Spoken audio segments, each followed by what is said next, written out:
And boom, we are back. Hey everybody, it is another super at Senpai's, as our boy David loves to say. Say it for us, D.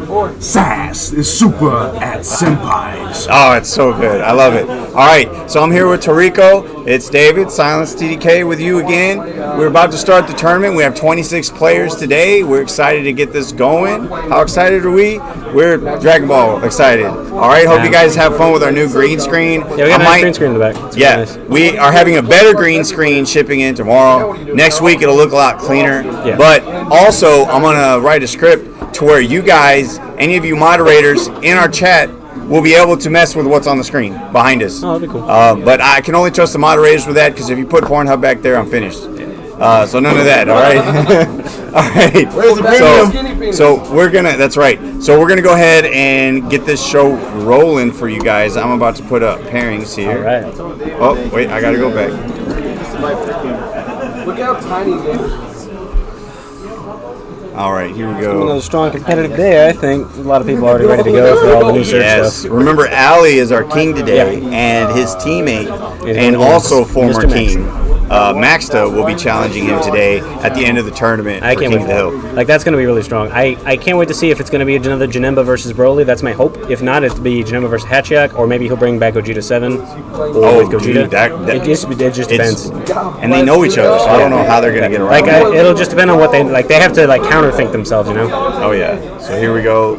Let's pair it up. Everyone's so mad right now. All right, who do we want first? All right, everybody, pairings are up. I know what we should do. Priest versus PR Sign, his own teammate, round one. That'll be a fun stream. All right, we've got a juicy stream match coming to you guys. A most unfortunate pairing for Team Lethal. It is a most unfortunate pairing for Team Lethal. Wonderful. I feel terrible about this, but we're going to watch two brothers tear each other apart on stream. We got Priest And it's versus seat one, PR too, so you can't Sign. complain. It's seat one, Priest versus PR Sign. I'm so sorry, guys, but at least we get to watch the carnage on stream. I would never do that on purpose, I promise.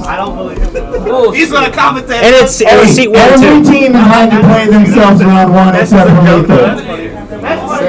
Oh shit. Loveinator, which one? Love is Loveinator. It could be Vegeta. I don't know what he's running yet. You want something to drink, brother? Yeah, just water, I guess. What's up, boo man? What's good? Come on, PR Sign versus Lethal, right up here.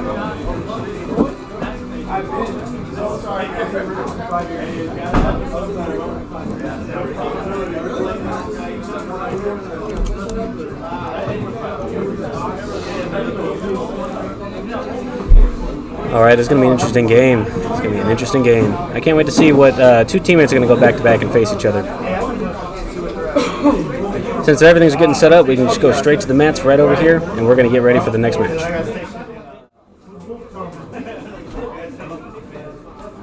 All right. Very interesting start. Let's see what we can get. As far as I can tell, I believe he's on the right, on the left. Still getting everything set up. Excuse us. Swap that right there. Yeah, titties. Oh, let me make sure that's PC. Marco, check what decks they're running. Because I think I see... Oh, okay. Where's we got tonight? 26. Excuse us, everybody on stream. Still getting set up. Everything's getting ready. Make a quick announcement before we do anything. Looks like we got Toa versus Broly. Yeah, I see Broly. I just Broly what? Because it's that Broly, you know?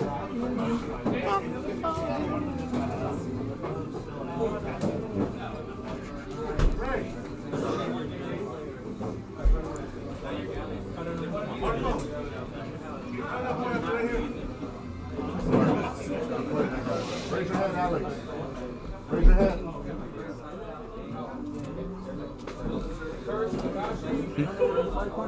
Colin? I think Jason's looking. I can't even find... it's I Swag Like Goku. That's the name of the guy. I couldn't tell you. I only can see names. I think his name Tony. Oh shit! I believe it's that. Hey guys, real quick, before we start the timer, I need everybody up here to pay attention. Everybody to look. Hey, One moment, everybody. Everybody. We'll make an announcement. Reed! Look at me. Look at me. You in the blue. Stop talking. Look at me. Hey, you. Shh. Cállate. Okay, we have a very important announcement. Things are changing here at Senpai's, particularly how we rule things. Things are getting a little out of control, so my brother here is going to make an announcement. Head Judge Marco is speaking. Alright guys, one thing I just want to announce is mainly regarding, I guess what we can call misplays. So from now on, I would like us, as you know, as player here, as senpais, to start not allowing people to take plays back. Now, you're going to think that will make you look like a dick to a lot of people for not taking plays back, but I promise you, you're actually helping your opponent more if you don't allow that. People who are not allowed to take plays back will remember next time to not make the same misplays versus not punishing them. If you are on stream and I am judging your match, most likely, what I would like to call anytime you're making an investment into a play, which would technically be you tapping your energy and revealing the card you are playing, at that point in time, you will not be able to take your play back. You must fulfill what you are playing and finish the play out. In certain situations where you are allowed to take plays back will be tapping your energy and not revealing the card you are playing yet. Or an example would be if you're playing the Boma leader where you say I'm going to activate the draw 2, but you have not yet drawn 2 cards and 10 seconds later you say I'm not going to activate. That would be a play you're allowed to take back. Anytime you are activating an effect that involves drawing, the moment you draw the card, that's already information you have seen that cannot be taken back or erased out of your mind. So just use that information with what you will. But for us as a community, I would like for us to pretty much force people not to take plays back. Obviously, if you're not on the stream table, you can do what you want. I just promote this type of play style. It will help people become better players when they go to bigger tournaments. All right. One more thing. Guys, there's another big issue for this. Sorry that the thing sucks right now. There's another big issue regarding the taking things back. Okay, I fully support this kind of judging for one reason. This game has some poker elements to it. It has some reads, some hard calls that have to be made.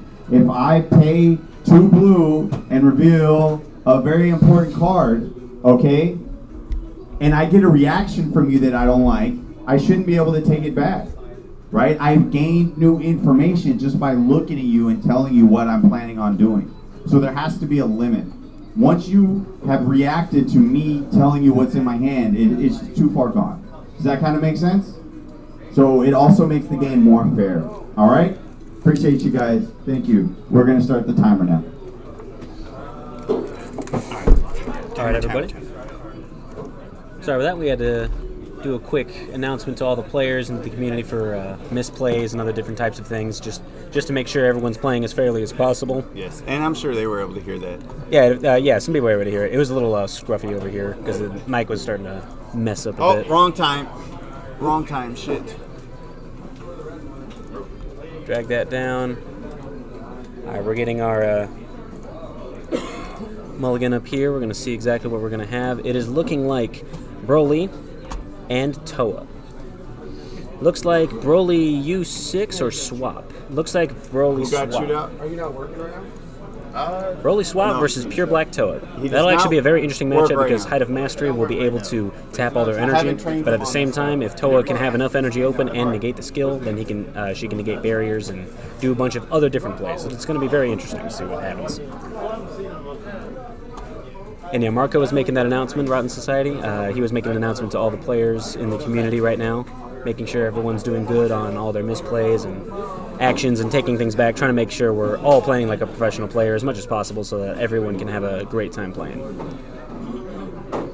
So who's playing? We have PR Sign and Priest. 2 people, the only people in Team Lethal next to Sega, the new person they just added last week. Happenstantially, round 1 and seat 1, both Team Lethal going against each other. So if we see whoever win this, probably one of the two of them is going to come up with me and commentate with me as well, depending if they want to stick around. All right, we're getting that life total set up. Everything looks like it's ready. And we got PR Sign going first. All right, everybody, let's see what we're working with. We got a hit in the energy, and we have an assimilate. Grab a 2-drop Namekian. Interesting choice. It looks like we're going to have a blue-yellow. I see a swap package. I see a bunch of other different things. It looks like Broly Height of Mastery or Broly with a little bit of veggies on the side. It looks like a very interesting salad mix. Oh, another assimilate. So another assimilate. He's grabbing Cargo. He pops skillless battle cards for 1. And it's a very interesting tech. It's a very great card going against decks that play a lot of skillless battle cards, like, Kid Ku and anything else that's actually going to utilize the 2-drop vanillas or 3-drop vanillas. Also, Hachiyak is another good thing because it pops away the 2-drop trunks that they can play. So, very, very interesting start. It's a very interesting build. He always loves to come up with his brews, as he loves to say. He's got something cooking for everybody. All right. We charging 5-drop Mira. And Toa, Burst, 3. Look at the top 5 and grab Mira. And there's the crit Mira from the very first expansion of the game. He's an overrun for 4 and has crit when he's played with overrun. Very interesting choice. Almost, some would say, an outdated card, but I personally still enjoy the card because a strong 20 crit earlier on is very, very hard to deal with. Let me see how things are going. Yeah. And then, all right, let's see what we got here. We have the 1-drop Kai blocker. Draw a card. All right. So, what are these guys doing right now? We have Toa versus Broly. Good stuff of blue-yellow. Looks like somewhat a Height of Mastery and somewhat anything else. Okay, there's the promo Vegeta. Damn. He's going to burst and also be a crit. To be a 15 crit going in. So, who playing, question mark? There's crit. Crit at a time magic, unfortunate. All right, there he goes. And then warps away, mills a card. Milled the Future Gohan from the draft box. Very strong card. All right, Priest passes. Now we're going on to PR Sign. PR Sign's going to charge. Am I? You maybe. Doesn't matter. But now let's see. What is he going to do for his turn? He's going to tap a yellow and play Grandpa Gohan. Grandpa Gohan can also activate swap and swap into 2-drops. Swaps into the 2-drop Gohan with barrier 15k, or 10k, sorry, and then swings at leader, activating effect. He's going to take a life, draw a card, most likely not combo depending on what's going on, or play a beans and start going up from there. Doesn't look like he has many plays in his hand right now, so I don't think he needs to do anything. All right, and there's a hit.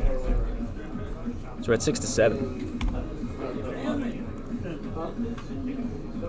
I believe George is here. Yes, I believe he is.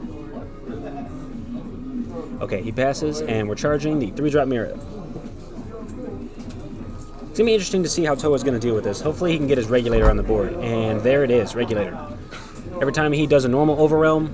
Yes, Big George is here, boo-boo. He is? Okay, good. Every time he does normal Overrealm, he's going to be able to draw an extra card by putting cards back into the deck. Now he's going to burst, and look at the top 5, and grab Mira. And he's going to grab from the other expansion the Mira with triple.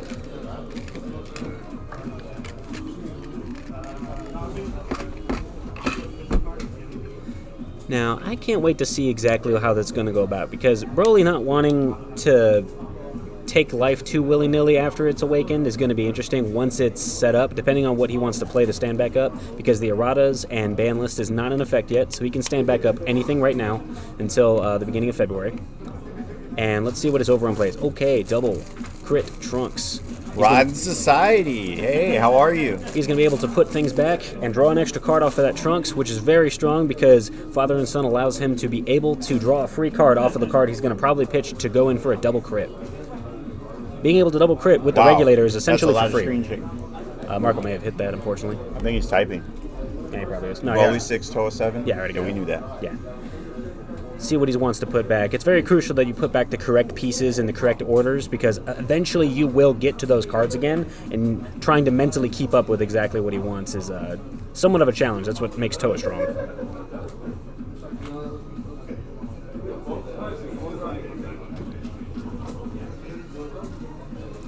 And let's see.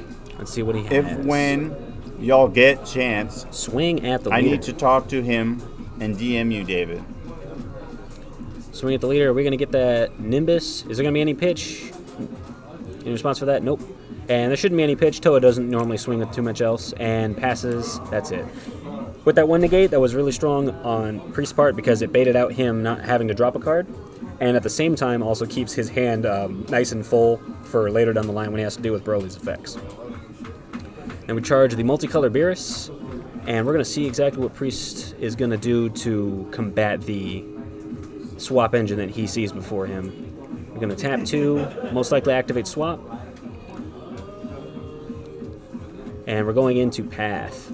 Path of Greatness Goku being able to rest any card and draw a card off of it, even if a card was not rested. And he's going to rest the blocker, draw a card. Ooh, drew a super combo. Trey77 says, Meta Club, what's up? And he's going to swing at the blocker. He's going to take a life, draw a card, probably just leave it at 10. Oh, and he's going to save the blocker. Very interesting. But it's very strong to actually keep the blocker on the board because that's more things he can rest when Height of Mastery himself comes out so that he does not resting just all of his energy. Now, he has a Successor of Hope. He could probably dig for more pieces and try to search for them out. He has a couple Sensu Beans and a super combo. He's pretty much ready to go whenever he needs to, but it's just going to be ready whenever he wants. So now, there's the pass. He's going to draw to start and charge up. Priest needs to be wary that the second Height of Mastery comes out, it's going to start hurting him extremely fast, extremely quickly. Alright, there's the Burst 3. He has a Toa there, so now his Miras have targets whenever he warps next. And there's the Banisher Fu. Banisher Fu being able to warp a card on play with Overwhelm for 5. And get rid of anything as long as it has barrier. Yes, they are on the same team. Their team is of 3 people, and they are the captain and co-captain of their own teams. Unfortunately, they were paired round 1, seat 1, and very, very interesting setup for that. That was actually unfortunate, but fortunate for interesting stream play. Yeah, it was pretty unfortunate. Oh well. But, oh well, they know how to play against each other, so we're going to see a lot of interesting plays because they know exactly what each other's going to do, and they know how each other plays because playing against your teammates you always know that what your teammates are going to do, so depending if you can bait their bait, it'll just be really interesting to see who will actually come out on top. Bait their bait. All right. And there's all the crit your mirror. bait are belong to us. All right. There's the Overrealm. My money on the captain, he says. Broly Height of Mastery does have a pretty fair matchup against this because it can actually rest all of his energy. Next turn, if he had Height of Mastery in the hand, he could tap 4, play Height of Mastery, rest all 3 of his energy, and hit him for 2 triple attacks. Oh, wow. Yeah. It could just start doing damage right off the bat, or he could rest the blocker that he has right here to not take a hit, and he could do a lot with it. All right, so there's the Mira, Overrealm, and then we're going to put 2 back, draw a card off of the Time Regulator Vegeta. Both of these guys are 20 crit extremely knowledgeable, and they build very, very creative decks. So it's kind of, it was a little awkward that I think they're debuting some tech for both of these decks. They probably are. And all right, I hope it doesn't affect them for the rest of the 20 crit tournament. goes in there. 20 crit goes in there. Crits a Beerus that could have been charged next turn, unfortunately for David's part. Everybody knows PR Sign from commentary on the stream, but all right. Not only There's is he the very pass. knowledgeable of the game, but he's a very, very good player. Yeah, he's a very patient player. And Priest, he's been king before, so we know that he is capable of taking it to the highest level. They're both capable of great things. They're really good players. I Oh, can't yeah. wait to see exactly how they're going to go about this. I actually don't see the Height of Mastery he needs to play in his hand at the moment, so I don't know if he's actually going to be able to go in there, but he needs to make a play so that he can awaken and utilize his energy as much as possible. So now he's going to Successor of Hope, grab a 5-drop. Oh, I see a Victory Strike in his deck, so he's going for the Height of Mastery Victory Strike HOM build. Now, whatever he can grab will be very dependent on what he needs. Okay, so there's Grandpa Gohan. He's going to be able to utilize another swap play, be able to set up for another one. Yeah, Goku's old grandpa from Dragon Ball.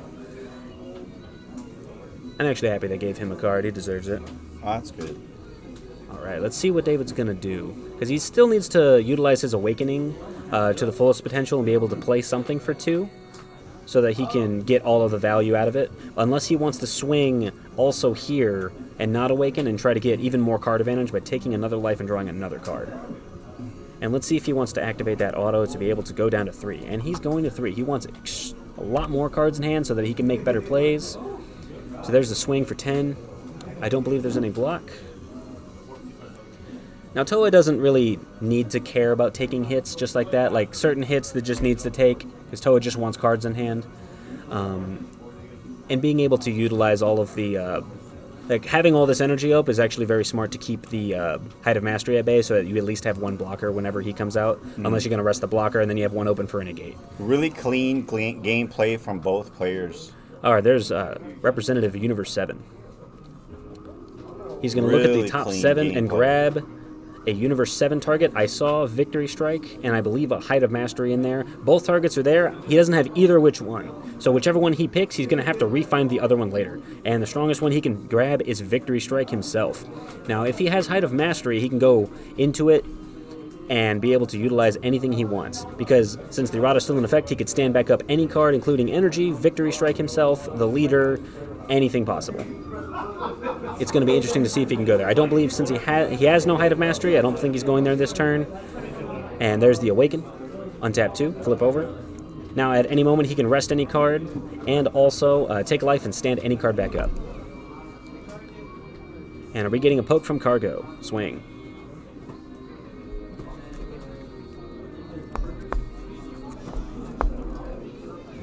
Any combo on that? He's probably trying to fill up his drop as much as possible and dig for the other pieces. There's another Universe 7 rep so that he can find the Height of Mastery chain. He's going to super combo on that again. I think he drew a Mutaito, another great card to stop Mirror Creator Absorb from coming out next turn if he wants to go that route. Takes another hit.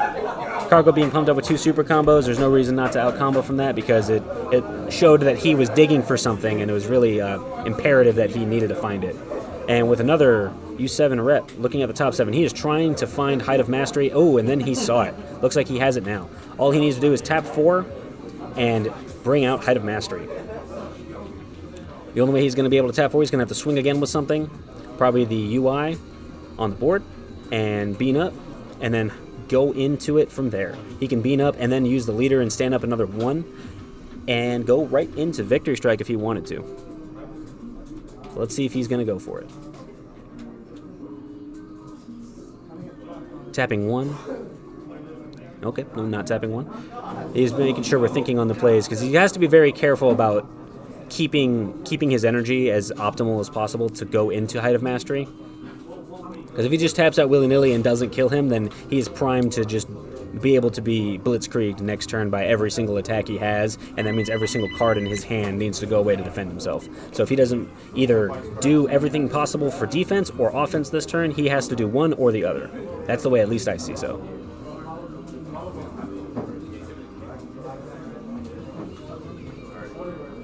Alright, we are tapping 1, I believe.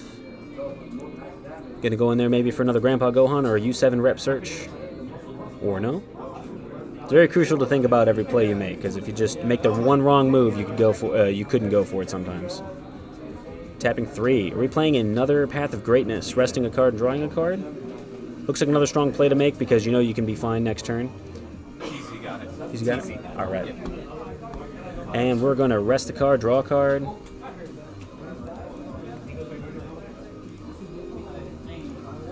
And Successor of Hope again. Successor of Hope grabs another Path of Greatness. Phenomenal card, one of the best promos that they've come out with in a long while. Easiest way to go into the Height of Mastery engine. It basically ignores the original chain of going all the way up from the 5 drops. And Broly, take another life. He's going in there. He's going to stand up an energy. A blue-yellow, perfect energy for Beans, and Mutaito if he needs it. Alright. I personally would have swung with that 1 UI because you know you can utilize 1 UI next turn just to swing at that Vegeta and make him waste a card. That's just me. But let's just see exactly what he's going to go with. He's charging another Mira. So he probably has another one of those mirrors in hand because that's a definite 4 of the deck so that you can tap 4, make Creator Absorb Mira, make them warp 3 cards, and then go in there for an infinite attack. And also he can Awaken right now because he should have more than enough targets in drop or in warp to Awaken. So looking at the top 5 again, grabbing another crit mirror from the first expansion of the game. And we're going to see just how much he's going to invest in this turn. If he wants to go pure defensive, he can keep 4 open and try to try to live next turn from Height of Mastery coming out because he knows he searched for Height of Mastery and Victory Strike. So he's going to go straight for Victory Strike. That's what he knows. Go in with the infinite attack. Yeah, he might as well because he searched out Height of Mastery and Victory Strike. So his next turn, he is probably going to be able to kill him if he doesn't set up any kind of defense to be able to stop it. Now that he can't negate Victory Strike's effects, unfortunately, since Toa can't negate Victory Strike, since nothing can. But we're going to be able to utilize anything. So we're going to finally tap 4. Are we going for the big Mira play?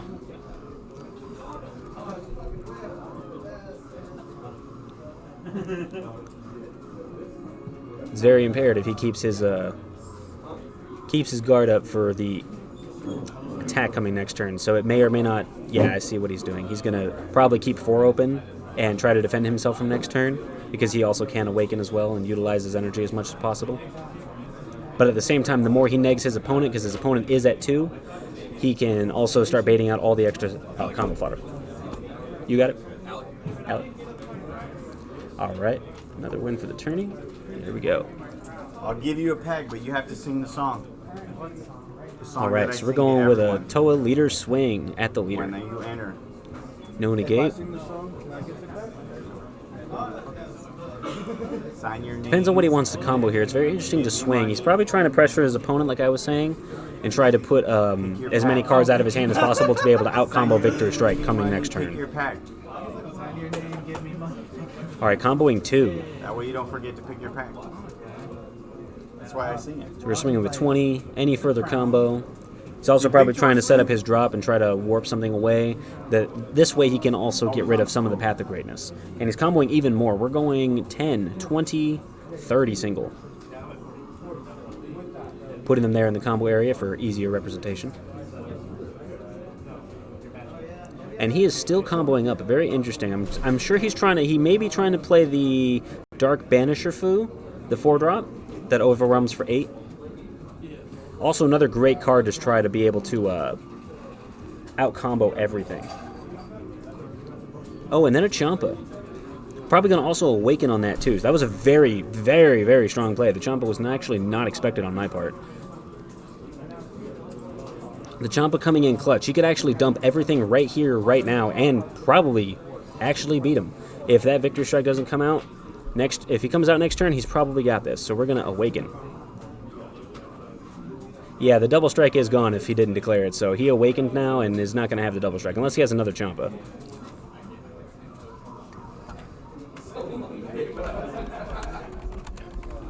So, predictions. Who's going to win this? At the moment, that Toa is at single, as a single strike because he awakened. He used his leader effect, used the Champa effect down there, gave it double, and then awakened, meaning he gets rid of the double strike on his leader. So he actually misplayed right there, being able to go in for the double. Now it's only going in for single. But at the same time, if he goes to 1, he won't be able to restand anything. So it's true. Another key crucial thing to be worried about, depending on what he wants to do. So we're going to be able to bean up. It looks like he's swinging for 15, 20, 30, 40, above 50, at least around 50 or 60 single. See if he wants to out-combo that. No, he's putting the beans up just in case for defense. That was a unfortunateness on Priest's part. If he only had just awoken first and tapped something else to be able to put the double on it, I think he actually would have got it right there. An unfortunate thing, because whenever you awaken, you get rid of all keyword skills. Keyword skills goes away, but all power increases or decreases completely stay. And there's Mutaito. Mutaito puts that in rest mode because it has a higher base energy cost of whatever it comes in. Interesting to put that in rest mode because he's going to be able to restand with the Creator absorbed as long as he has another Creator absorbed in the stack. And there's Mira. Big Mira's coming in. Yeah, yes. Mira's coming in. Mira Yes, comes in on active mode. Mira's going to be an almost infinite attack. Mira. Skinny Mira. That Mira may be skinny, but that Mira is extremely powerful. It's the highest peaking single target damage in the game.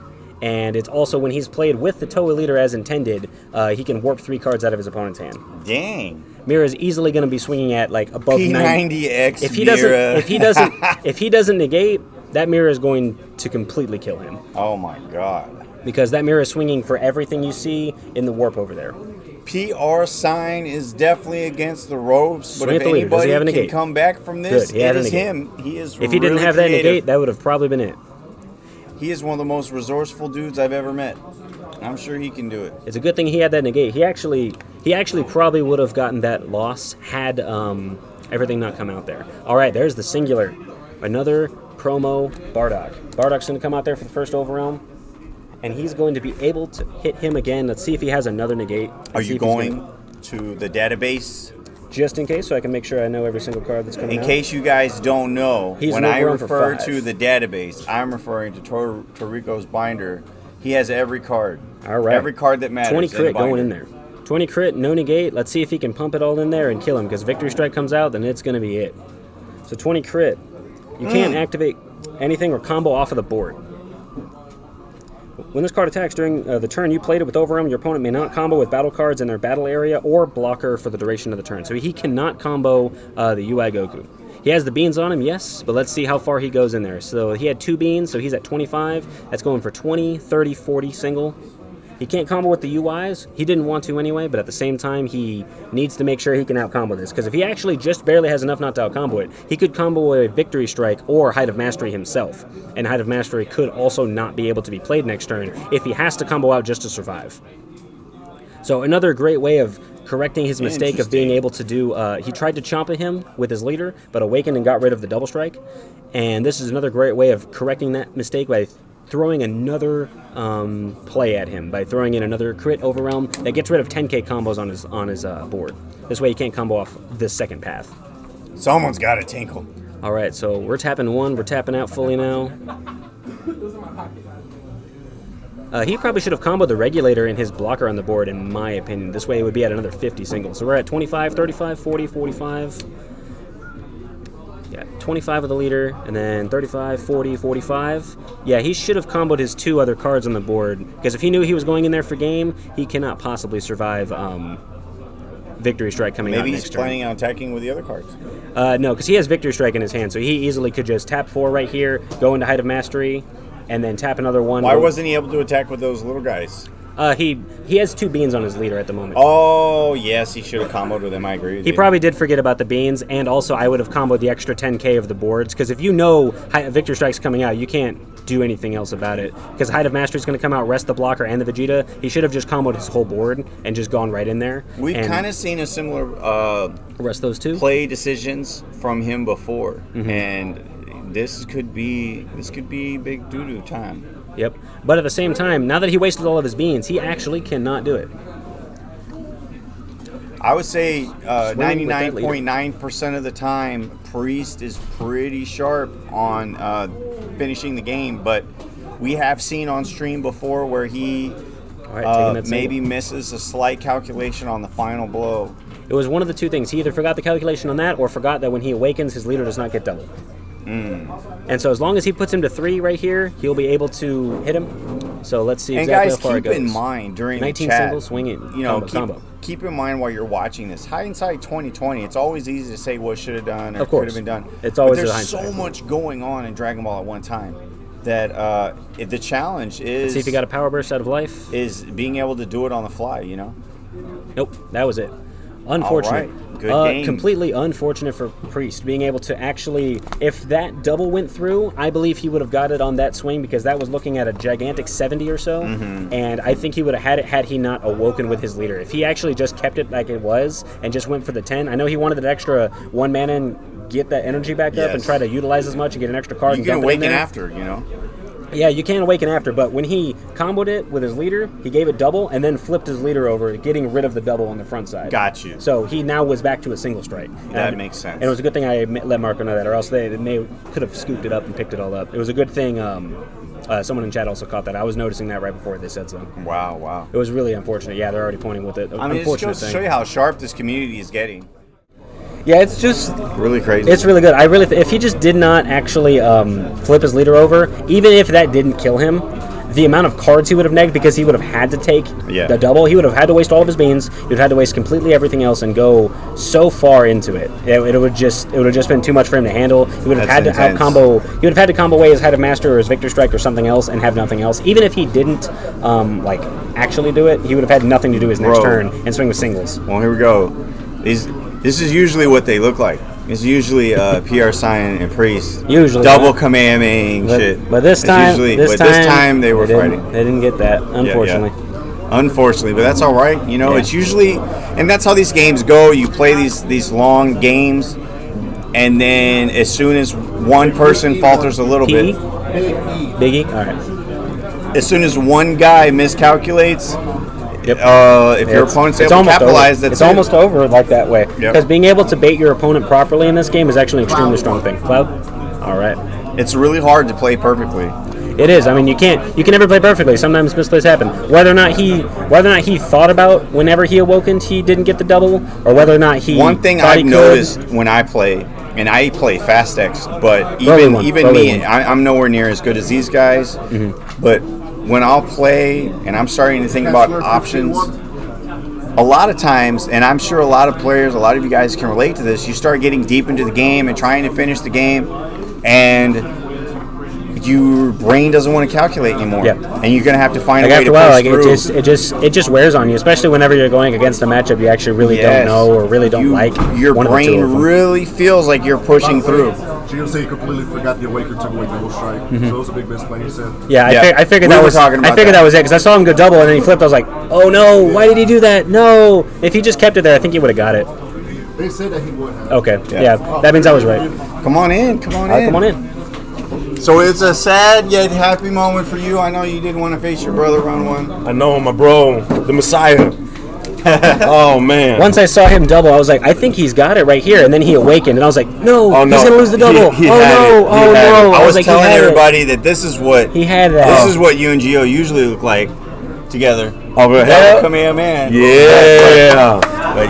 But no, like I said, Gio should have had it. I think because he didn't awaken. I think he I was thinking about that too, and I was thinking, wait, he gave double strike. If he awakens on this, does he still keep the double strike? Nope. And so whenever he did awaken, and then the judge came in and said, hey, you lost a double strike. I'm like, gosh, that was a lot of pressure off of me. Yeah, so I was the one that called it out because I saw him flip over, and then also the chat noticed too, and I was just like, oh no, make sure. I was telling him that he had single, so that if you or him didn't know that the double strike was lost. So then it was lost, and then so what I did was I ended up putting sensu beans up to protect myself, and then I took the one. Now another misplay I did. Oh my gosh! But the thing is, I don't know if it was misplay or not because I mutaidoed on the 5 drop. That was a misplay. You should have done it on the 7 drop because the 7 drop comes back in active mode. But the thing is, if I didn't mutaido, he could have swung with the 5 drop, then brought out the 7 drop and swung with that one. So I got rid of one swing. Both were important. I also think when that last swing when he swung with Mira, if he comboed off his other 2 cards on his board, would you have been able to out combo another 10k more? If he can, no, I would not have. Then because when I saw him, he swung with that, and he didn't combo off his blocker and his regulator, and I'm like, combo off his board too. If you were going for game that turn, I would have comboed off everything. Because I saw that he left the regulator. I mean, the blocker only has 0 combo power. Yeah, but the regulator at least. Oh, it does. I wouldn't have been able to combo out of that. It was just enough for me to do so. That means you were off by. And I drew. I had to use my Height of Mastery, and then oh my gosh, I top deck another Height of Mastery. Wow. And then for me, another misplay I did was I didn't charge that turn. Mm-hmm. Yeah, and then when I realized I went into swap and it didn't charge, I was like, I saw that. I had the victory strike too. I saw you searching for it. I was like, he needs to find it, and then he another U7 rep, got it. Because I saw in your first U7 rep, I saw you had both. I was like, oh no, he's gonna pick one or the other. So, quick question for you, Rotten Society, since I got you on stream right now. So, you said I should have negated the first swing, and then it's time. That makes sense. DBS players, that is time of the round. Go ahead and head to end turn procedures. Turn 0, 1, 2, 3. Turn 0, 1, 2, 3. So Rotten Society, real quick, man. So if I would have negated the 5 drop and then mutaidoed the 3rd or the 7 drop, Well, I mean, would it have been different? Would it have been the so same? if he swung with that one and comboed everything, and you already had the beans up, he probably still would have had the same amount. But at the same time, the way I see it, if you titled that was also like, I thought that was a misplay in my eyes, because I know you can swing with it and then get back up there, but him giving it crit really didn't matter because you were going to be there, and it's already a double, so it's like, what did it really matter? All he's doing is trying to pump it into you and try to do as much as he can. If he did that and you dumped everything and saved yourself, and you bring out mirror and then you titled that one, that means it would have been a rough, similar situation. Okay, yeah, you know what? And the way I see it. Because I'm over here thinking, no, because if I negate it, he couldn't pump into any more cards to combo. Yeah. So it's I don't know. It would have been roughly similar the way I see it. And if only I could go back to right now and actually quickly recheck that, I could probably tell you a better answer. Right. Rewatching it. Oh well, yeah. No, I'm gonna be rewatching as well because I mean that's what another thing I love about the stream is that if I'm playing on stream, I can go ahead and check back to see if I made because I know I made a misplay. But the fact that I did not charge that fifth energy. Yeah, I was just like, okay, I guess he's just gonna kill him with height because I was like, he still could kill him, just boop. Yeah, single, because boop, I saw he didn't have any cards in hand. He's already awoken and he was already tapped out, so he couldn't get rid of anything. So then I was just like, oh, okay, I made a misplay. Now let's go and like swing the right way. Yeah. So I swung with the leader. He didn't have any cards in hand. He got one. Then with Path of Greatness, I swung with my second one and comboed to where I knew that he couldn't out combo it even if he had a super combo. Yeah. And then I swung with the Height of Mastery. Yeah. So like I said, I made a couple like things I should have done. Yeah. Now, if you guys were watching, the reason why I played a second Path of Greatness, I normally wouldn't have done that and kept my energies open. But the reason why I did that was because when I saw that he brought in a Banisher Fu, you didn't want him to awaken. He would awaken play it exactly, and then warp it. So then I'd have to start all over. Yeah. So I took the risk and I played the Path of Greatness. So I had two on board, and and like I said, it just ended up being with having two on board. I almost like what I said was I thought you could also, if you had that third open, swing with one of the paths at the regulator and make him try to drop a card out of his hand, and this way he tries to go for the regulator instead of trying to killing your life. This way, or trying to go for the Path of Greatness because he really wants to get rid of Path of Greatness. Colin one? And the regulator does give him card advantage too. Yeah. So I could have done that since I had two Path of Greatness. Yeah. Like there's a lot of fine tuning that I could do to make the plays, perfect or whatnot. I would have swung with just one of them in my opinion. And Wolf Charmer. And kept the second one at in active mode. Yeah. But hey, I appreciate that, Rotten Society. I really do. Like I said, anytime the chat caught it a second right before I was like, because I was thinking, did he flip? I was like, I don't know. I think it doesn't. And then the people in the chat caught it. I was just like, oh, yep, there it is. Yeah. So, but like I said, Gio should have had that. Yeah. Gio should have had that. Yeah, but unfortunate. That's what he should not have awakened on that because I was like, I know he wanted to. I know he wanted to tap one for it, but he could have tapped one for another card in his hand, then awoken, drew the one, and then tap one for the Champa, and then start dumping the rest. Exactly. As he started comboing, don't you Champa? That's the last card you do it. But like I said, that has to be the last card. That's just the play testing and whatnot. And then on my turn 4, which is normally supposed to be kill turn, that's when I was searching, and then I got the two pieces. So I was just like, dang, I have to defend really well. Yeah. So I was thinking that turn you could have, because when you had two open, you already had the everything. You could have swung and then double beamed up and then go into the height and then try to rest his stuff and keep hitting him. You could have done that too, but I think what you did to be able to be passive about it was fine. Playing a second one, I never would have considered playing a second one, but at the same time when you did, that's when I see playing a second one would have been better because you could swing with one, go, hey, hit me, I'm right here, and don't try to hit your leader because you're already at 2. Right. Like, the double mirror could have came in and killed you if you didn't have a time magic in hand and you tapped out. But it's a good thing you did take a life to be able to stand back up. But being at 3 or 2, no matter which one, I already got it. So being at 2 or 3 was going to be like really iffy because Toe is just going to come in there with an infinite attack single. Oh yeah, definitely. And this is actually one of the brews that I actually kept up and I kept hitting a little bit. So this is my Victory Strike brew that some people know with my Broly. They say, oh, you should have played this in Nationals. And I was just like, well, it's very strong. I like it personally. I came up with it. When it came to the swap mechanic and stuff, I like it better since we have a counterplay meta. Yeah. And so I always activate swap response. Yeah. If they're going to play a counterplay and waste a card, well, then I got no target after that. So I got that. I put the cargos. A lot of people do not like the cargos I put in there. But you got to understand that Path to Greatness has sparking 7. So it's kind of like a Dragon Ball. Yeah. So deck thin, in my opinion, when I'm building, deck thinning is deck winning. Yeah. So you have to be able to put sparking online somehow, and just comboing out to defend yourself is the way I would probably do it. But being then able you to dwindle draw your cards, hand. but then you're dwindling your hand. But then you still need card advantage, and also on the happenstance they're playing, because some Toas can run skillless engines, and they can play the Goku with the Dragon Balls, tap 2, bring out a Super Trunks, and you just boom, blow it up, and then that's just one less 20k coming at you for no reason that you just don't have to deal with. I personally enjoy that. I enjoy it as a tech. I don't know if I would run a different 1-drop yellow cantrip or anything, but I think that one is fine. Dratchable, yeah. At least it's searchable too, so that's another reason why it's also deck thinning, because being able to utilize all of your zeros to be able to grab all your 1-drops, play all your 1-drops, by turn 2, you're at least already ready to have everything. Right. Well, there you go. Hey, I haven't eaten dinner, so grab a bite from me, Ron Society.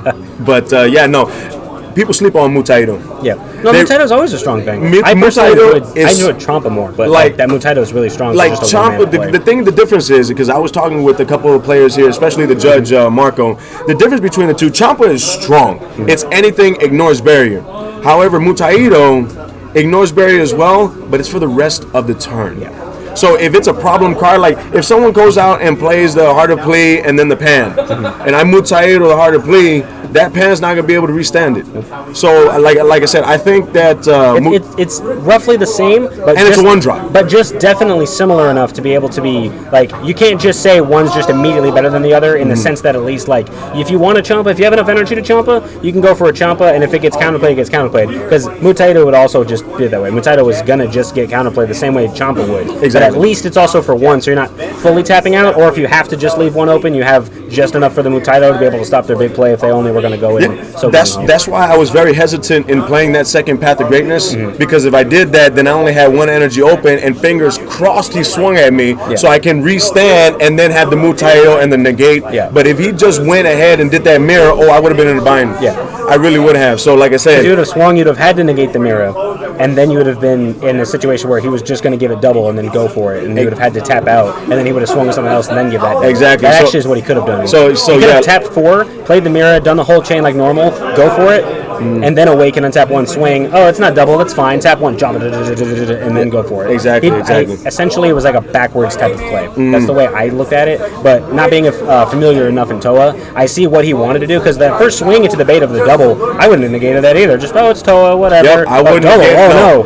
He did it perfectly. Like I said, I wasn't going to negate the Toa swing. Yeah, I wouldn't. And then when I saw the Champa, and I was just like... And that's when your heart just sank. Because I saw the Champa, I looked away for a second, grabbed my binder, and I looked at it, I was like, Champa, because then I'm counting, and he's up at 55, 65, and I'm just like, I can't out-combo this. Yeah. I literally can. Yeah. And so, like, mechanics of the game really, really help. They really Timing matters, too. Yeah, timing, mechanics. I think the best thing about leveling up in this game is that you know you're a better player. Yeah. Because little small things, like I played sports when I was younger.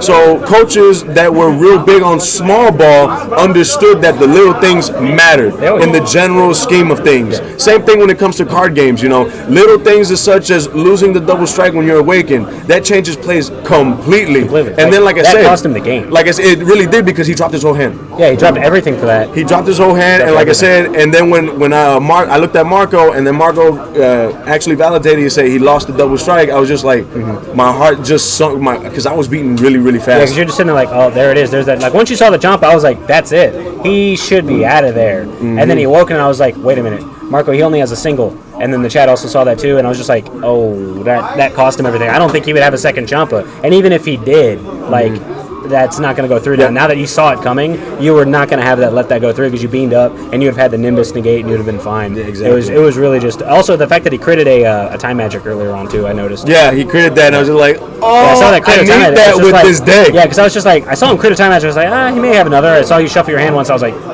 It was a very tough match. Like I said, this is a brew that he's come up with. It's a team lethal brew. We've been helping out and trying to put everything in there because he doesn't like the defensive play of Toa. Everybody who's ever played Toa always wants to play defensively. And you could use the Kid Q engine. That's another. If you want to be aggro, you could do that. You could, but Jill was all about geek. We're gonna swing with them crits. So early on, it's searchable. It's big crit to 20 crit. You're like big swing crit. 20 crit. Sorry, and the 20 crit is like you said. it's searchable, and he wanted to play another crit, and he didn't know what to play. He was playing the 3-drop mirror that drops a card, and I said, why do that? Play the 3-drop Vegeta. He's like, what? And I said, if you need to build your drop area, if you want bigger plays to overwhelm, you can, because it says up to 3. Yeah, and that's a 15 crit right there. And he played it on me. I was like, oh, guys, my own option he played against me. Because once you're just sitting there getting hit with crits, it's just like sitting with set 7 Broly, just crit, or slug, crit. So like just dealing with crits all the time.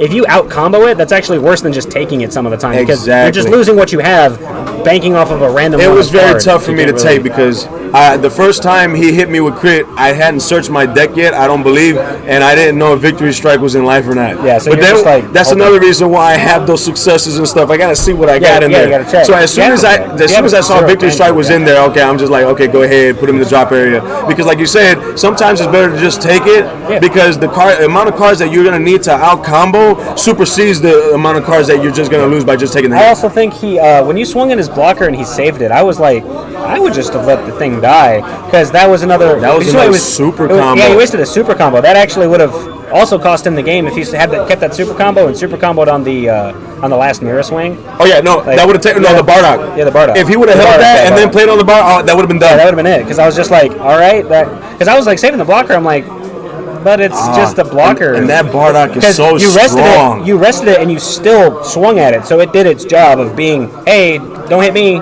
Don't hit my friend. Because the thing is, I don't want to give him any more cards to hand, that's so fair. I was just like, hey, let's put him in rest mode and then swing at it. Like, you swing at it is fine, because what I'm saying is, I don't think you should have saved the blocker, because the point of the blocker is to die if it's a 1K blocker, to bait, you know? to bait pretty much. But like I said, no, it's very, like I said, very, very strong. Hey guys, like I said, this is Eric. Eric is one of the OGs. This guy back in the shop helped me grow the Yu-Gi-Oh community. He went up to people and he used to be like, you want to learn Yu-Gi-Oh? And he would teach them. And he'd be like, you want to be good at Yu-Gi-Oh? That's what grows a community right there. And he taught people how to not just be Yu-Gi-Oh players, but how to play competitively. There's a difference. Yes. Local players as opposed to competitive players. Yep. So shout outs to my boy Eric. That's what's up right there. Hey guys, just know, at the end of the day, what if I told you don't need the best cards to win? You never do. Oh. That's what we like to call in Magic, the popper deck. Hey, and I don't mind that either.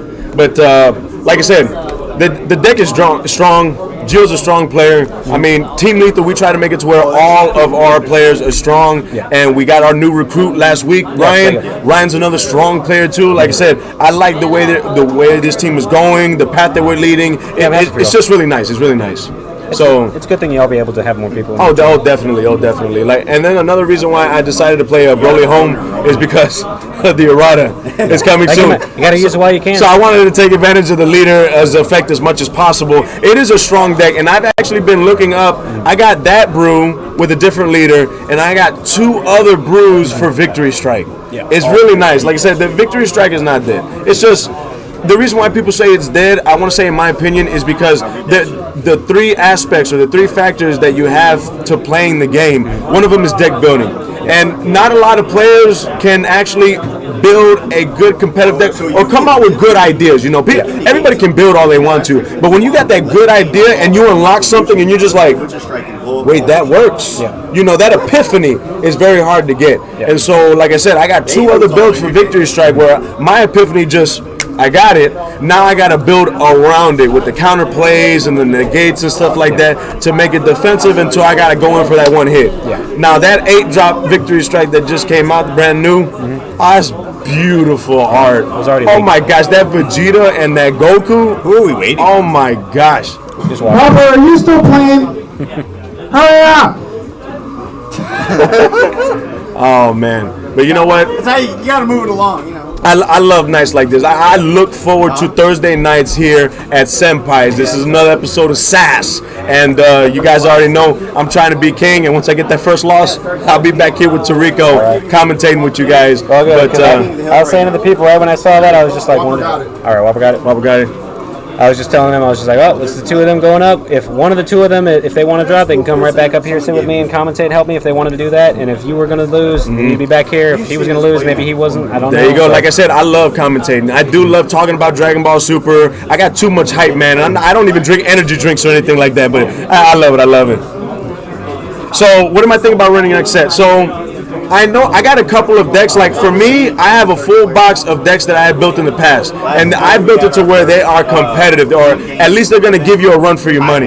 Now, the deck I'm thinking about running next set, I have my eye on U11 to see if it's actually really good, because I kept all the U11 stuff because I knew they were going to come out with something strong. It's just unfortunate for them. How are you going to have 2 Jirins, the 10 drop being so stupid good? I'd prefer the 10 drop over the 12 drop. To be able to just wipe out that full board and just keep on poking is so strong. So I'm looking to play your energy, then they're gone. It was the original Predator, Violent Predator of its time, being able to just come out for just such a high number. It's essentially like what Violent Predator is, because you show up, you delete the energy, it's gone. But at least it's anything in rest mode, so at least if they kept everything open, a little bit weaker, because Predator is, you need to have dual color energy. If it's not dual color, all gone. I don't care what it is, shuffle to the deck. So definitely, I got my eye out on U11, and then another deck I'm looking at, obviously, you got to be competitive, you got to go with the actual meta. So I'm going to try and test out, see Cooler.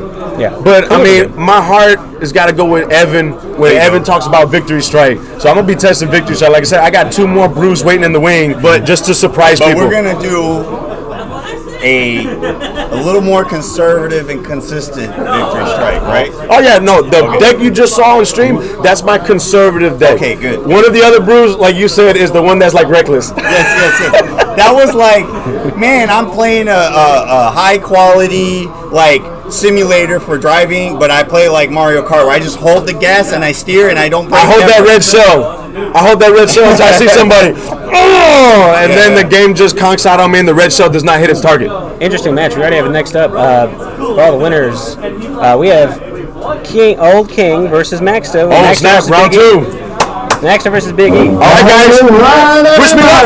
That was a little bit of a minute there, but we are ready to start round 2. Please see the screen in the back of the shop for your pairings. We are going to have 2 former kings facing off.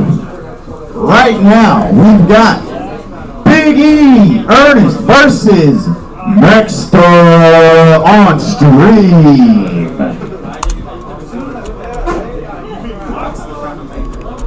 Monster? Maxter?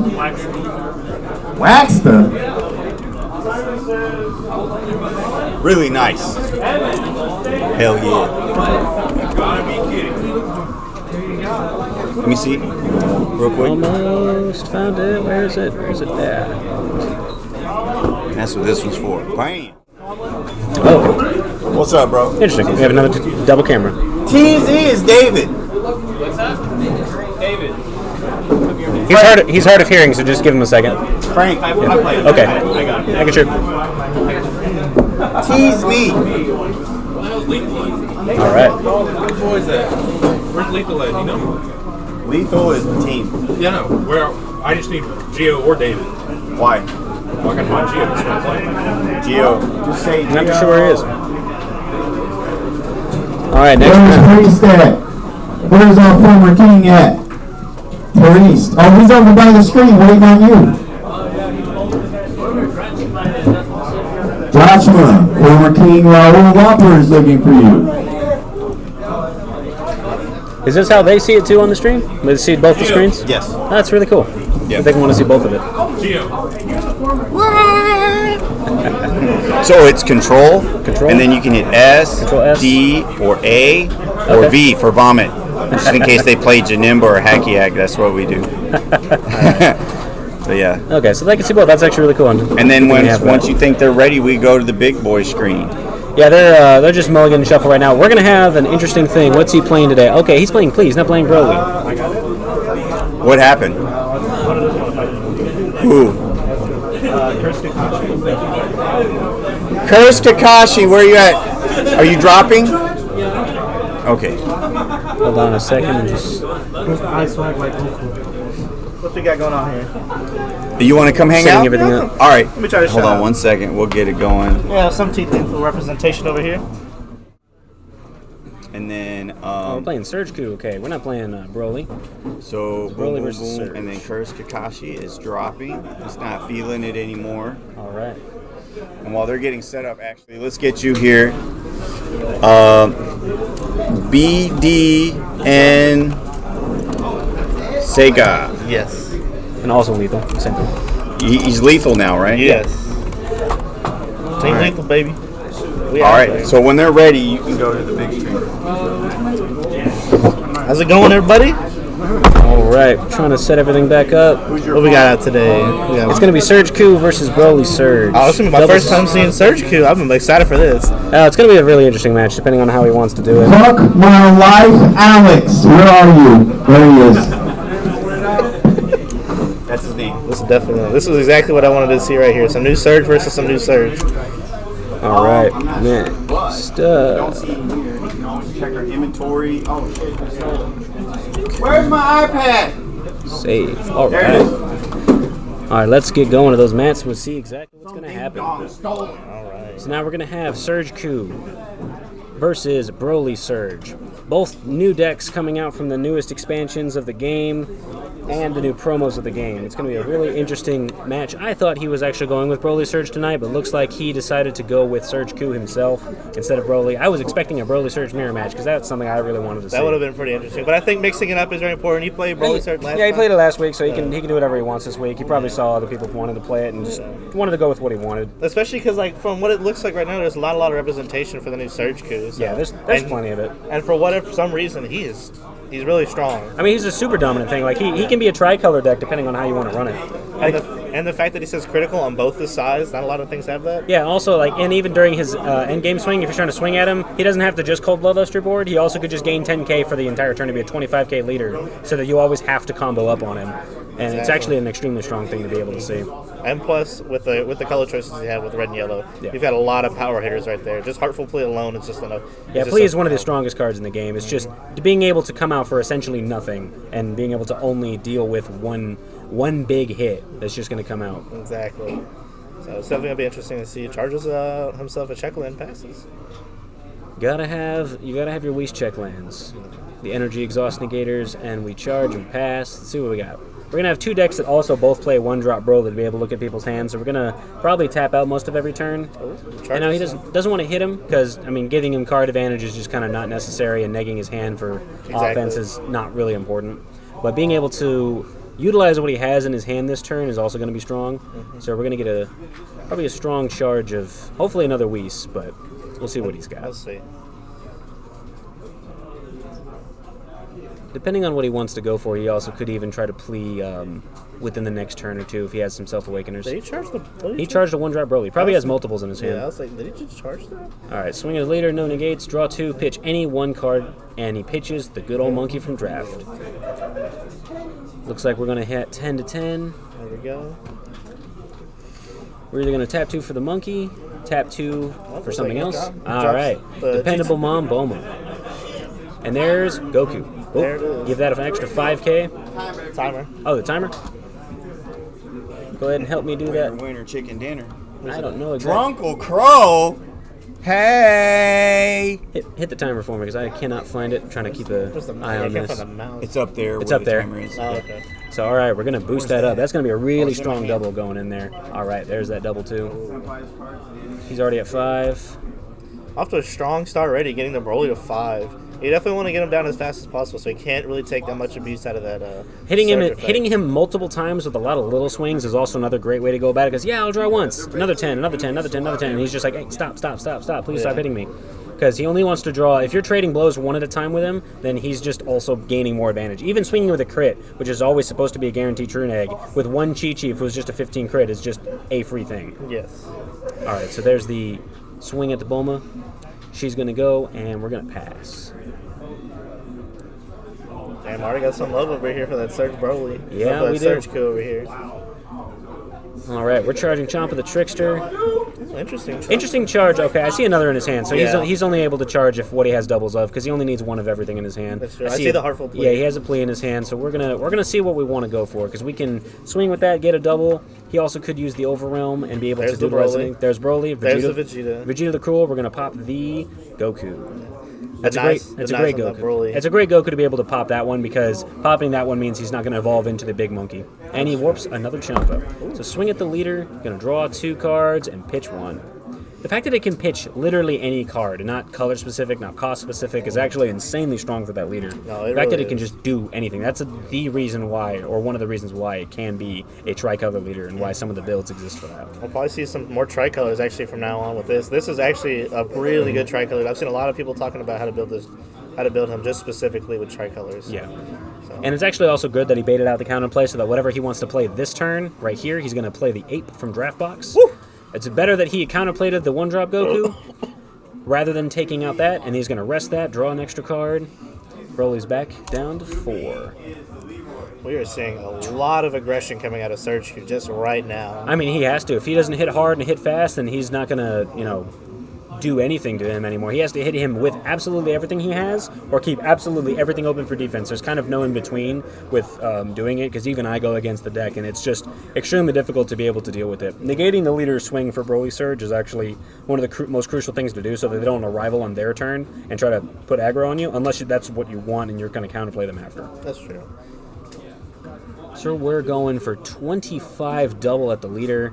Oh, and he's going to combo out completely. Yeah, going to 2 right now, like hitting Surge leaders down as fast as possible is exactly what they don't want. They need to have as much healthy life as possible to Surge whenever the hell they need to. Exactly. Once they have the most opportune hand and the most opportune play, they can go for it.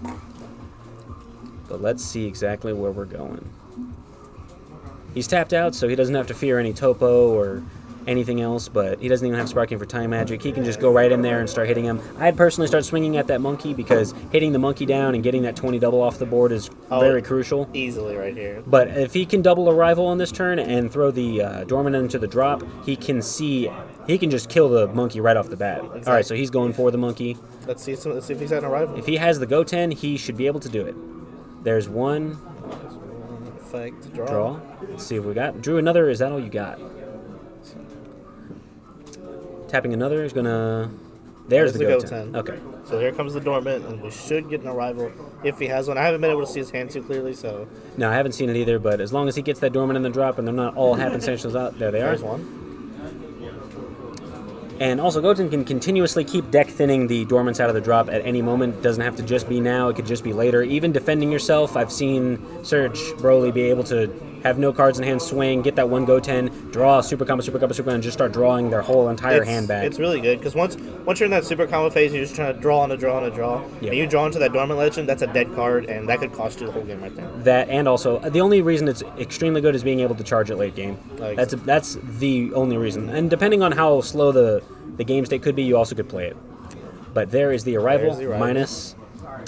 And it's going to be a 5K to that strong 30, I see. So that monkey is going away. Interesting to combo that high into it. If you're going to neg it by 15, even by 10, I would have already just comboed one 10K at it. 20 to 5 would have just been out of there. And they want to keep the other stuff in his hand, but we realistically don't know. Yeah, it just depends on what he wanted to do. But all right, there's the pass. Broly's not going to swing because if he swung with both of those, he could have his Surge online and he could just start going in there. Because even though he can Surge and Awaken right now, he doesn't want to because he still wants to be able to activate his leader effects, negate the entire board, and go into any play he wants to do. Because being able to negate the Brolys that are on board so that he can start comboing as efficiently as he needs to is actually insanely strong. The fact that Surge Q can stop those 6-drop and 4-drop Brolys from being able to eat up combos. This is such a good this leader is such a good matchup against all these arrival because all they want to do is keep their static effects online. Yeah. Eat those combo pieces, and then once they hit that scramble, then the Surge Q just becomes more and more beneficial. Yeah. He also only still has one red-yellow energy, so hopefully he sees more of those Wii so he can start tapping for easier plays instead of having to charge the pieces he needs to be able to utilize. Definitely some interesting charges back here, but like you said before, he might not be seeing any of it. Like you can see his hand. Definitely see some SS3 Kid Goku. Yeah, because he could go into plea now if he still has the plea. He has the plea play right here, right now, as long as he doesn't Surge Awaken and try to counterplay him. But it just depends if he wants to Surge now and stop drawing cards, because he still needs to be able to put out the plea and have a big hand to be able to do it. So he only has about 5 cards in hand, I see. Just a Cooler, a Super Combo, plea, and the Monkey. He has the entire play, but he has nothing else after that. So if he goes too far invested into it, he won't be able to do it. But alright, so we're going to play the Super Saiyan 3 1-drop Goku from the starter deck. He can swing, take a life, and gain 10k double. He's essentially yellow Kaba.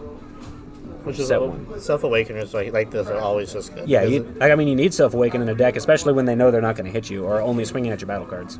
And the best thing about this card, what I like about it too, is the fact that even if when you swing it, it's still a threat. Yep. Because it's still going to present that 15k. It's still going to present you the double striker critical. All right, there's And the then- monkey off the drop. Nice. That double strike critical actually would be insanely strong if he was able to utilize it right now. Yeah. All it takes is just one Champa. All right, if we're going to tap another one, are we evolving into the big monkey? There we Big monkey go. goes into evolution. He's going to be a 35 single. If you also utilize the Toa Overrealm, he could also swing with it, stand it back up, and then evolve into it again, being a 45. That's another different playstyle. I've seen some Search Coup players and other yellow-red players play with it. He'll be definitely being more very aggressive right now. And in his position right here, because he's all tapped out, I mean, he could have a sparking, but in the position right now, being aggressive like this is something that he can afford right now. Yeah. So we're going to swing. We're trying to bait out his Surge a bit, see if he wants to Surge and try to pop the monkey, but the monkey's still going to have all the negs, and it's just going to go away. Pitches a... Plea. Drops a plea, so he probably drew another plea. He drew a Nimbus, so that's another great thing for later down the line whenever Broly starts swinging at him. Are we going just 10 to 10? Probably. He might want to keep the rest of his resources up and running. He knows he doesn't need to combo right now. If he starts comboing up at all, it's just a complete neg in his hand, and there's just no reason to. Exactly. Better to make his opponent start wanting to burn resources, especially off the field and off his hand. Yeah, and I see 2 negates in his hand, so he actually really doesn't... Ooh, had to combo off the Vegeta from the field. That actually was extremely helpful, so that he doesn't have to get hit with a 15 every single turn. And the good thing about burning these combos right here is the fact that it does shut down a rival. Yes, it does. Because if it doesn't have the Raditz in his hand, then he has to actually combo reds and greens, because that Raditz is the strongest thing in the deck to be able to actually a rival off of. Exactly. And if he puts him to 3 right here with the gigantic monkey swing, then it can be over if he wants to actually go for the plea. But he'll still be at 3. He could Surge and still pop plea, even if plea had strategies of Universe 7 on it. So he still needs to be very wary about what he wants to do. If he goes into plea right now and tries to dump his hand, he could see Fortune, or he also could see Misfortune with Broly Surge. So he has to be careful about that. And he's going to Surge right now. Let's see what happens here. Get rid of it. Boop. And there's the draw 3 on the Awaken. And we're going to get that offering. It's either going to be draw 2 or he's going to go to 3. He's probably going to draw 2. Draw. Yeah, of course. You might as well make him draw at this point. Don't just be at 3 for no reason. Because if he's going to swing with that, yeah, he wouldn't be able to pop it, but now he would have all the cards in the hand to be able to start doing something. That's probably the other mindset he has. And he utilized a Nimbus and I think a Beerus arrival for his red. Now, please swinging for 30. I don't believe there's a negate unless he has an after image. There's no way he can negate at this moment, unless it's after image. Oh, he's going to Surge? Okay. Get some energy going up. 2 arrival Brolys. So if he actually can get his Brolys off the board, it's untap 2, draw 2. Yeah. Good thing they caught that. It's untap 2, draw 2. All right. Utilizing the fact that he already had to get rid of his Brolys, I would have put in one of those, is that all you got, instead of the other thing. So this way you can utilize your... Because you're not using it right now. Yeah, you're not using it right now, and Broly usually isn't going to leave. Yeah. Wait, he's at 3 life. He's at 3 life. Yeah, he's at 3. Yeah, he caught it. Yeah, he caught it. Okay. Make sure that they caught that, because this might be gay. He might have been looking for that. This might be. Oh no. No, because it's not going to kill him. Because even though it's the 3, he would go to 1 even if he didn't take he it. But if he tries to out combo this entirely, his hand is just going to start dwindling and dwindling. Even if he starts drawing cards off of all the Chi-Chis, what he should have done first was combo 1 with the Chi-Chi, draw 2, then flip, then Paragus, and then draw 2 more and warp 1. This way he has an extra 1 card in his hand. So he missed a card draw for that, and he had to pitch away an arrival. Pitches away a good arrival too. Yeah, actually one of the strongest arrivals. And then neg that by 10. Really strong. This way he doesn't have to invest as much combo power into it. So there's... And he gets another body on board. Yeah, and he gets another body on board. And now even further degrades the idea of him trying to do anything. But the fact that he's already surged at this point means that Max is now not going to be drawing cards anymore. The both hands will like stop. Yeah, but everyone's like, no. Yeah, because I saw that, I was just like, is he going to untap one and I'm going to have to tell Marco that we got a misplay going? No. All right, so there's the swing. And I'm pretty sure he'd like to turn in that tap for a draw, but, we can't all do that here. Yeah, we can't do that. I mean, the fact that you're untapping 2 and drawing 2 is actually already strong enough. There's a Nimbus negate, so that means he had 2 Nimbus when he surged with that. There is no pitch, I believe, on Nimbus, so he's able to continue going wherever he wants. He's in a good position right now. He doesn't really need to pitch anything. Yeah, he doesn't even need the negate. He could have just eat up a couple hits. You got it? You got it? Boop. And see what he wants to do here. Anything he can do. He can start... He just needs to keep swinging. Depending on how it would have been, I would have swung with the Broly at the the 6-drop at the plea so that he can start hitting it as hard as possible. But of course, he negated, so that's kind of moot. But at the same time, trying to get rid of the one card that can now not come back. Like, plea is not coming back unless you're tapping 5-4 now that he's already surged. So we're going to see exactly what's going to happen with that. Okay, so he comboed a Raditz and a Chi-Chi. Is he going to arrival anything else? Gogeta or Champa and Beerus? That's what I'm looking for right now. But He already warped it away. It would have actually been interesting to start hitting him for it, but at the same time, and there's the Cold Bloodlust. Or 25? Most likely the Cold Bloodlust. yeah, Cold Bloodlust would be better at this point. Okay, no, he's just going to let lets it it die. go. Yeah, he's going to let it die. It's no too much arri- to invest. But no arrival though. Yeah, no arrival. I mean, now he can't arrival anymore unless it was put in the Mafuba jar, and he's just going to pass. Laser strike out to dad. Cool. You got the win? All right, let's see what we're going with. Hey, my legacy still goes through. He's like, "Baby, be my baby." Yeah. Laser strike. Okay, what is he going to charge this turn? Okay, finally saw another Whis. There we go. So now that he's got all his red yellows online, he has everything he needs in the drop. I don't know if he has another monkey in the drop to be able to draw 2 more cards. That'd actually be kind of strong right here, because all he really needs is 2 to 3 energy to do most of his plays.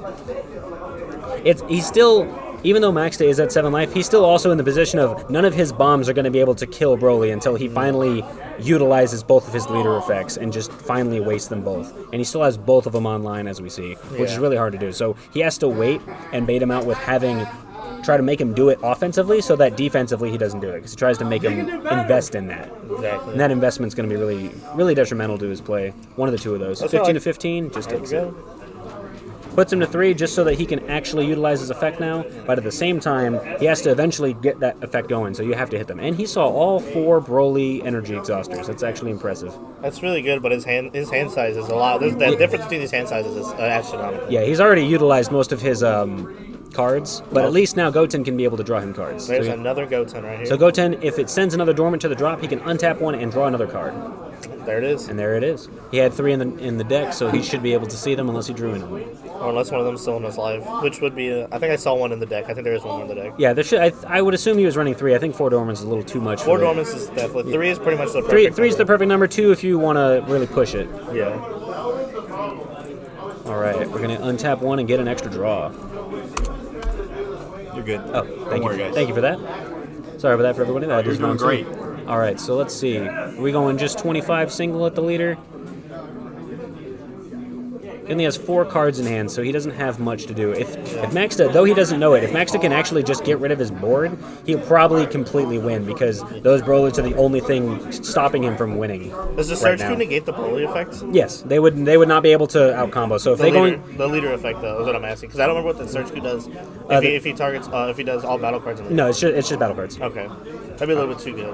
Yeah, that'd be strange. That'd be really, really impressive. Yes, choose all of your opponent's battle cards, ignoring barrier, negate their steals for the duration of the turn. So 20 and 30. I mean, the Broly can play. I mean, if the Broly was in a better position, he could play around it with the rivals. But at the moment right now, he's not in a good position. Yeah. He took a lot early game, but if he doesn't do anything, putting more pressure onto him right now, Yeah. he could easily come back from this. That's what Broly's trying to do. Yeah, the fact that he has 2 negates in his hand is actually really strong, but you could also go in there, you could swing, he could swing with something. He does have a cooler in his hand, so if he's going to go for a strong push on his leader and try to get in and like a strong double crit, then he could actually see a cooler hitting one of the, is that all you got?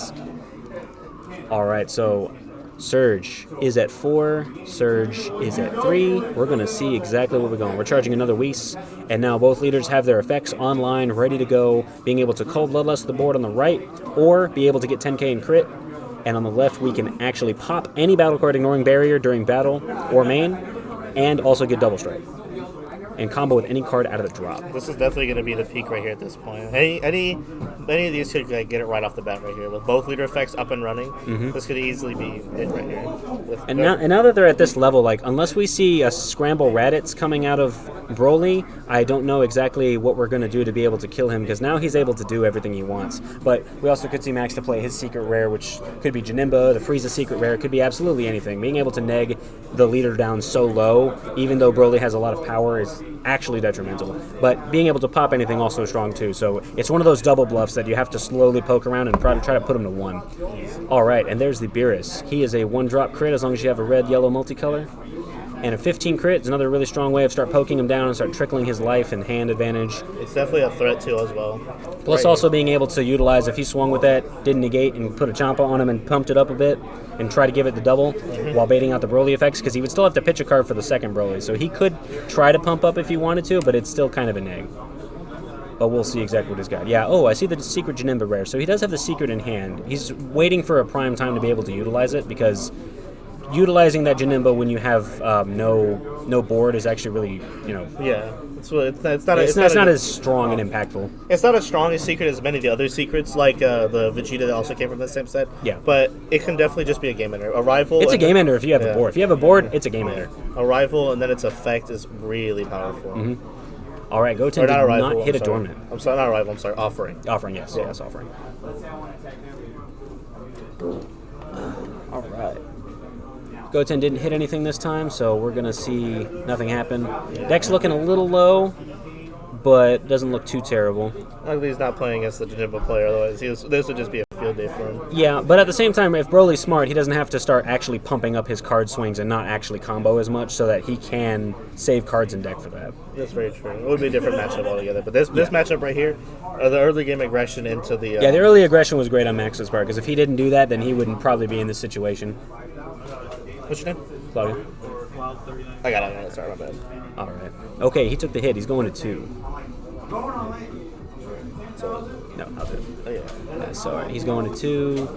We're going to play another 1-drop. Where is Claudio's name? It's up here. And then play a 1-drop, swing at the leader. And there is that all you've got? So he's gonna not pitch for that, because that's gonna degrade all of his cards in the hand. It's really strong not to, but at the same time, if he doesn't deal with the board, eventually that board can creep back up on him, because he has to make board investments and just hope he doesn't actually hit him. There's the cooler. Okay, there's the cooler to negate that. We're definitely here. And we're gonna draw 2 off of that. Tap 3, and there's the exploiting weakness on the play of cooler. On the play of cooler. There we go. Really strong play. Showing why that card is like a $90 card right here. Yep. That card is definitely going to cost it. And there it is. That actually was a very strong play on his part. Being able to, on that play, be able to utilize it. No, that's only, I believe, it's activate main or battle. We are in a battle right now, technically speaking. But would you be able to? The judge is confirming that. I don't think he could. Yeah. Either he could, or he's not able to do it at the moment. Yeah. I'm assuming you probably couldn't. Because you are in a battle, but it wasn't really prime and right there. He is at 4 life. Most Surge effects are at 3 life. No, he's at 5. Surge Q's at 5. No more battle card because card. What? No more battle because card gone. Yeah, because the card would be gone. The neg immediately. The neg would happen first. Yep, you're right. Yep. Because I was like, he could technically do that because he is in the middle of a battle, but the fact that his auto would have to resolve first before he can activate that thing, because there's no chaining situation like it's in Yu-Gi-Oh!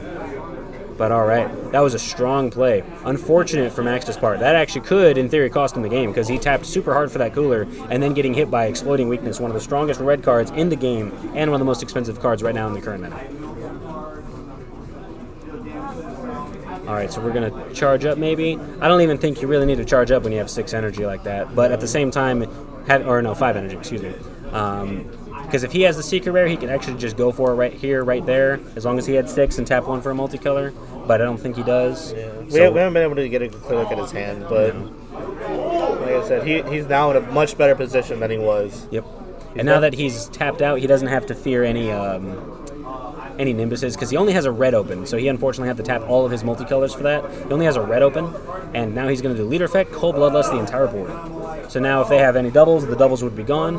I'll get those super combos on, which is good for him. But now he can combo like normal, as if the game was just the way it is. So combos up to 30, and we're good. Which is good for him, because now the super combos definitely just turn himself into cards and gets himself out of the situation. Yep, and I think he drew another super combo off that, or already had more than enough super combos in hand. But now that the Brolys can't just pop all of his combo cards, he can sit there and actually defend himself like a proper normal game. And there's that third super combo being able to protect himself really strong, not to be able to go to 3. Going to 3 against Broly actually is extremely unfortunate, especially when you know you have to expect a secret rare. Even if he doesn't run it, expecting that secret rare still is a thing that you have to be prepared Exactly. for. All right. So it's a good thing we have that done. It's a good thing he was able to utilize that leader effect at the prime time he needed to, because tapping out like that could have cost him the game depending on the situation. But Surge Q's defense to be able to Cold Bloodlust the entire board, making all doubles, triples, and on-board effects just completely neutral is just extremely powerful. Colin? Yeah, it definitely shows so much power. So much.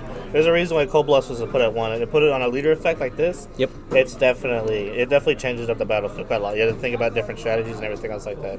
Just seeing it right there, you playing an aggro deck that utilizes a lot of effects. You definitely have to think, how am I going to play around this? How am I going to do this? Yeah. I need to. I got to get the win, but I can't steal it out from under with a sneaky double triple strike. Yeah, the only way to kill Broly is to swing with that leader. He doesn't negate, pump everything into a double right there because you cannot pop your leader. That's essentially how you have to do it. Or one of the ways, at least. Cards in hand. He only has 4 cards in hand. So Broly's looking mighty low because eventually he's going to be able to just have nothing on board. But at the same time, if he can finally get rid of his Broly's on board, I don't believe Broly could actually come back from this because he used too many Brolys for his effect. There's a Broly. All right, there's the Broly. Let's see if we have a counterplay in hand. Even if the counterplay happens, unless it's Denial of Hope, he's still going to be able to look at his hand because he has way more than 4 energy. Exactly. All he needs is just 2. So let's see if we have that counterplay. Tapping 3. And he still can see it. So he only has 2 expansion Brolys and a negate. I think he's dropping that expansion. And he's going to drop the expansion Broly that evolves. All right, so we're going to... There's another one in his hand. Yeah, there's still another one in his hand, and we're going to be able to negate the whole board. That's gonna go. There you go. And the leader has a bean on it, so leader's at 20. But now he only has 1 evolution target and 1 negate. If he could swing with his leader and try to bait him out, see if he does or doesn't do it, he would have to negate the leader swing, expecting a Champa. If he doesn't negate, not expecting Champa, he could just win this. Yeah, but since his opponent looked at his hand, I think he might play. If he can't end the game right now, he's going to play more safe. There's no reason to go all out, especially after seeing what he has in his hand. Yeah. All right, he said no negate. Let's see if he has the Champa. Oh. Combo 1, response on that. Broly blows it up.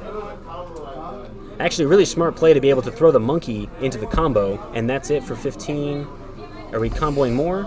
Nope, that was just 15 to 20. And we're going to tap 2 and draw 2. Utilizing the monkey to combo it off, and then watch him pop it away. Either it went in or it didn't.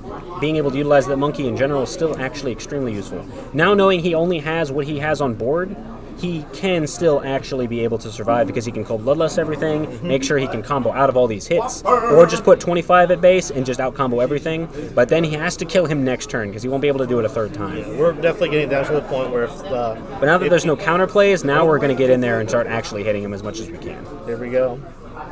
Because he also could, since Broly did it once, if he wants to combo out again, he would have to pitch a card in his hand. So now he can somewhat more safely combo up so that he can force the last 2 cards, the last negate, or the last thing out of his hand. Exactly. There's definitely a super combo. There's definitely a heartful plea in there. So Plus, he still has his Broly leader, so he could actually Paragus super combo from the drop if he wants to the first time and try to get his hand advantage back up. FML got it. FML Alex won. Pierre Sign got it. All right, we're going 20. Nope. All right. And combo out.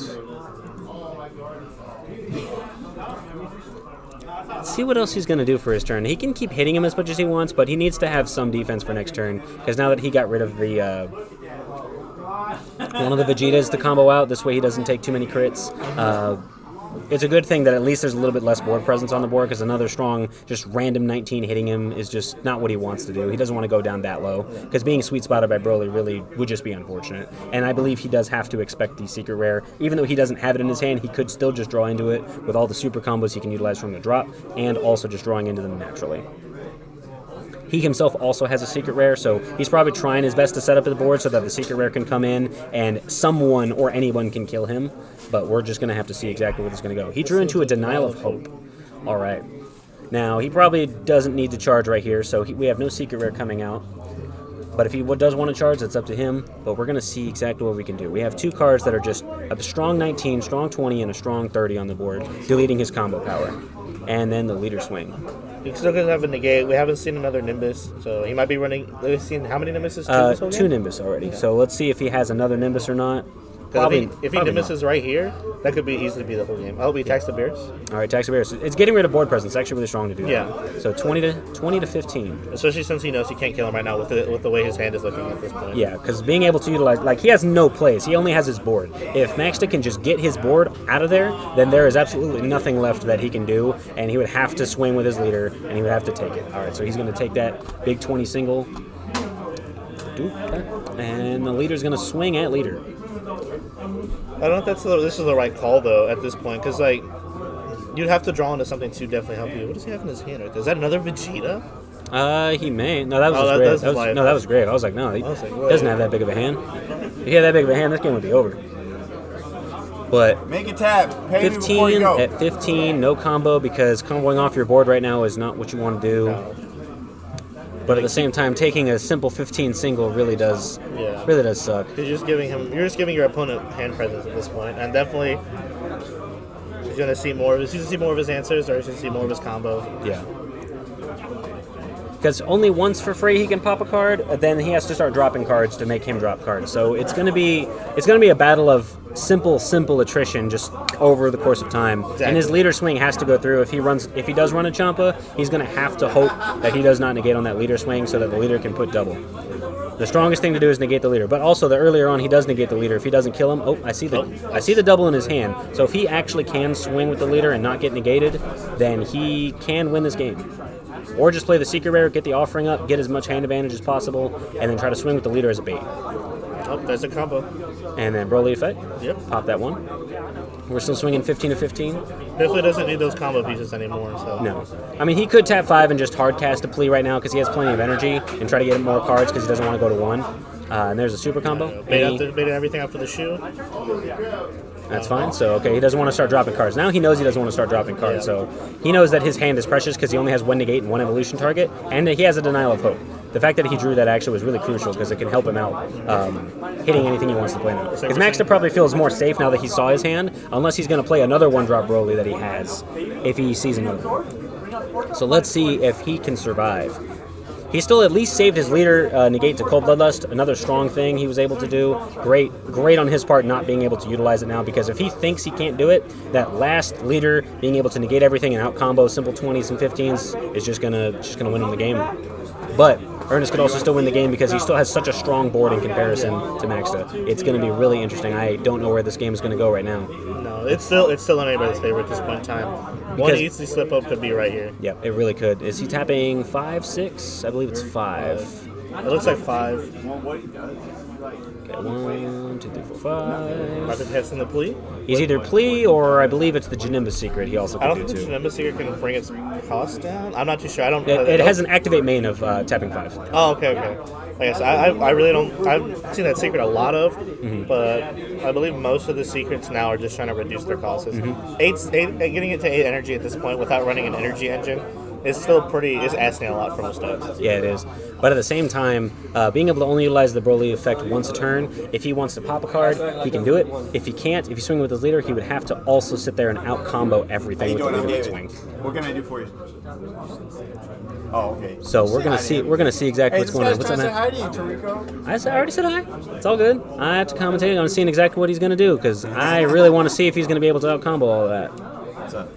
Number secrets on the board. Did he 2-0? No, it's only one. Okay. There's only one match. Oh yeah, that's right. All right, your number secret's going in there. What's that? All right, swing with the leader.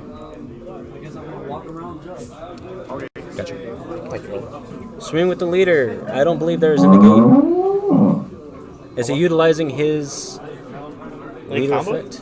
He uses leader effect. I'm not too sure exactly what he's going to do. There it is. There's a double. There it is. There it is. He's got this.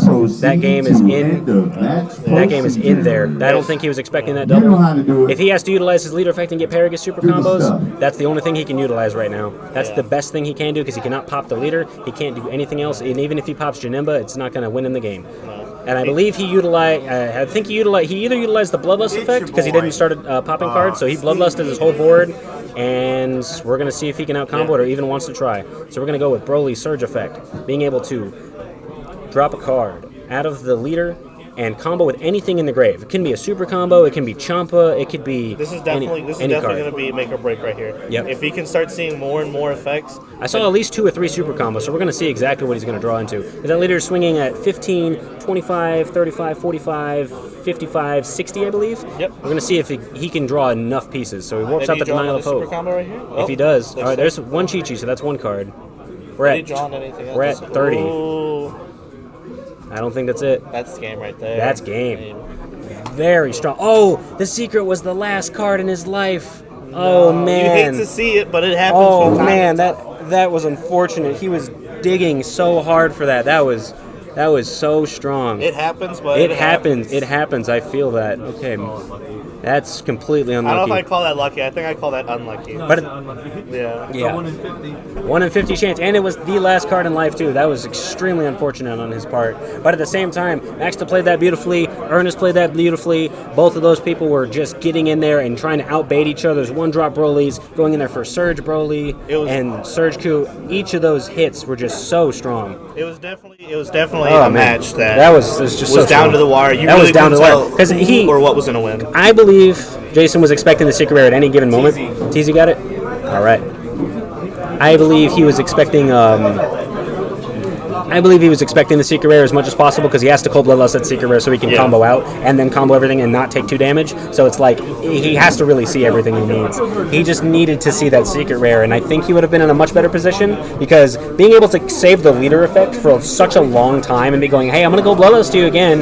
Yeah. You know what's going to happen, meaning he can't afford to combo anything else. Meaning if you hit the leader, he's just going to start taking hits and not care about you, and then the board's going to show up. And if he Janemba's secret and they have that there.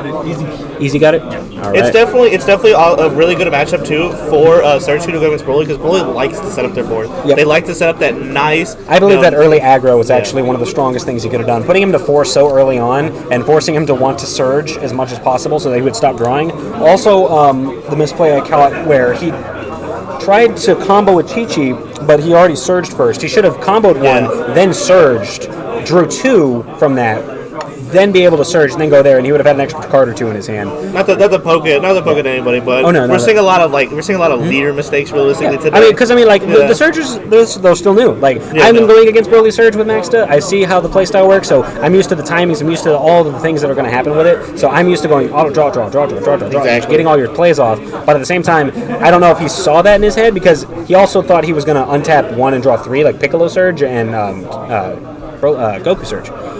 So who knows how experienced he is with the leader or not? I'm not too sure. Who knows how often he has been playing with it? But it's just simple things that he may or may not have seen. I'm not saying that he did anything wrong.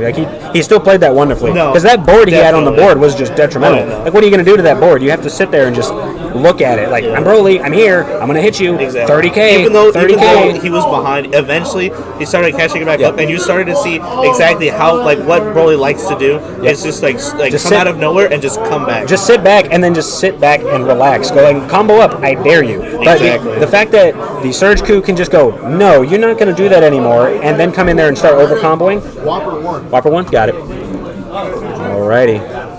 Harper gets another win. Let's see where we're going. We only got a couple more people going. Exactly. But yeah, no, these new Surge leaders, they're definitely Surge leaders are really strong. They're definitely strong. When I first saw them, I'm sitting here and I'm like, 2 cards out of your hand, that might be a little bit of a neg, but seeing these leaders performing, that's not a neg. These it's never. It's essentially card neutral. You're awakening and untapping 2 or untapping 1. Alex 1. Exactly, and a lot of these Surge leaders, their effects are just out of this world powerful. Yep. I know, because you were saying the Broly effect. Marco, did Omega Drake and Kazuma finish? Okay. Their effects are just powerful. Their effects are powerful. Being able to have essentially an XYZ monster on your leader, and then that leader not be able to ever go away and almost never be negated is actually extremely strong. Especially effects like just as we're seeing here. I have a lot of faith. Hey guys, definitely. Listen up. Topping a lot. If you would like to make some pre-orders for Set 9, whether it be boxes or cases, they are so strong. I'm really looking forward to see more Surge leaders. I definitely want to see Surge Piccolo come out. Search Pickle is actually extremely powerful. Pre-orders The fact for that it set still 9. has Gogeta 7 and Gogeta 6 wasn't gone, then there would be nothing else they could have.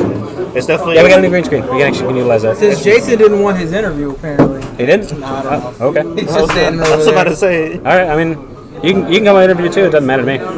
But it's just like one thing I did notice when you surged, you should have Chi-Chi'd first and drew 2, then did the surge. I had already drawn. Oh, you did? Yeah. Okay, I didn't catch that then. Okay, so that's fine. That means there's no misplay. That means, like I said, that was the only thing I ever caught that I thought wouldn't matter. But then if you already surged like that, then it's fine. Yeah, I had paid attention to that too because I was like, if I draw it, or if I surge and then combo, I'm not gonna draw. So I made sure I drew something else first. Yeah.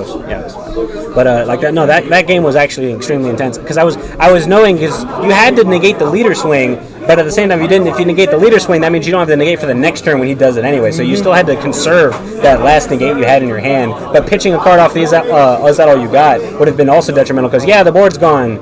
But you don't have any cards in hand anymore. And now that he finally saw your hand, now you know you can't bluff anymore, and the bluff power is gone. And it was just a simple matter of, all right, I'm gonna eventually do something. I was waiting for him to try to kill your board because if he thought about it, you got rid of 2 Broly's for the Awakened Surge and 2 Broly's on the board. If he was able to get rid of your board, then he would have just completely flat out got it. He definitely would. But I was worried about that. I was I was wondering if he was I didn't think he had any board removal, with the exception of maybe exploiting weakness, but I didn't see him play it. I know he has it, but he didn't. Yeah, I didn't see him play it either. I didn't see it in his hand ever. I saw he had the secret rare most of the time. I was wondering when he was gonna want to go in for it, but I also was like, if he does go for it, then it's still gonna get popped. But he has to kill you with his leader. Once I saw the hand and I saw your hand, I was like, he has to kill you with his leader, or there's gonna be nothing else. If he didn't kill you with his leader, then he was never gonna win. And I didn't expect the. Oh, now you're here. I didn't expect the double strike. Oh, come on, man. Yeah, I got it. There's someone in the middle for him. I told him to that I didn't expect the double strike at the end. Yeah, that double that got me. It definitely looked like that double strike just came out of nowhere. That's the one. For you at least, because once he saw your hand, I believe that's when he knew he had to kill you with his leader. Because if he didn't kill you with his leader, he was never going to kill you. He was just going to sit there going, "Please don't blow up my dude, please." And then with is that all you got? If he blew up his old board with that pitch, that would have been a 1 less card in your hand, and that would have been. The fact that you drew the denial to start, I was like, oh, that's a really strong thing. That's going to be really good. And then he went out for the secret rare first, and I was just like, oh, that denial is not going to be useless. That's going to be useless. Because I was like, yeah, he's going to hit them because he's going to try to play another Beerus or another Goku. He's going to go in there. Yeah. And then tap 5 secret, I was like, well, that denial is useless. Time to warp it off with the Paragus. Yeah. And I was like, this is just insane. I tried on that last turn. I wanted to see what I would drew. I drew a Chi-Chi and another dual color, but I didn't draw anything else I could have actually used. Yeah. I was trying to back. I had 2 1-drops in there, and I had 2 dual colors open, so I was like, dude, all my super combos were still in my deck. Yeah, I was except for that one that was in my drop. Yeah. So I didn't know if he was gonna play like a counterplay right there. So I was like, all right, he most likely was gonna blow up my baby. So if he would have negated, it was crazy because I was like, should I charge? I feel like counter resistance coming. So like, I didn't charge, and then when I drew off the offering, I got the Almighty Resistance. So I was like, oh man, because I could have just swung my leader, he would have negated, could have Almighty Resistance. And then just dumped and it. then dump my hand. But I mean, at the same time, still getting the offering and drawing 2 more cards was essentially the same kind of like net of plussing. Yeah. So it's like it didn't really matter at that point. But at the same time, being able to have that much of a hand while he still did that, because even because also playing the deck, he can go for 3 cards in hand, super, draw, and he could just out combo you out of nowhere. Yeah. If he out comboed you, then you would have had to waste your leader effect, let us the board, barely take all those hits, and then just Evan's drop. Got it. Evan just met Matt Sublett, his favorite person in the whole world, bro. I just took the picture. Let me show the people. Look, you saw it here first. He came over and said hi to me. Yeah. You're gonna see it on you're gonna see it on Facebook. He got to be with his bestest buddy, another true Victory Strike player, one of the most famous people also for playing Victory Strike, also in the house too. Matt Sublett, one of the people who created Victory Strike. Yeah, he made like the basically U7 build. Yeah. So the Evan of his community of that area. Yeah. That's he also moved Who down are we here. waiting on? Cosmo and Omega Drake. Kazuma! Where you at? I feel like you can see right through me. Essentially, we can because Omega got it. Omega Drake 1. Got it. Okay, thank you. Yeah, but I was gonna try to just bait out the Broly effect. And I was just like, okay. Do it, baby. You were finally Round 3. in a good enough position once you saw his hand. Once you saw his hand, you could finally stop playing. Playing around it. Yeah. All right, everybody. All right, let's see what's going up. My secret was All right, everybody. Yeah, that was the last life too. I was like, oh man, that's unfortunate. that would have been a great draw. Let's do it. Who are we putting on stream? Okay, we can do PZ versus PR Sign. We can do Colin versus Claudio. And we can do Maxa and Whopper. Those are the people that are all undefeated. Does anybody want to show off your deck? We can do PR Sign again, or we can also do Claudio. Claudio could also be up there because he's also undefeated. Claudio versus you. Colin. I'll show it off. What's his tag again? Carl? You're dropping? No, I said you can do okay, he asked first. Carl versus what? They're the ones in last place down here. Alright, we're going to do a spicy little one. Carl versus Kazuma.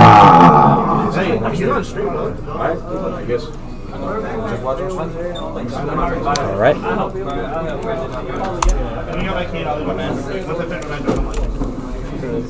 Get my car key right there.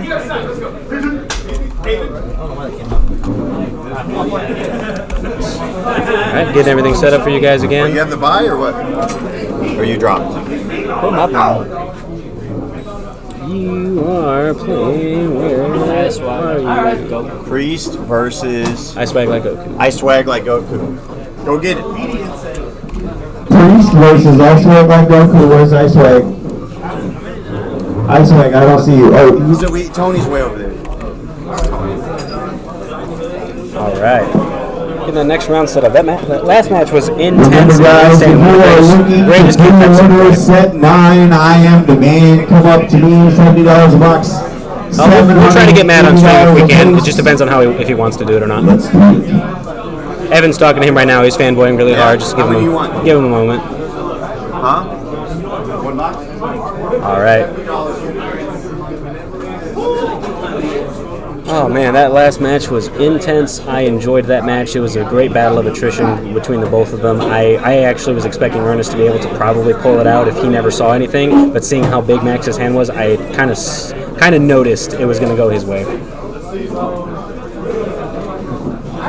Am I going to Vegas? I am not going to Vegas at all. No, sorry, unfortunate. I just got to work, got to do all these things, got to save up money, got to buy up for the next set. I got to do all this stuff. Unfortunately, I can't go. I want to, but not in the cards.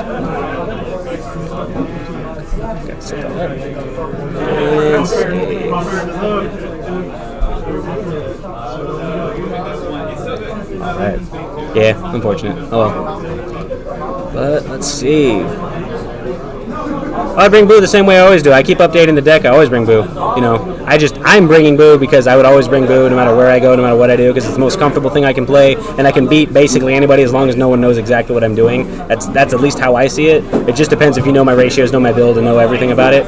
But if anything, you can also bring different types of Surge Coup decks, like Surge Coup, Piccolo Surge, Broly Surge. All the Surges are really strong right now before set 9 is going to kick off. That's what at least I would say. See if we're getting ready for that stream or not. Not too sure. I think we're getting it. Yeah, you're on stream, bro.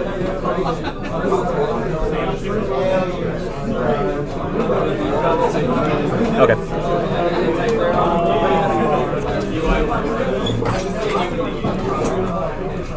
All right. We have Priest with me from Team Lethal. We have finally another helpful commentator, so I don't have to do this alone. Thank God. What's up? What it is? What's popping? Right. We got your boy Priest from Team Lethal. We got Torrico Godstrike, of course. You good, brother? Yeah, I'm thirsty, man. You've been talking a lot. Just talking the entire time. I'm thirsty, man. What's going on, chat? Everybody in the viewer section, thank y'all so much for tuning in and being part of, like David says, part of Team Zaz, Senpai on Thursdays. It's been a great game. The last game we had was probably one of the best I've seen on stream. Like just in a random game, like the entire time with Surge Coup versus Broly Surge. It was double Surge going both back and forth. Okay. All right. Let's go. To the Mets. Got to skip that part, guys. Yeah, my bad. I'm never good enough at doing that. I'm not a hype guy, but at the same time, we're going to see exactly what we're playing. We're playing 18. Okay, we got Demigra versus 18. Okay, two, different leaders. Two different play styles. In your opinion, Brandon, you want to go with Brandon or Torrico? It doesn't matter to me. All right, for Torrico, since I like the name, because I mess with the show, between these two leaders in the decks, I'm not sure if you're familiar with them. Which one of them two do you think has the most edge right now? I think 18 has the better style of aggro to be able to keep up with it because it has the beans, it has blue, it has all of the survivability aspects that Demigra can't. Because when Demigra taps out, the only thing they're playing is going to be Super Kamehameha or it's going to be Power Burst. One of those two things. When Demigra taps out, they're tapped out. And I believe that's going to be the strongest things. If he taps out too preemptively and gets to be in a position where he can't aggro him down properly, I don't believe Demigra can have it. But at the same time, if Demigra aggroes just properly enough and he has too many 10Ks in hand, he's going to be able to take so many hits and have to take hits because Demigra's going to go in there turn 2 and just start going 10, 10, 10, 10, 10, 20, 20, 20, and just start hitting him as much as possible with all the Demigras bursting and taking life. Plus also Demigra's basically playing the game at half life, essentially, and 18's going to be A-okay with that because you need to also take up as many hits of 18 as you can possibly absorb because she's just going to hit you really hard with all of the arrivals she can do, with all the different type of play styles she can do, because she can utilize essentially anything, but blue-green at the moment is also, it could also ramp, and you could also be as patient as a 21 player. It just depends on how he plays and the play style behind that. Okay, yeah. I know. Harold must be playing the Turles, which kind of helps him because I know the summoning sickness does kind of hurt the Demigra. Yeah, like you said, they're trying to aggro them down. Yeah. However, since he gets that free body, I know that he has cards that actually get played for free. Yep. So maybe he can probably try to find a way around that. I'm not sure if he plays any good one drops. When I played against Harold, I didn't see him play any one drops just like the Turles. And the only thing I think he would have would be Black Mass Saiyan, but also whenever if he summons 2 cards at the same time and summoning sickness happens, the player has it. What happened? Timer? Hold on, I gotta set that up. I can't see it from here. It's at 0. 0. Cool. Alrighty. David, help me do it. I can't find it. If only I could see exactly what button to click. I could tell myself. Usually David knows how to put that. No, I don't think that's Naruto on the board. No, that's not Naruto. That's good old Goku. All right, so we're gonna see a charge and a pass. Okay. Black Mass Saiyan would also be extremely important in this matchup, but at the same time also hard counter because it's gonna get bounced. So we're gonna charge and I think the main thing, like you said, I think the main thing is just getting that summoning sickness out the way. Yep. I don't really think that Demigra had any strong full plays with the lethal. Banana Duck 420. It's Harold is somebody we have our eye on. He is a potential lethal player. Mm-hmm. Have you seen anybody pop the field spare or Adric players? And you know what? I think the only good pop field spare is the Vegeta. I think what's it called? The tactical Vegeta. The tactical Vegeta that pops the field spare, but we really don't see anybody really playing it. All right, so now we're gonna play the Demigra. He's gonna burst 2, take 2 life, and we're gonna go straight in there. Okay. We're gonna start playing cards. Now, whether or not they see this coming, the auto of the field spell, he can target either which one he wants to be at to have the summoning sickness, because they both come out at the same time. Essentially, if he chain attack Trunks into something, he specifically can choose which card is going to be there and have summoning sickness. Whether or not he does or doesn't know that is going to be up to him. It looks like he's reading them, so he must know that he's picking one or the other. So I guess he's just trying to see what effects they have. And also, maybe he also doesn't know the deck and he's trying to make sure he knows exactly what he's seeing. But like I said, the big thing is really just Harold being able to swing with his battle cards, because now he's set up for a Turles. Yep. Yeah, he's gonna be able to swing with 1 and his leader, so he does got quite a few swings in there. Yep. All right, so he's gonna give the summoning sickness to the 10K.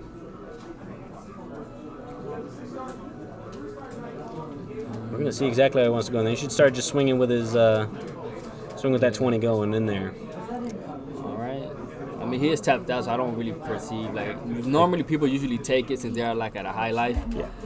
And I know Android 18, no matter if it's Android 18 or Android 21, they usually just take the hits because you're basically giving the cards that they need to have. Because they need to do it. Because they're going to self-awaken anyway, and at the same time, they're going to also be able to utilize all of the cards that they need. And there goes the Turles, yeah. And there's the Turles. The moment I seen that, and as a matter of fact, this is a pretty good play simply because of the fact that he could get 2 big swings in there, and you don't even have to pitch for the +5. You can just 10. Yep. Because you can just 10 and just have him either take it or don't.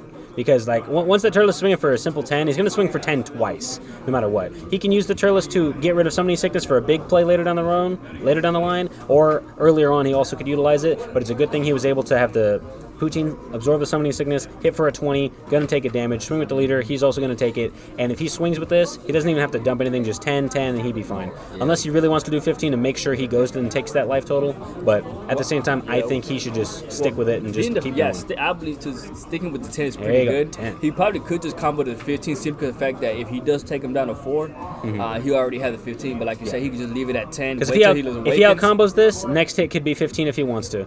It just doesn't matter. So, all right, there's one. There he stands, and then there's that second swing. Now it's up to him if he wants to take it or not, because he was going to self-awaken in general. All right, so there it is. All right, sorry about that. This is round 3. And there goes the other Turles. He's just throwing them out left and right. Because it's not once being able to play that card. Not once a turn and not leader locked in any way. As long as you just have between 3 to 7, 2 black battle cards. You just put them right back into the deck and just summon them right out there. And just another 10, and another 10, and another 10. And anybody who knows how Team Lethal works, we like to swing. So the play style of this deck, I actually like it. I mean, it's just swing. All right, there's another hit. Keep hitting him. And there he goes. Look at that. 4 hits.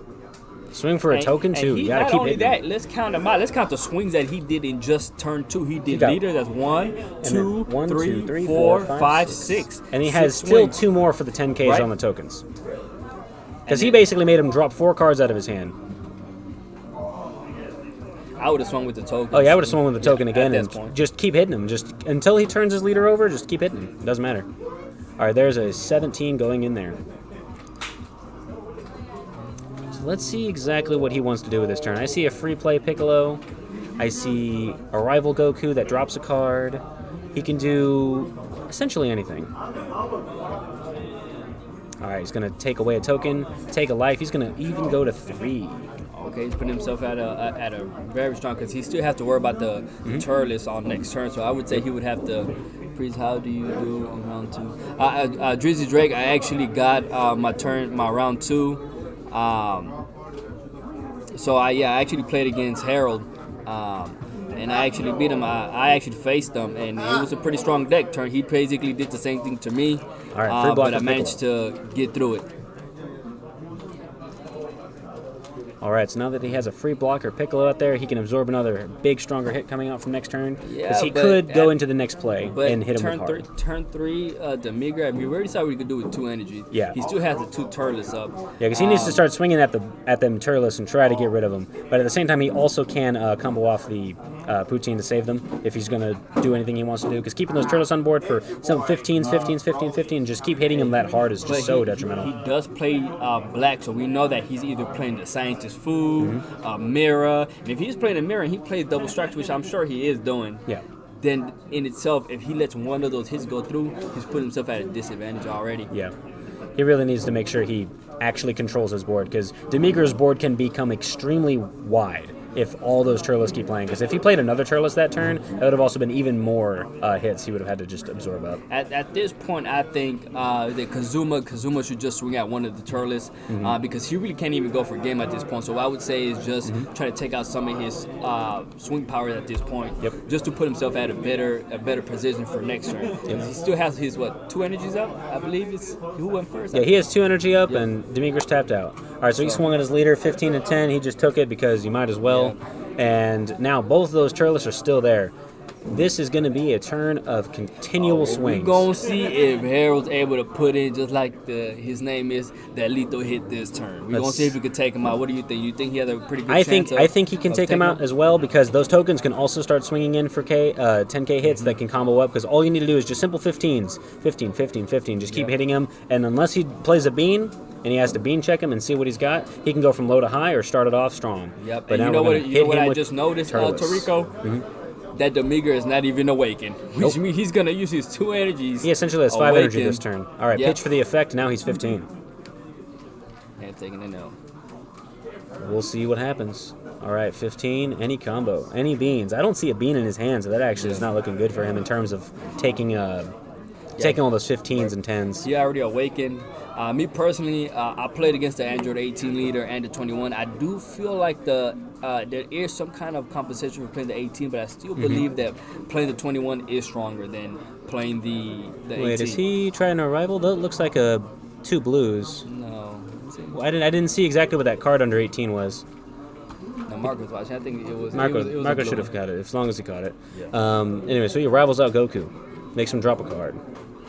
15 going in there again. Now at least 18 has 2 blockers on board, and those blockers, what he can do, first thing he needs to do is block with the Piccolo on one of the next bigger swings, and on a 15k swing, block with the Goku so that the Goku can continuously block every single turn and absorb a 1 hit every single time. But he is playing Demigra, which means that he could play the 4-drop Demigra, evolve into the big drop mirror, Demigra, and get rid of one of the blockers. Yep. So technically, if I think that's what Hell was trying to like accomplish it, because I can see that he's swinging with the battle card first, which is smart, to get rid of cards in his lower cards in his hand. Yep. And then go for the big play.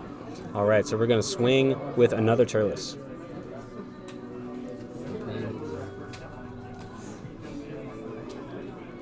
I guess he's thinking out the effect, or he's just not going to use it.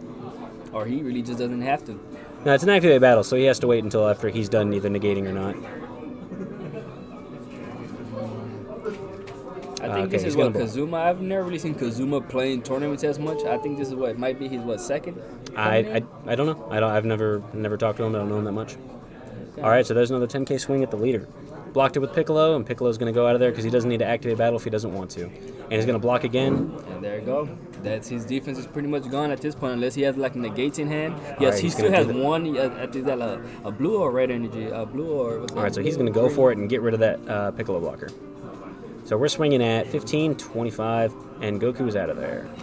Okay. Now he still has everything else. Hey, thank you for following us, guys. More people to follow. That's great. Horrific Phantom, thank you so much, like Tarika said, for joining in the stream right now. You're awesome. Thank you in. Senpai appreciates it. We appreciate it. For y'all to be able to tune in and stay tuned with us, okay? We had some great matches. Last round, we got a great match right now. Demigra versus 18. Right now, Android 18's at 3 life, while Demigra is at 4.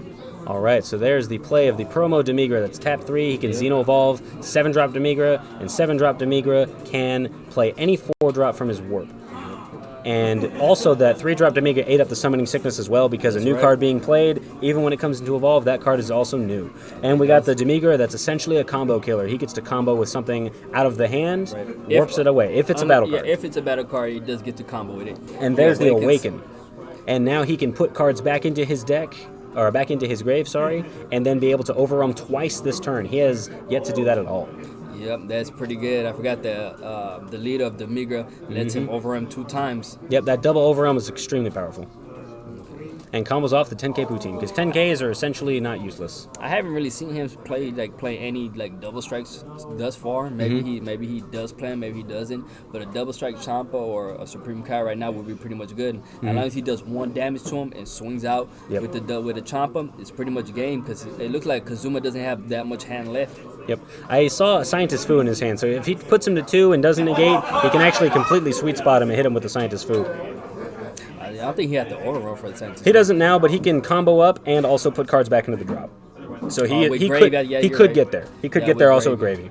Yeah, Gravy is on board. You're sure right. All right, he's tapping 1 for Violent Predator to combo out. Okay, now he's tapped out. Now he's tapped out. Unless he has a D-Magic, I don't see one in his hand. All right, so we're going 20. That auto's going to proc off, and he's going to warp a card out of his hand, and if it's a battle card, he gets to combo with it. You should probably warp one of those objections. That objection isn't going to really do any good. Yeah, there you go. But it's still a gigantic 20 coming out and still hitting you, and it's still so hard to deal with. And he warped a nice looking objection too, even though it's not going to be legal anymore in a couple of weeks. But props to Kazuma. Is this week? It's going to cut on the 7th, I believe they said. Okay, well guys, if y'all don't know, on the 7th, all the ban cards are going to be into effect. And now he's down to 2 life. Now let's just see if Hell's able to kill him this right now. All right, so 20, and there's a super combo at half life. Oh, he's swinging with it. With the token. Big gigantic single. He's going to just read it to triple check. He probably hasn't seen Demigra that much. He must have that Champa in hand. He either has Champa or he's really just trying to bait out negates, because baiting negates at this point is also really good. Because if he negates right here, he would be at 1, and Champa would then be irrelevant. This way, he doesn't have to do anything else. And so there's a combo 1, so he's going to go to 40. He got rid of the Fu. Interesting that he got rid of Fu. Right, he must have another one in hand. Either has another one, or he really did try to hit him for a different single, so he can overrun for a different play. And there goes the Turles. There's Turles. So he's going in there for another Turles. okay, he has one card left in hand, so We're going to see exactly how far this is going to go. Interesting to combo that off. I wouldn't have comboed off that Fu. All right, so Turles is now 15 single. okay. Well, he does have double, so let's see if he's able to combo out of it. And one more swing. Let's see if he's able to kill him. If he has no 0-5s in hand, there it is. Oh, there it is. It looked like he was managed to get out. And it looked like he's going to have to pass turn with that. No cards in hand, and that's it. Yeah, he needs to kill him right here, right now, or he's out of there. If he doesn't kill him now, then Demigra is just going to get it. 4 life. But I don't see any real big beaters in Kazuma's hand because I don't think Android 18 or 21 have any big plays other than turn anything 4. Because right now, all I see is an Arrival, an Objection, and the 16 Ramper in his hand. He has ramp cards because the fact that he comboed off his 18 already, 21, excuse me, was because right now Harold's basically like a sitting duck right now. He has to take these hits. Yeah, he just has to. So, I mean, he has. I don't know if Kazuma has any bigger plays, any double strikes in the deck. I'm not sure if 18 really plays those kind of big cards. All right, I so don't we're really think they do. So swing, tap 1, tap another. Arrival 18. So, all Please, for right. the love of God, do not talk to me. So let's go with this. We have the Arrival 18.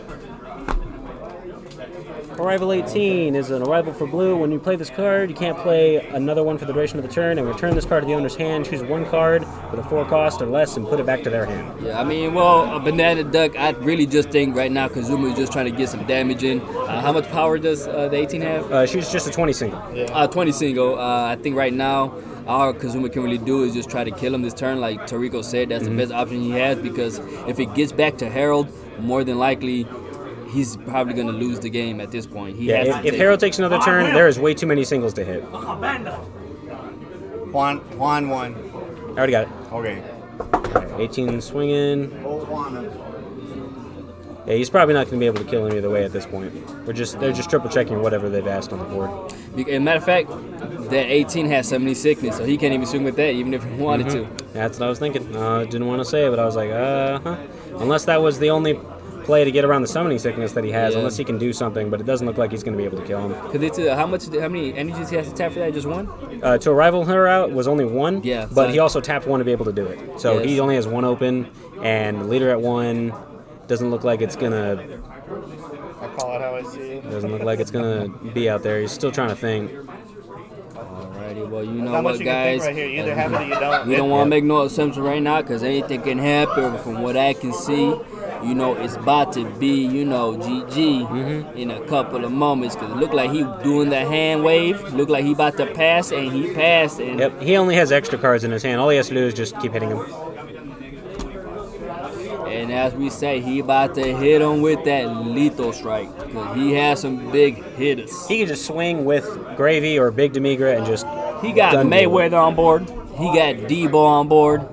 He got Terry Crews on board. He got Jax on board. He got Shotgun on board. Bang, he bang. got Swing. He got Black Hammer on board. It's over. Yep, and the fact that... There it is. Scoop it up. That's game right there. Yep, because can't even activate the battle of the 18 that was on board. All right. All right, guys. Well, that was the match there. It was Demigra versus Android 18. Harold versus Kazuma. If you guys are just not tuning in, of course, you got your boy Toriko, Godstrike. You got your boy from Team Lethal, Prees here commentating for y'all. Toriko's been doing an awesome job. He's mostly been doing it by himself since right now David is still playing. He's been doing an awesome job. Shout out to Harold, great match. Toriko, what's your thoughts on the match so far? I thought that match was, after I saw his turn 2 play, whenever Demigra started comboing out all of his 0-5s, that match immediately went to his favor, even if he passed with no cards in hand, because the fact that he had no 0-5s left to utilize. And he only had extra cards. So he only had extra cards, he only had just 10Ks, he couldn't do anything, and then his own summoning sickness was in his way, he had no established board, he couldn't do anything anymore. Colin got it? As you guys can see, back in the day, we out that Android 21 or 18 with that field spread was going to be strong. But as you can see, there is ways around it. Yep. Turn 2 kills, turn 3 kills is still possible, even with that summoning sickness on board. Yep. Harold was a great example on what is possible, even with Demigra, because not many people still play Demigra. But the fact is he's Hey, banana duck. 420. Thank you for the follow. Appreciate that. Okay. Also, all this spam, we ban that. I'm gonna ban you. Big E1. Big E, got it. FML Alex 1. FML. I got it. All right, guys. Well, y'all already know we love y'all being on the comments, but it looked like David really doesn't like the. What was the last one before that one? Y'all spamming the comment section because there are other people who do want to ask questions. We love the jokes and the laughs that y'all put into the comments, but we all want to be able to read other comments because there are people in the comments who are either beginners and want to ask, Tarico some questions or me some questions, and we want to be able to get to them and ask them about what's going on with the match or if there's a specific effect that they want to ask us about. We want to be able to read that, but of course you guys can throw in some comments, some small whatever comments. you want to do. As long as it ain't too big, we'll be able to get to y'all. Like I said, it's always awesome to have y'all come in and joke around and everything. Okay, so yep. It was also game one. Like both me and someone else in the comments actually noticed a misplay that happened for game one, so we both were able to catch that. Yeah. So it's like we're always able to see something. Even the audience can see it. I can see it. Marco can see it. Someone can see it. As long as everyone's able to just. And you guys help us out sometimes as well, and we appreciate that because sometimes us as commentators or Marco we miss things and you guys actually point it out for us. So of course we appreciate y'all. You guys are awesome.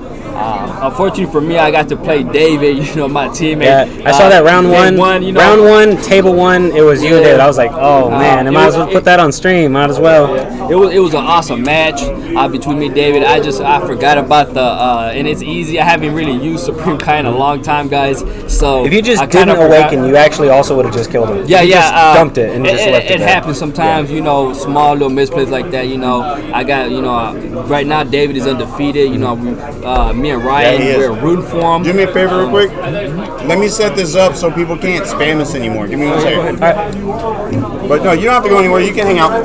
I just need to set this up so we don't get bombarded with that stupid crap anymore. Yeah. I don't know what that was about. I just ignored it. Don't do that. That was weird. Yeah, it was weird. I just saw that. I didn't know who any of that was. And I was like, man, I'm just going to ignore it and talk about the game. I don't care about anything else.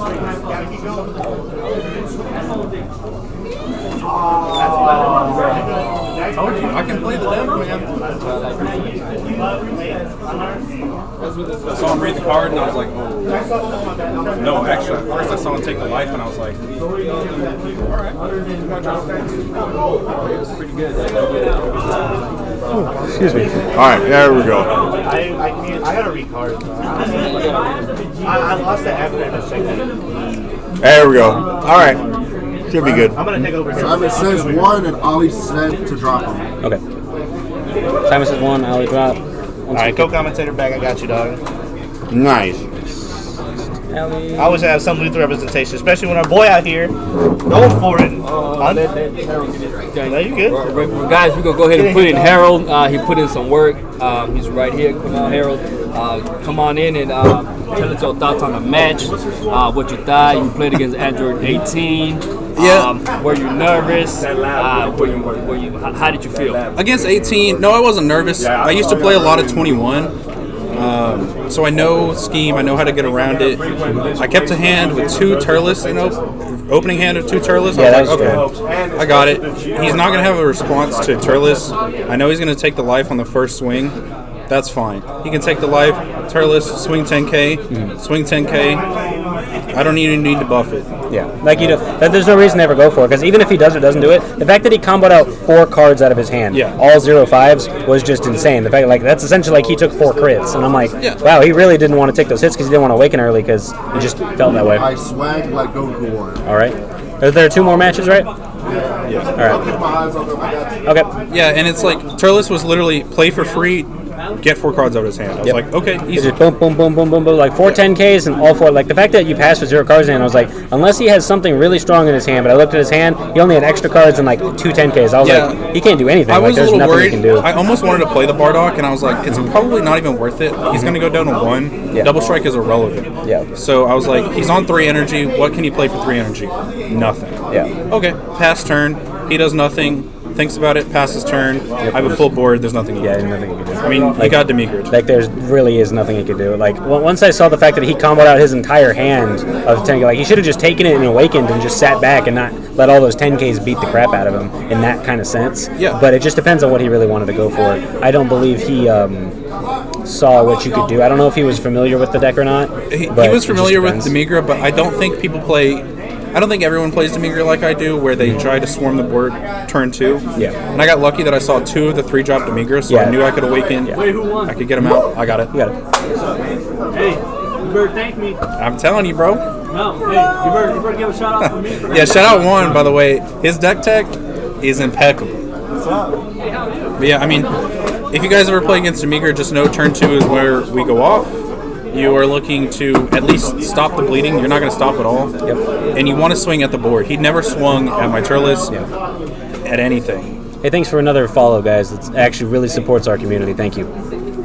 So yeah, I mean, Demigra, right? Like with that amount of with that kind of aggro, if you don't set up defense turn 1 and 2, then you're just going to sit there and just get pummeled into death by 10Ks after 10Ks after 10Ks and 15s if you had to. The fact that he didn't even have a bean. If he just had one bean, then you would have played it so much more defensively and just not even had to swing or combo up. And if you wanted to combo up with the Turles, then it's fine. Yeah. Hey, thanks for even more follows, guys. It actually really helps us out. Thank you. Thank you, Dash. Yeah, I mean, I saw that like once he comboed out 4 cards in, I didn't think he was going to have that because I'm like, that's every 0-5 in his hand. There's no way that he could out combo me at that point because I was like, you have one Ks in hand because I know that deck. The issue I had playing it, so many combos were 10Ks. Yeah. And I was like, what the hell do you do against aggro? Yeah, you take the hits. Like, you just kind of have to. Unless he saw bean, which he didn't. There's nothing you can. He didn't even see D-magic. Yeah, I didn't see a negate in his hand. I didn't see a single negate. Didn't see a single bean. It was actually kind of an unfortunate hand. He may not have gotten a good mulligan hand for defense. Not really sure. And you single-handedly just reminded people why the Demigra in itself, guys. If y'all must have forgotten what the Demigra is capable of, and you know what? And let's just say that was he went up against a deck that slowed him down by 1 battle card. So just imagine him playing against another player that doesn't stop him from summoning sickness. Yeah. So even with that, it just shows what the deck is capable of. Even with summoning sickness, he was still able to beat the deck down. When you summoned the poutine in the gravy, did he on purpose choose the poutine, or did he think that? When I talked to him, I was like, because the auto happens and you can choose. If they both come out at the same time, he could have just chose the gravy. And I reminded him, I was like, are you sure you want it? These come out at the same time. You can choose which one. Yeah. And he read both, and he chose poutine. I was like, all right. So swing 20? Yeah, like I would have stopped the 20 from hitting me because why take a 20? That's a guaranteed hit. Like, exactly. You're not going to out combo the 20, but he chose the poutine, which was fine. I mean, it affected me none. Yeah, because like you can just combo like once they're awakened, just combo out the poutine like how you did that one game. It's just I don't know why he wouldn't have done it, but I mean. So whatever he wanted to do. And theoretically, that's a good matchup for the Android player because you slow me down. Yeah, but at the same time, as long as you can produce so much aggro turn 1 and 2, then their entire hand of I'm going to sit here and set up. All you want to do is counterplay me.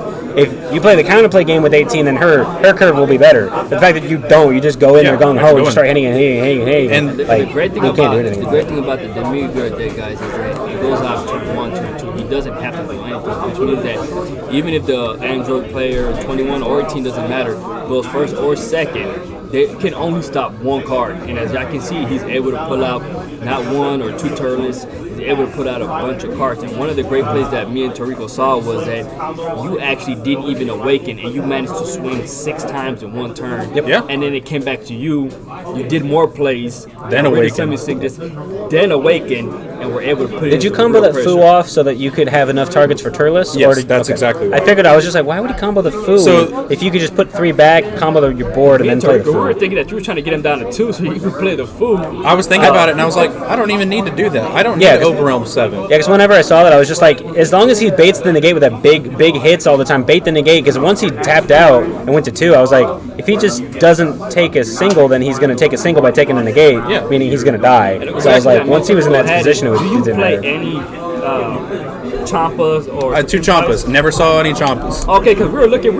I figured you were. I was expecting one, but I never saw one. Never saw one. So never saw one in mill. Never saw one in hand or life. Really I mean, it was just in the deck. I was thinking about bumping it up to 4 Champas, but at that What's point your it's a neg because if you mill the Champa, you don't get the draw. All right. And you also If anything, I would think you should keep it at 2. Yeah. It's just one of those moments where All right, I got you both just dropped. didn't All good. see it. Yeah. You know, Yeah, you sometimes too. you'll see it, sometimes you don't. It sucks when you don't see it and you know you have game in hand. Yeah. And you're just hoping that you see the Champa. You're just like, man, maybe I should need need it. that 3rd one or 4th one. But at that time, you're kind of just pushing it Yeah. because it's a case by case cases. You know, sometimes with DBS, you see the cards you need. Sometimes you don't. Sometimes they're all in your life. Sometimes they're all in your deck. That's actually what happened with Surge Coup just the last match. His literal secret rare was the last card in his life, and he couldn't get him. Because I think if he secret rared him, I don't know if he would have completely won, but at the very least, he would have been in a much better position. Yeah, it would have, because he was sitting at 4, he would have had to have called Bloodlust to the thing with the Surge Coup thing, and then he would have had to do something about it. Like, it would have just been more in his favor, but Ernest never saw the secret rare because of that. Right, guys, this is Harold. Y'all already know me. Team Lethal Priest. You got your boy Toriko again one more time for you guys just tuning in at Senpai Sass. Of course, it's the two of them. Best local shop ever. Thank you, bro. That means a lot, man. I'm pretty already know David. appreciate it. See you, Brandon. Yes, sir. Good job. Trey said y'all saved me a box, he said. Milton wants you to save him a box for the next set, I think. All right, guys, I'm not sure if we're going to give us a bit of conversation right now, but you already know set 9, wild, crazy. Set 10, even crazier. I'm not sure if y'all know. And don't forget about the draft box that'll come out. Draft box coming out. You already know. We got the new rules coming out. You can do up to 60 cards now. They're coming That'll out be with a in new June. effect. That'll be in June. In June, 60 cards. In June, you'll be able to do 2 liters. We don't know And what I the believe- actual effects for the 2 liters I believe one of the main judges for the game said it was 51 to 61, so you could have like a 52 card deck, you could have 53, 54, 55, 56, or have anything between that. It's like kind of just like Yu-Gi-Oh! Magic and all the other card games, you can have an in between. So if you want to stuff a couple more cards in there for a Janima matchup, or take it and stay at the 50 because you're still stuck with 50, you know you're good. One's benefiting from that. Most of y'all going to be wish leaders and mill decks. Janeva's going to have an even harder matchup to mill people out now. That'll be It'll take very a little crucial bit for them. longer. I don't think they're going to be as strong anymore. It'll because sometimes for Janimba, all you need is one more turn. You just need one more card in deck. You need one more turn. You need one more anything. And having even 3 more cards in your deck is just that turn. That's the turn right there. And unless at the same time with how big it is, it's like it just depends. It just depends on how much you need. Time in the round, everyone. Time in the round. Always awesome talking to y'all. I'm gonna go ahead and go back over there and root for my Alex partner won. David. it. Brian about to take over. Team Lethal, thank you. He about to take Click, over. Always the awesome talking to y'all. Man. And There's some good words right there. There's some good words right there. Nah, I'm dropping. I got it over here. What's your name? Kazuma. All right, you got it. Waiting on these two right here. This one. Yeah, we're just waiting on Max and Whopper. They're just having that king match, you know. There you go. Next, Whopper, hurry You guys up. talk about the new sets coming out, right? The new box, the new draft box, and the rules and everything else like that. Yep. Some of that stuff's coming out in June, but the rest of it's going to come out later. Yeah, I'm definitely excited for more cards. Definitely. I like more and more and more new things. Like it's just so interesting to see the types of effects. The fact that we finally have a burn style effect, because there's been so few cards that actually deal real burn damage. But having a deck that's for 1 mana always going to be able to do burn, and I'm just like, whoa, that's I'm more than I asked for. I asked for some burn, but not just going Lenny. I'm like, what is this magic? Oh crap! I'm scared now. Just Vegeta just goes and just hits you. I'm like, eesh. Yeah, Trey 7-7. There are going to be 2 leaders for set 10. It's a what's it called? A unison. They're not really leaders essentially. Either they're going to be a leader, but they're going to be a secondary leader. It's literally like a planeswalker from Magic. They have the same type of card reading, the same type of pluses and minuses. Oh, change my name. Oh yeah. So it's like it just depends on what's going to happen. They're essentially going to be like planeswalkers from Magic, and it's going to be very interesting. That's definitely going to be something I'm very excited to see how they do. I want to see how they do it, because like essentially what a planeswalker in this game already is like the 4-drop Shenron, an investment, a turn 4 play. Hey, if he stays alive, next turn I have 6 energy to work with, or here's my super combo back, or hey, crit, I'm going to draw a card and more hits like you. I think that it's big like investment. Draw, you can play it too. That's what I'm also thinking too. Like the planeswalker idea is definitely something they could easily capitalize on. It depends on how much like mana cost it's going to be. We've only seen just a card example, which was the Cooler Leader, and it just had an art for it, and it had 0/0 everything. The entire effect was blank. We have no idea at all what it's going to do, but because since that's later down the line, it's more important to worry about what's going to actually pop up and the things that we already know about. But at the same time, preparing for those new card effects like that are going to be very interesting. So Green Broly, we cannot start using 60 cards right now. That has not been allowed. No, that's going to happen essentially in June, and what that's going to be is essentially you can have, it's a 51 card deck is what we have. We're going to maximize it to 60 at the max, but it's going to be anywhere between 51 to 61 at any point, soon as it's June, whenever that new stuff comes out. At least that's what I've seen from the Dragon Ball Super card game official group, and from what Bandai is saying, and what main official judges have been saying from screenshots I've seen on Facebook. So I noticed that someone put in the comments for the new secret. The only secret that's been shown for the new set is the new Victory Strike. Yeah, that got leaked earlier today by everybody on the internet. That wasn't gonna get hidden if that got leaked already. Yeah. But at the same time, it's gonna be another Victory Strike. It's essentially really interesting. But at the same time, I'm still really curious to see what the rest of the other secrets are gonna be, because I was really hoping that the blue and red secret would have been Golden Cooler personally, because I would have rathered that because of this. It gives Cooler more viability, but now the red-blue secret is locked to only Universe 7 liters. So now the Cooler and the red Frieza that they just introduced don't have a secret other than the 5-drop Frieza or anything else like that. So it's they could technically just say, we're going to drop another one for this color. But that would be really unfair. Yeah, that would really be unfair, especially to the color typings. Yeah. But like I said, I still hold hope, because I would love to see a Golden Cooler, Golden Frieza from Heroes. Yeah, I'd be okay with that. Yeah. At least Golden Coolers. We have plenty of Golden Frieza leaders, or Golden Frieza cards. But at the same time, I'd rather Cooler get more support, because Cooler's been one of the few characters in the game that I've had very little to no support the entire time, and I really would hope that he would have actually a lot more support. That's just me, at least.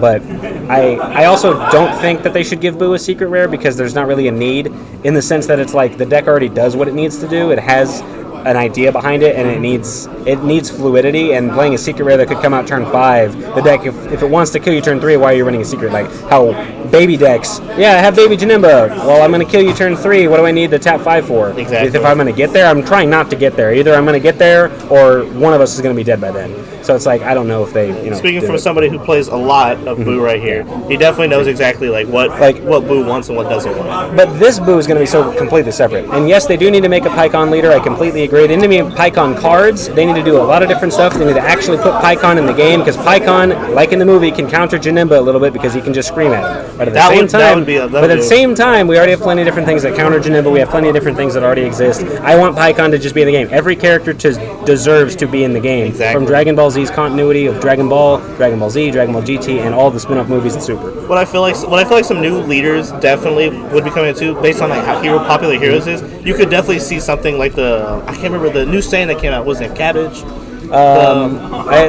There's like Shallot. There is Shallot from Cumber. from Legends. Cumber and Shallot are the two people I would love to see, especially with the release of Shallot's new form, because he just got Super Saiyan 3 and people are very hyped for that. Yeah, I also wouldn't mind if they made like a unhinged and unglued type of set for Dragon Ball for fun, and have something interesting in there just for like joke mechanics. Like they can do like Dragon Ball Fusions, the DS game a lot. Yeah. Like a lot of those like little silly ridiculous fusion, especially like also like the Hercule fusion with Goku. That was pretty funny. Or the Goku fusion. Yeah, because at least we had a Goku card. Yeah. And yes, Trey, I am still waiting on Arale to be a card, because Arale deserves to be in this card game, because Toriyama loves her more than Goku, loves her to death, and she deserves to be in this game, and it'd be really fun to see it. Omega Shenron and all of the Black Star Dragon Balls also deserve to be in there too. Shout out to even though we've had plenty of GT support, we just don't have a lot of the Black Star Dragons. Like we have the Black Star Dragon Ball SCR, but that isn't the dragons. That isn't anything to do with the show itself. We only get up to a certain point with Baby, but then we never touched the dragons yet. I'm not too sure why we haven't. We got to Super 17. Yeah, we got to Super 17. But eventually we'll see Omega. We should. To this day, Omega Shenron and Super Saiyan 4 Gogeta. That's probably. No diss to Super, but I think that arc alone is way better than the World Tournament arc. I'm gonna get a lot of hate for that one, but I personally don't care for GT as much as I love Super, because I enjoy how Super cleans up its continuity. Oh, easily. But at the same time, I enjoy what the point of GT was supposed to be about near the end. I never enjoyed the beginning into the middle, but then once it got from the middle back out to the end, I enjoyed the rest of it. But I enjoy Super more, because at least the continuity makes a lot more sense, and because the author actually jumped in and helped because out. they don't skip past like a lot of it. Yeah, it's not years and years to come. But also, at the same time, I really do want them to put SS4 Gogeta as a secret, like everyone wants. It's not a big secret. Everyone really does. Everyone loves that card. Everyone loves him too. Like SS4 Gogeta was the strongest uncontinuitized character we've ever had for the series. You thought it was going to be DBS Ultimate, but it's needed. All right, Whopper got it. Whopper finally got it. Took all that time. Took all that time. Got it. And we can start the next matchup. Definitely excited to see where we're going to go for this. Yep. Try to put up one of these undefeated. It's going to put the pairings up. I'll see exactly what I want to put up. Let's see. All right, we got Colin and Whopper. Who are the two? There's 3 because of all the drop. We had plenty of drops. We have plenty of drops. Looks like the only one is Whopper and Colin are going to go up. We also have. This is round 4. We also have PR signed too. I believe so. Yeah, we have 5 rounds. We also have PR signed. There's also 3 people have 3 wins, so there's 3 undefeateds. So because of all the drops, we're just kind of in an awkward situation. Just start the next round, man. Already did. It's already up. Who I got on stream? Colin and Whopper. I bet. Let's get it going. Definitely gonna be excited for the next round. Definitely excited to see more interesting leaders. What's up? The secret is really interesting. Another Victor Strike. Whoa. I mean, people have been asking for a Victor Strike. Literally, the only Victor Strike leader is $600. So. You said Colin and Whopper? Yeah. Yeah. Why? About being an Android 21 player. Oh. Nah, let it be, bro. Okay. Nah. We got okay, that means we got PR sign and I swag like Goku. Yeah, let's put them up. Okay. Hey. We'll figure it out when we get up there. I'm taking it. Okay. I'm gonna take it. Okay, so we're doing Whopper in that? Okay. I've never seen a mirror match before. I've never seen a mirror match either. It's gonna be really slow and really interesting. I play the deck, so I don't like the mirror match at all. It's just basically who can ever drop 21 the fastest wins. Pairings are up. Oh, Hey, I'm playing against Woodcomb, right? Yep. Yes. Good luck, man. Gate City. I hate that fucking shit. Well, just battering him. Yeah, obviously. Battering him. Obviously. When you're playing yellow, why aren't you playing battering? New SCR can get negated by God Strike Beards. Yeah, the Victor Strike is a little bit weaker than the. At least it can just be negated. It doesn't really matter. Just swing Victor Strike, negate. Yeah, it's just a little bit weaker, but you can also get it out a lot faster. Yeah, I mean I wouldn't even say that because it's faster now because of Ejection's ban. If Ejection was around, then you could still get out original Victor Strike better. I haven't announced it yet. Well, that's my deck. All right, next round's pairings are up, guys. Next round pairings are up, and I'll have Colin and Whopper on the stream. Colin and Whopper, you're on stream. We're gonna have a wonderful mirror match, I believe, is what I was told. Everyone loves Android mirror matches. Yeah, I guess. I think they're interesting. I play the deck, so no hate. I love Android 21, but this is gonna be a slow match. It's gonna be an interesting match. It's basically who can ever get to their boss monster the fastest. Yep. So I'm definitely excited to see. It's going to be another dice roll match. Whoever goes first has that bigger setup, and if they have 16 their starting turn, to see exactly where we're going to go. Whoever can just out-ramp Objection, because it's still legal. Yep. You've got Android 16, you've got the 4-drop Android 21. Summoning Sickness is a thing about. Yeah, Summoning Sickness for both people, and then both tokens, and then it just see if they want to aggro each other. They could just turn 2, just each of them hit them and go to 10. Like you could just see so much with it. Like I've as someone who's fought the mirror match before, I'm pretty sure a lot of people out here have fought the mirror match. I have had a mirror match player miscalculate. He goes to swing on me, taps his energy, and then arrivals the SS4 Vegeta without playing anything, and it costs him the whole game. So we're definitely going to see right here. We're going to see any mistakes. We're going to see those mistakes. But all right, let's go to those mats, and we're going to see this mirror match. Here we go. Got Android 21 on the left and Android 21 on the right. Alrighty. 2 players who've been playing it 21 the entire time they've been out, so they're both seasoned at the deck. They're both really good at the orientation behind it, so we're going to see exactly where we're going to go. Mirror match is going to be really fun. Definitely like that both of them have foiled Android 21 field centers right here. Oh, they better. Yeah. Right? I think it's right of passage. If you don't play the foil field center, then you just can't play 21 altogether. Like you might as well. It's the only one you're going to have in your deck, unless you really want to side in more or have a second one just in case it gets popped in a. If you side, just for anybody who wants to get into Android, if you side in more field centers, don't do that. just play the 1-drops. Way better. Yeah. And she draws you a card. Yeah. Definitely out here. This is going to be a very interesting match. How'd you get a foil 21 Tokuro? Chris actually got me that, A-Link. Chris got me that. I was trading him some extra cards. He had a foil 21 leader, and that was the last foil leader I needed for my binder. Oh, lucky. I don't even have mine foiled yet. I have every leader foil. Nice. I am happenstantially lucky to get every leader foil. I don't own every single card just yet because I still need a lot of the secret rares, but, it doesn't matter. Why is the other Android 21 leader not being... Because She doesn't have a lot of follow up on her. The starter deck one. Do you have it on? Do you have it with you? Yeah, the starter deck one. She has utility, but she only I think can have up to 6 energies. Yeah. Or she can't play 6 drops, I believe. She has a very hard restriction, and it kind of makes the deck fall off a lot. You just timer. All right. But all right, timer's up. She's right there. I see her. Let me see. Yeah, so let's see the restriction on the back. Yeah, you can't play battle cards with an original energy cost of 6 or more. So that really shuts down a lot of. Basically, it shuts down a rival, and it shuts including down, her own. Yeah, bomb. the own deadly predator. Yeah. The deck needs those above 6 drops because the deck's already running restrictions with the Android 16 and the Android 21 4-drop. Yep. So restricting it twice, even more with deck building, that's just not a good strategy altogether. With the At least that's just how it is. Plus, also she when she attacks, she draws one, but when the time she flips over, she's just kind of doing a little bit not enough. Essentially, that's Also, at least why most people don't do it. Also, the biggest thing, she doesn't bring out the field spell. That too. She does not bring out the field spell, and that's a big.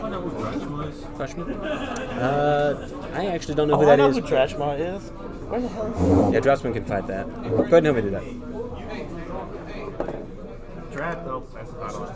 Drachma, your opponent is over here.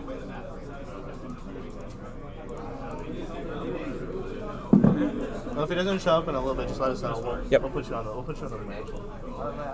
I literally played against him. Already got it. Okay. Thank you, man. Right next to the red shirt. All right, thanks to the audience. We got to get those names out there. So, all right. Black shirt right there. Make sure you get their life out there. Make sure we're not getting anything too crazy. Got the names swapped, and looks like they're going first. Damn, a bad omen turn 1. That is probably the best energy you can charge turn 1. See if he can do the same. Nope, just 17. That's actually really bad too. You definitely don't want to charge your check energies.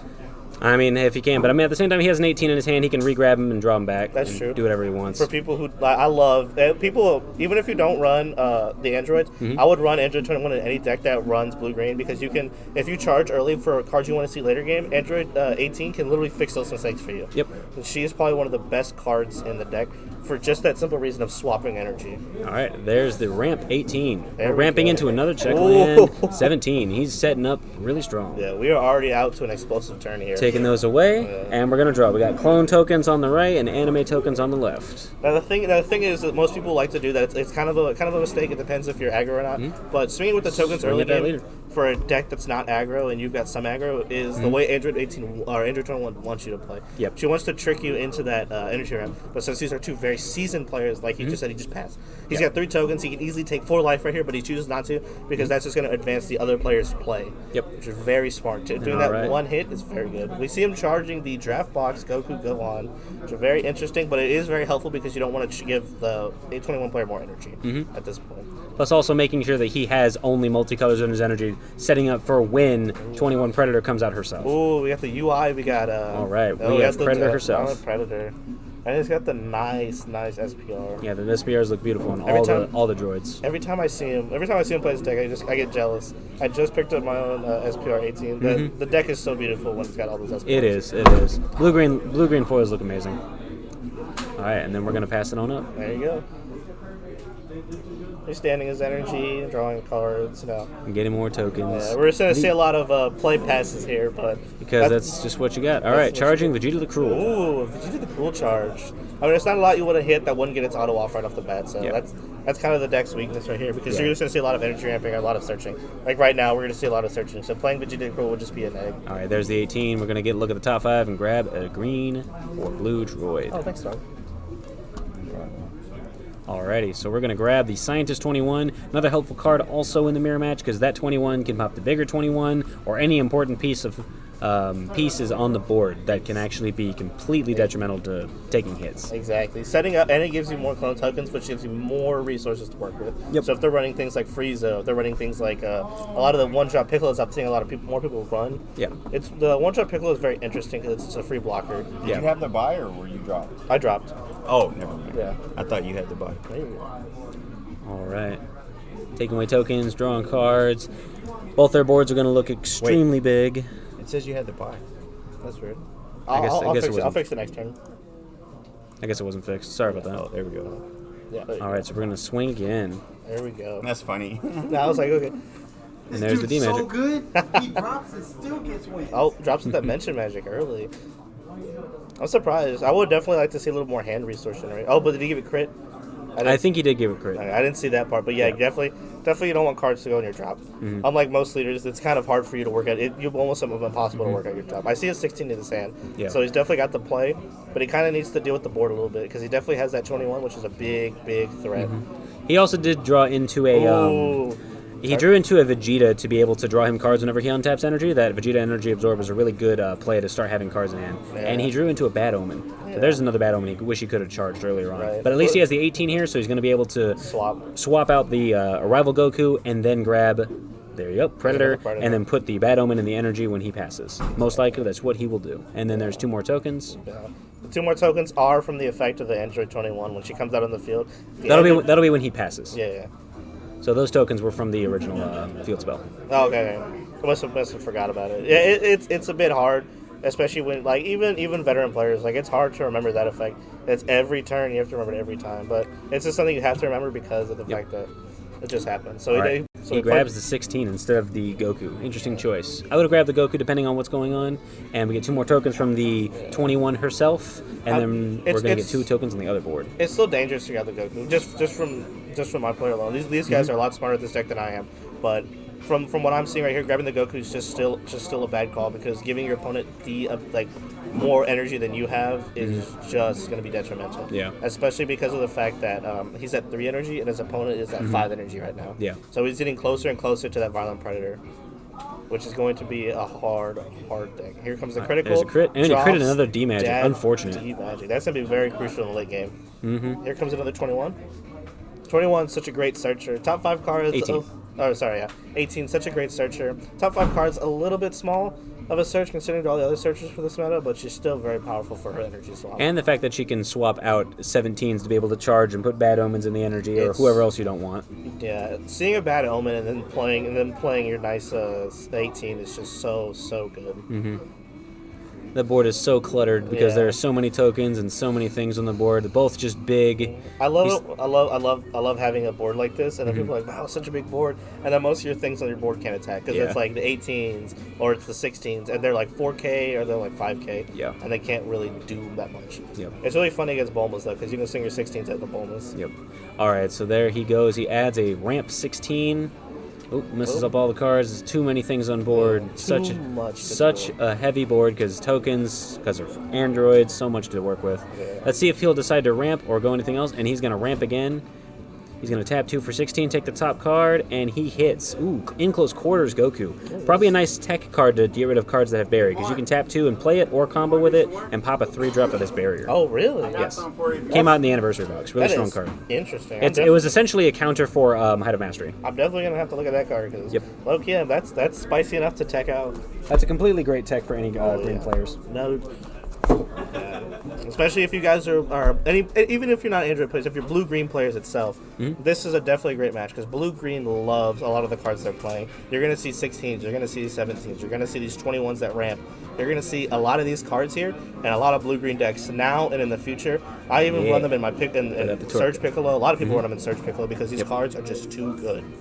All right, and there's his 16. There we go. Let's see if we got a Vegeta the Cruel. Vegeta the Cruel. Auto happens first. Hit the check land off the top, and we're going to blow up 1 and warp a card out of the hand. This card's insane. Yep, really strong card. Really strong card.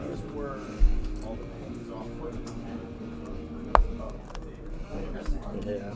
Right now we're just seeing, like I said, we're just seeing the 21 players just try to get to their spots as much as they want to be. All right, I know it's a Predator. I know it's not the most pristine match you can get, but it's still a good match nonetheless. It's a matter of patience, and playing a game of patience is actually extremely interesting to watch. And there's the energy absorb of Vegeta I talked about earlier. Yeah. Whenever he passes, he's going to stand up 1 from the leader effect and draw a card off of that too. So that Vegeta is one of my favorite cards in terms of an investment for any deck. I was greatly appreciative when I saw that card come out because it really advances the idea of using beans on your opponent's turn. But when 21 also hit, that Vegeta saw the best utility from that leader, in my opinion. Exactly. All right, charge is an absolute release ball. Let's see where we're going to go. This definitely would have also been the better card to get off of the field with the Vegeta the Cruel. I don't know if hitting the 16 was the wisest play, but I mean, at least he didn't, play the Vegeta first and then you get hit with it, so it baited out a counterplay. That is very true. those good on charges his that part. release ball. That's actually pretty interesting. I mean, most of the stuff though that you would see in this deck is very low cost. So bouncing a 18 back just to see the 18 come right back out and then pass the turn is not really going to advance any more play states. All right, we're gonna take another crit and crit another D Magic. Oh my God! We are definitely that is impressive. Those D Magics are gonna come in clutch a late game when he knows he doesn't have them. That's 3 of them gone. If he ends up maximizing 4 of, he's only got 1 in the deck left, and I don't think he has it in his hand right now because he used 1 so early on, thinking he would see 1 later. Yeah, and we're gonna pass again. Draws into a Sensu Bean from what it looks like. Yeah, drew into a bean. Let's see what we're charging up. Whoever plays 21 first is gonna be in an interesting spot because at least if Raul plays 21 first, he can delete an energy or 2. Because I think there's 3 energy over there that isn't multicolored. Yeah, he'll hit the release ball, he'll hit the Cruel, and he will hit the Goku you were talking about. But if Colin over here plays it, he'll only hit he charged the Sensu Bean, so that's 2 more targets. And we're going to draw 1. Oh, we drew our Scientist 21 over here for God Strikes 21. Let's see exactly what he's going to be able to do. And he's going to ramp again. Any response on the ramp? He's gonna wait to see if he's got any balls or if he's got any more Vegetas. And he hit a Vegeta the Cruel off at the top. We're seeing a lot of responses from him just either being played in different resources right here. The D Magics are gone, G Cools are gone. There's another tap 2 for another 16. We're double ramping. Oh, hit a Bad Omen off the top. Greatest thing to hit. That's a good hit. Amazing hit. Because as long as he goes into 2, then we're going to sit here and be completely happy. Yeah. Oh, excuse me. He's not at 7 life. I just checked that. He's at 8. He's definitely making him count the energy. He's going to see where he's at. May definitely want to make sure that he's not in a Predator range. But like I said, getting Predator is not the end of the world, though, especially as a 21 player who's been Predator before. Yeah. As long as you can sit there, because I faced down boards with 2 Predators, and all you have to do is just, like I said, play the patience game. Yep. That's what these decks are made to do, is play the patience game. If the first injured player to crack and try to go aggressive way too early, that shoots the game right there. And there goes the Vegeta, because get rid of a token and pop any card on the board, gets rid of the card that's drawing him the most amount of cards, because in card draw terms, at least Raul was able to keep up a bigger hand size, that I can tell. But Colin has the wider and bigger board than him, so we're seeing a very even keel match of one has a bigger board, the other has more cards in hand. But one has 2 Bad Omens in the energy, the other has 1. So we're going to see if those double clutch Bad Omens are going to come in play and start getting rid of cards on the board and passes. Full board passes. That's definitely the one thing you want to see though in every match, because he's at 5 life. You don't want to awaken, especially if you can give him the ability to awaken on his turn. That's going to draw him 2 cards. That's going to give him 2 energy on your turn. That's going to let him just extend his play. Charge another bean. Very interesting. All right, we're going to do leader effect, get rid of a token. Ooh, he drew into a 4-drop UI. That could actually be really strong whenever he brings out his other Predator and put that back to the hand. That's definitely gonna come right into play the moment you see the Predator come out. Let's see exactly what's going to happen. There she Predator. is. Tap 8. And there's his UI exactly there like I said. is. All right, but that's going to still happen. Yeah. He can tap 4 first, so he can tap all of his tapped energy and put all of the colored things back, including the tokens, and put them all away. So first one to play that cleared the board already, and they all get shuffled back into the deck. There's 3 energy gone. Very smart of him to be able to tap all of his colored energy, because he can counter first before her auto triggers fully and get rid of all of the energy, so he still has 4 open for another UI if he did have it. That was very smart of him too to have that. I definitely didn't see his hand, but he definitely had that UI ready for the Predator. Yep. That's essentially the best card in this matchup against the Met. Yep. Because playing that Predator is going to set you back, but if you play that UI, it's going to help you retain some stabilization, because having that Predator on board is just a big threat. All right, charge and rival blocker. Ooh. So he's trying to keep his energy up because he knows he can play it again next turn. So if he doesn't charge a multicolor, we're going to just sit there. All right, 2 more tokens. Thank you, Marco. All right. It's definitely good to have a judge right here, just reminding people about the tokens. Yeah, it's a good thing Marco's there because we can't even tell him. But all right, we're going to draw off the leader effect. And now we're just sitting there thinking, what are we going to do? We have 2 16s and 2 tokens. Now the board changed completely in his favor. The first one to play 21 first usually has a bigger advantage in terms of being able to set up, and depending on the multicolors they get. So we're going to see exactly what's going to happen. Wait. Oh, nice. All right. There you go, dude. There you go. Final match. That's what I'm talking about. Whoever wins, bro, there's your final match, dude. Watch and gain some knowledge. Yeah, whoever's going to win this, you're going to go up against. Gain some knowledge, dog. You got this. Alrighty, let's see what's gonna happen. Just watch, dog. Soak that up. Soak that information up. Alrighty, we're gonna get 2 more tokens. Just know that he's playing if draw. Ooh, he drew another Vegeta to start drawing cards. Eventually they're going to run out of the deck, but at least we're going to see exactly what's going to happen. All right, there's another Vegeta. There's a Vegeta the Cruel to stop the first original Vegeta. He showed it to me. So let's see exactly what we're going to do. We're going to warp away the Arrival and pop the Vegeta. Let's see exactly what we're going to do. Team Lethal Going to tap 2 and play another Vegeta. The same Vegeta that was drawn this turn. Any response on that Vegeta? Doesn't look like there is. No. Tap 3 for the Scientist 21. Scientist 21 is going to finally be out there. He was baiting out counterplays for Vegeta. He's going to get rid of that and pop the other Vegeta the Cruel. Definitely clearing out a lot of his board right here. He also doesn't even have Sparking, but at the same time, he does need to hit him eventually because they're going to have to do that. But they really want to just only hit with crits because they know that eventually they're going to get cards in hand. Now they're going to draw a card off that. And they're going to get cards in hand. They're going to have to do something eventually. The problem with this matchup, though, is that they can only do crit. They only want to do crits. Yeah, they only want to do crits, and both of these players charging into the absolute volley charge last time. Yep. But they're always going to see cards in their hand because they're always going to have tokens to get the draw power out there. So it's definitely just going to be a grind match. Oh, all right, there's Vegeta Cruel. Definitely going to be hitting one of those 21s right there. Ooh, he warped D-Magic. Ooh. Seeing a lot of D-Magics just being thrown out into the abyss. Those are going to come up late in the game. Especially when we get those deadly predators and any of them drop that secret. There's one right there. There's one right there.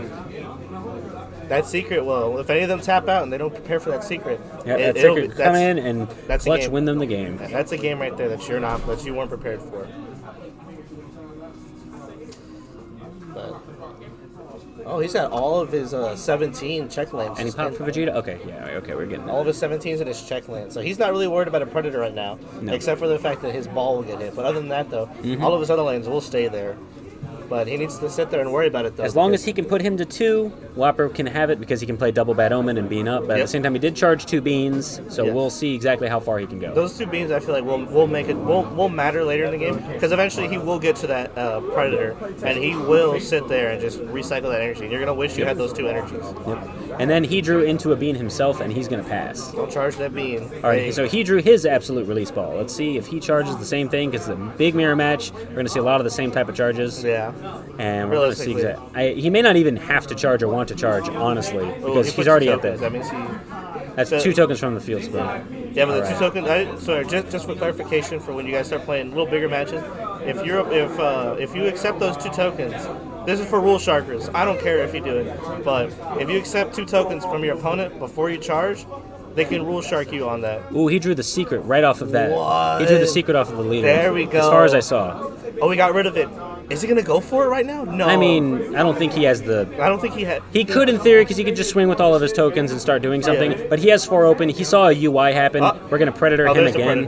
We're going to Predator him again. I got worried because it's just dangerous. Because I see why he did the Predator, so that way he can... 1, 2, 3, 4, 5. He has still 6 energy. If he also has his ultimate, he could ultimate his ultimate. That would actually be an extremely funny thing to see. I have done that before, and I will let you know. That's hilarious. That's how you get 21 players very salty. Yeah. They put that secret and they swing for game. You just let them combo out, and they're like, "Is that cool. it?" Okay. SS4. 2 SS4. All right. Pop. We're going to draw. He drew a UI off of that draw, so he has a UI and SS4 Vegeta in his hand. He's definitely got answers right But now he also has Predator, so Predator's going to finally be there. Yes. But there's no clone tokens to give it crit, so he's not going to swing with it. Because unfortunately, when Predator does hit the field, it does get rid of those tokens. All right, charge another Arrival Goku blocker, and we're going to play another 18 and start looking at the top. Man, those Arrival Goku blockers, charging it makes me upset. Those cards are very strong. Those cards are crucial in this matchup, too, because, I mean, you could swing for game with a token and Arrival it off. You got it. I can't tell you how many games I've lost from the tokens alone. They're just so strong. So definitely having those tokens... Definitely having that Arrival Goku come in there, they play a big, they play a token, try to boof it up, go for game, and you play the Arrival Goku, just eat them up. That's a good game, my friend. The Arrival Goku is one of my personal favorite cards for blue-green. Right? Like, I love that card. That card is very, very slept on. Especially every blocker, too. Because they're not only and there's another 18. There we go. Seeing a lot of 18s is very, very good. Because, I mean, he putting them back in the deck in his deck slow, he's actually going to start drawing into them and keep getting searches. And that's all he kind of can do at the moment, because if he just awakens Whopper, then he can actually start hitting him for 15. Oh, there's another Bad Omen. He's definitely going to swap out the check land for that Bad Omen. Either that or the Arrival Goku, because he probably needs at least one in his hand, because that's going to be a detrimental thing to block. That would also be a good one, because the Arrival, he's at a point where he doesn't need much more energy anymore at this point. Yep, definitely grabbing. Ooh, no, not yet. He's going to pass right here. Yeah, they're both laughing. They both know that it's just it's an interesting backwards match, man. All right, next I got it. Yeah. I mean, it's a matchup where you're just going to have to sit there and enjoy it with your opponent, because you guys are just going to sit there for the long haul. Yep. You definitely want to have somebody who's not a rule shark or anything else like that. You know, that's why I try to be really happy tokens. So I try to be really good with Android 21. Yeah. Because it's a slow game up until you wanna come out with a win. All right, and he charged his absolute release ball just like the other one charged his absolute release ball. We're seeing the same plays, same charges. They both got low deck count. We're going to be able to utilize the 21 effect. Definitely going to give that, yeah. There's a Predator crit right there. So every time it swings, it's going to be 35k crit. Mm-hmm. So we're definitely going to be seeing a lot of... He's definitely going to have to... Finally set up after all this time to be able to get in there and start doing things. It's a long setup, but it's a setup that pays off if you get it off. And the deck can sit there and wait to pay it off. All right, one drop 18. Look at the top. 5. What is he grabbing? Grabbing another Scientist 21, because now he can start giving other things crit and blow up his board if he needed to. Yeah. Dark Knives, do you want to get a match? So he also is running low on deck, so... Yeah. Oh, there's the Mafuba. Mafuba on the 21. That set him back a little bit. Now, the thing is he playing one Mafuba or two Mafuba? I saw a couple Mafubas in his search, so we're going to see exactly where we're going. Mafuba is definitely a card that's definitely making a comeback out here. With a lot of the Victory Strikes, the Heartful Pleas, the Broly Leader that still hasn't been eroded yet. He did tap 1 for that, tap 2 for that, so now he can play his secret rare. There we go. All right. Let's see, does he have the response? Oh, he doesn't have enough energy for UI. Nope, because he did the Mafuba. That's right. Yeah, that was definitely a play that he might come back, or he might have the Mafuba in hand. Oh, maybe he has another one. And he's comboing off. There it goes. Are we going to Arrival? All right, Arrival blocker. Get rid of tokens and make him drop a card. We're finally seeing the aggression that they can finally utilize. It was a good thing he grabbed back another blocker. So let's get rid of those 2 tokens. There's definitely so much going on this board. This board is literally filled with nothing but stuff. Yep. It's extreme how much. He pitched the UI off that. Pitched the UI. He may have another one or not need it anymore. I mean, at this late in the game, you might not need it, but... Because, I mean, if he gets Predatored himself, he'll at least have cards back in his deck so he doesn't deck out. Which I think he's wanting to go for at this point. All right, token going in there. Finally, first damage on Colin's side of the whole game. 2 crit. Oh, 1 crit? There we go. What did he eat? What did he eat that damage from? The token. Oh, the token? Yeah, token hit him. Got to go in there with them tokens if you got it. Oh, I see. He's trying to go for game right here. Yeah, I mean, he put out the secret rare. It's got, triple double crit. All right. But that's the thing, though. It's like most of this time, because there you go. The Sensu Bean's going to protect you from those tokens. Yep. Got to bean check everybody. Yeah. Barrel knows the power of a bean check after playtesting with me enough, so let's see exactly how much he has. Does he have another bean? If he has another bean, that would help him from everything else also hitting him. There it is. There it is. That would make this a little bit of a mistake. But it's like I said, you don't know the player's hands. All right, another 15 going in there. There's another 15. He has another bean in his hand, too, I see. Does he really? Yes, I do. Yeah, I do see if he plays the other bean, he could literally just sit here. But I think he's going to wait to awaken. Oh, no, he's not. All right, he's going to utilize that. All right, we're going in there with Vegeta. I mean, he's at Vegeta range. There's a blocker. You need to. Yeah, what the hell? This is a mirror match of 21. First person to bring out 21 has a better edge, and then whoever brings out the ultimate, if they own it, gets that bigger edge, too. You're gonna see this whenever you see this matchup in any kind of a competitive form, whether it be regionals, PPGs, even your locals, which are basically regionals here. Bam, double crit. You're gonna see these matchups, and this matchup right here, this is the matchup that is gonna be seen. It's one of the more slower, boring matchups, but at the same time, it's one of the matchups where you have to think a lot. You can't just slap down cards or anything else like that. Mm-hmm. You have to be able to understand what your opponent's going to play. You have to be able to stand each other and everything else like that. It's just a battle of attrition at this point. Yep. True attrition's going in there no matter what. All right, so there he goes. He's going to pass. Yeah. So at this point, charging this energy right here is good eventually because he's just going to see it as more deck resources. Yep. Which is going to be good. All right, he's going to get rid of the token. And he puts him at 2 life. I don't know. Ooh. I mean, that one block actually saved his life because he didn't have anything else. Yeah, so the fact that he also warped away a D-Magic and the fact that he dropped a UI was also very interesting. Yeah. The fact that all those D-Magics are basically gone out of his deck now at this point. Yeah, because on Colin's point, at least he knows if he hits him, it's probably not going to get negated unless UI is going to just tap 4 and show up. Yeah. But at the same time, he still needs to be very wary and cautious about what he's going to play. Because if he plays this just right, he probably still has a chance, because if he also plays his 21, he can clear most of his board, get rid of the things that are giving crits, all those extra 15 singles for next turn, all the tokens also being pumped by 0-5s and beans. He has a lot to be cautious about, but at the same time, he also has Predator himself. But now that I think about it, all Raul needs to do next turn is just tap 4 for double. He even just pointed right when I said so. He just can double Bad Omen him next turn and just win. Yeah. So this this is at the point where it's make or break. Colin's thinking here, how can I win? How can I do anything? Plays a Goku. And he plays that Goku. So he can pop anything, any 3-drop ignoring barrier. Any 3-drop ignoring barrier, right? Okay. Probably going to get rid of the Scientist 21 because it's just the strongest thing to get rid of. Exactly. Either that or Vegeta that's drawing him cards. Yeah. But he needs to understand, though, that he needs to go for a game. He might be running a... We don't know what he's playing right here. If he has the secret, he should also utilize it and start going, because he should know he has no negates. That's if he runs it, that's if he owns it, that's if he sees it. Yeah. He also has, keep in mind that Whopper also has 4 energy up, which could indicate any kind of negate. He also could be riving that rival Goku Gohan. Yep, I see the Goku blocker in his hand, so he can also, even if he dumped with this swing, all he has to do is just arrival, make him drop more cards, and he'll be in an even better position and win not even awakened. Exactly. This is definitely going to be a matchup. I think Colin might not be in a good position anymore with that Goku just being revealed to us. Yep. But he's going to definitely try to go for it right now. Now combo it, put a bean on his leader. Leader's at 15. Also, just a reminder that he also has 2 omens in the drop zone too. Yeah. So, 2 omens in energy. He could double omen here and do 2 damage if he wants, but that's not going to kill him. Essentially, next turn is really just gonna play 2 omens and win. If he passes, he might have to just start skipping because he has enough energy for 2 omens. Yeah. He might if we what are we getting right here? A super combo. All right. He might be digging for an answer. Might be digging for something. The secret. Either the secret or 21 herself or another different type of bomb he could be running. All right, he's going to take that. Oh, take the energy. That's good and bad for him as well because of the fact that he could see a negate that. He can see a Mafuba he needs. He can see a negate. What did he draw? I can't see. I think he drew Vegeta the Cruel. That's pretty good too. All right, so swing at the leader. Yeah, he drew Vegeta the Cruel. All right, let's see what he gets. What are we going to do? That's still combo power, massive combo power for him. And something to actually Vegeta the Cruel. Because if he arrivals here, he could also Vegeta the Cruel his arrival Goku blocker for next turn. He just went to. Let's see what he's doing. He could do that. He also could Vegeta the Cruel him right here if he wants to. Yeah. Which would be a good target for it, but I think he's holding on to it just because he might be baiting. Yeah. All right, so he's going to discard the 21 he searched last one, and 25 single at the leader. Let's see if he's going to go for it. Like I said, the try and true method right here for Android 21, that card is good. He's going to draw 2. He only has 4 cards in deck. He was super close to decking out. Yeah.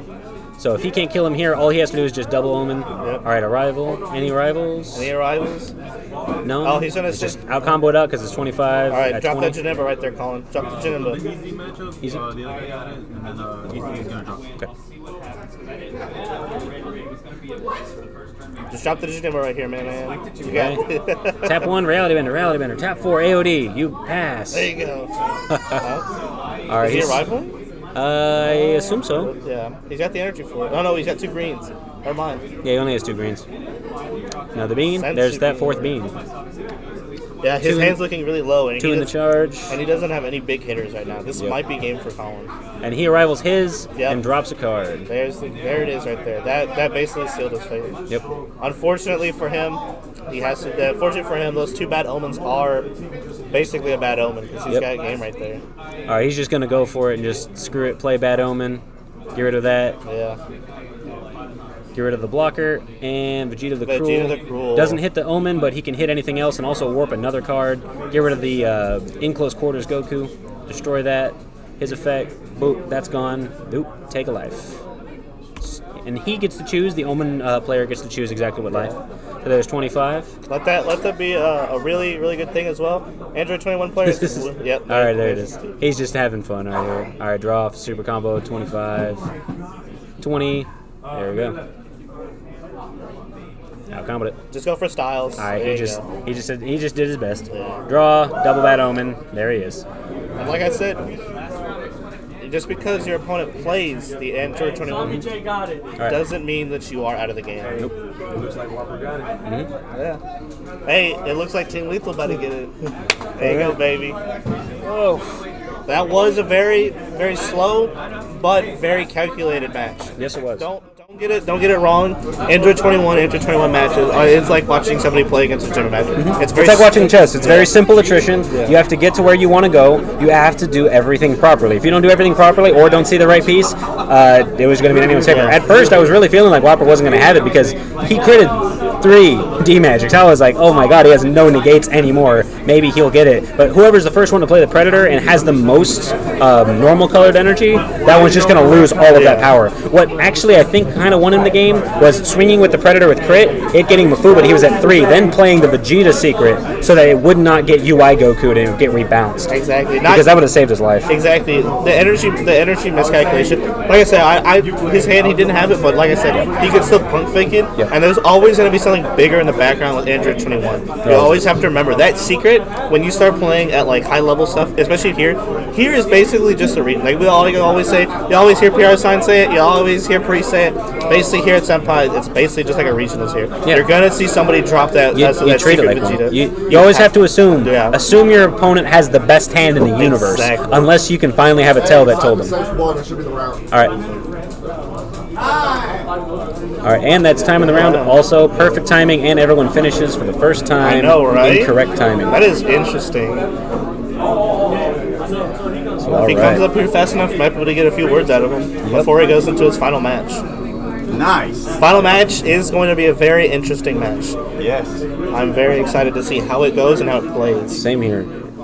Like I said, all I want to know is I just want to see who wins. I got to commentate. I got to do this properly. All I care about is watching this gameplay. There you go. That's exactly what we like to do here too, and that's exactly what you guys like here. That's why you guys are tuning in, subscribing, commenting, dropping us those questions. A lot of y'all dropping questions about the new sets, new cards, new leaders, new effects, new everything like that. Keep them questions coming. Keep those watches coming. We're always here to happy to talk to y'all, play a conversation back and forth. It's fun. It's interactive, and I love it. He loves it. Anybody who comes up here loves it. All right. Everything set up for the next rounds, because the next undefeated is going to be Whopper and PR Sign. If he wins this, he can finally be in part of the Kings and do what he wanted to do and just get up in there and be the king he wanted to be. But at the same time, Whopper can also be up there and do it and retake the crown that he also used to own. I'm a part of Team Lethal, so I'm gonna try not to get my bias in here. But like I said, I gotta support my team. I've been helping out PR Sign a lot. He's been helping me get up there a lot. So we're definitely excited. Yeah, we called time's already called. Yeah. Everybody finished their rounds already. You got rounds already. I got you. Oh, here you go. All right, round 5 is up, guys. Round 5 is up. Everyone's done. And now for this stream, I want Whopper and PR Sign, the 2 undefeateds today. Let's go, Team Lethal, baby! Woo! Let's go, D! Let's go, D! Definitely going to be an exciting matchup right here. We got our teammate right here. I'm going to catch it. I was trying to go for a game with Torrico. I know. Getting rid of it. I saw it.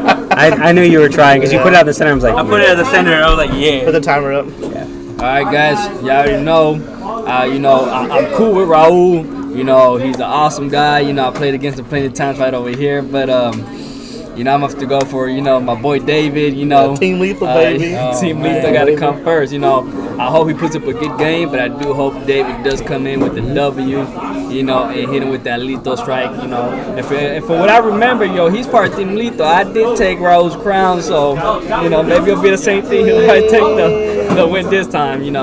But nonetheless, y'all, I do hope you have a good match. Go out there. All right, timer's up, everybody. Timer's up. Round is started. Waiting on you, Whopper. Go out there and try to take it home. We gonna commentate from right here. If y'all don't know, Whopper, aka Raul, he's from God Strike. Awesome player. Always goes to the final. You and him are undefeated. Yeah, final round, my dog. We about to go to the mats in just a moment, guys. Of course, you already know. Thank y'all for tuning in. All 20 people that we have on live stream right now, we appreciate y'all for staying to the very end. You guys are awesome. Big talk for a little man. Damn. Hey, let's go. Hey, appreciate it, Jersey Drake over here. Let's go, David. What's that? I can't say. I know it says Prince at the very end. Like I said, it's all love. I'm just here to joke and have fun. We're gonna go to the match in just a moment. He dropped. Thank you again for staying tuned in. Jersey Drake, appreciate the love for David. David appreciates the support. Let's just hope we get a good match in. If y'all tuning in, you got your boy Torrico, God Strike, I believe, right? Yes, sir. God Strike, your boy Priest, Team Lethal. We got Ryan, new team member for Team Lethal. We're going to see what kind of match they give us. Look like they're shuffling their decks right now. All right. They're about to get started. We got Broly Home versus Android 21. Let's take it to the match, Toriko. All right. So here we go right now. Looks like leaders are up, decks are being shuffled. We're going to have a really interesting final match lately. What time? We usually start the tournaments around here around 7 p.m. It's a good time to start, but unfortunately because the games last so long, it is difficult for us to do best out of 3, so sides usually don't come up. But whenever we have enough time for King of the Hill matches like this right now, I believe. Are they doing 2 out of 3 for this match? No, this is one. This is single. the best. The only thing that matters is King of the Hill for best of 3s. Toriko, based off of the match that you're seeing right now, you see David playing Broly Home. You see Raul playing 21.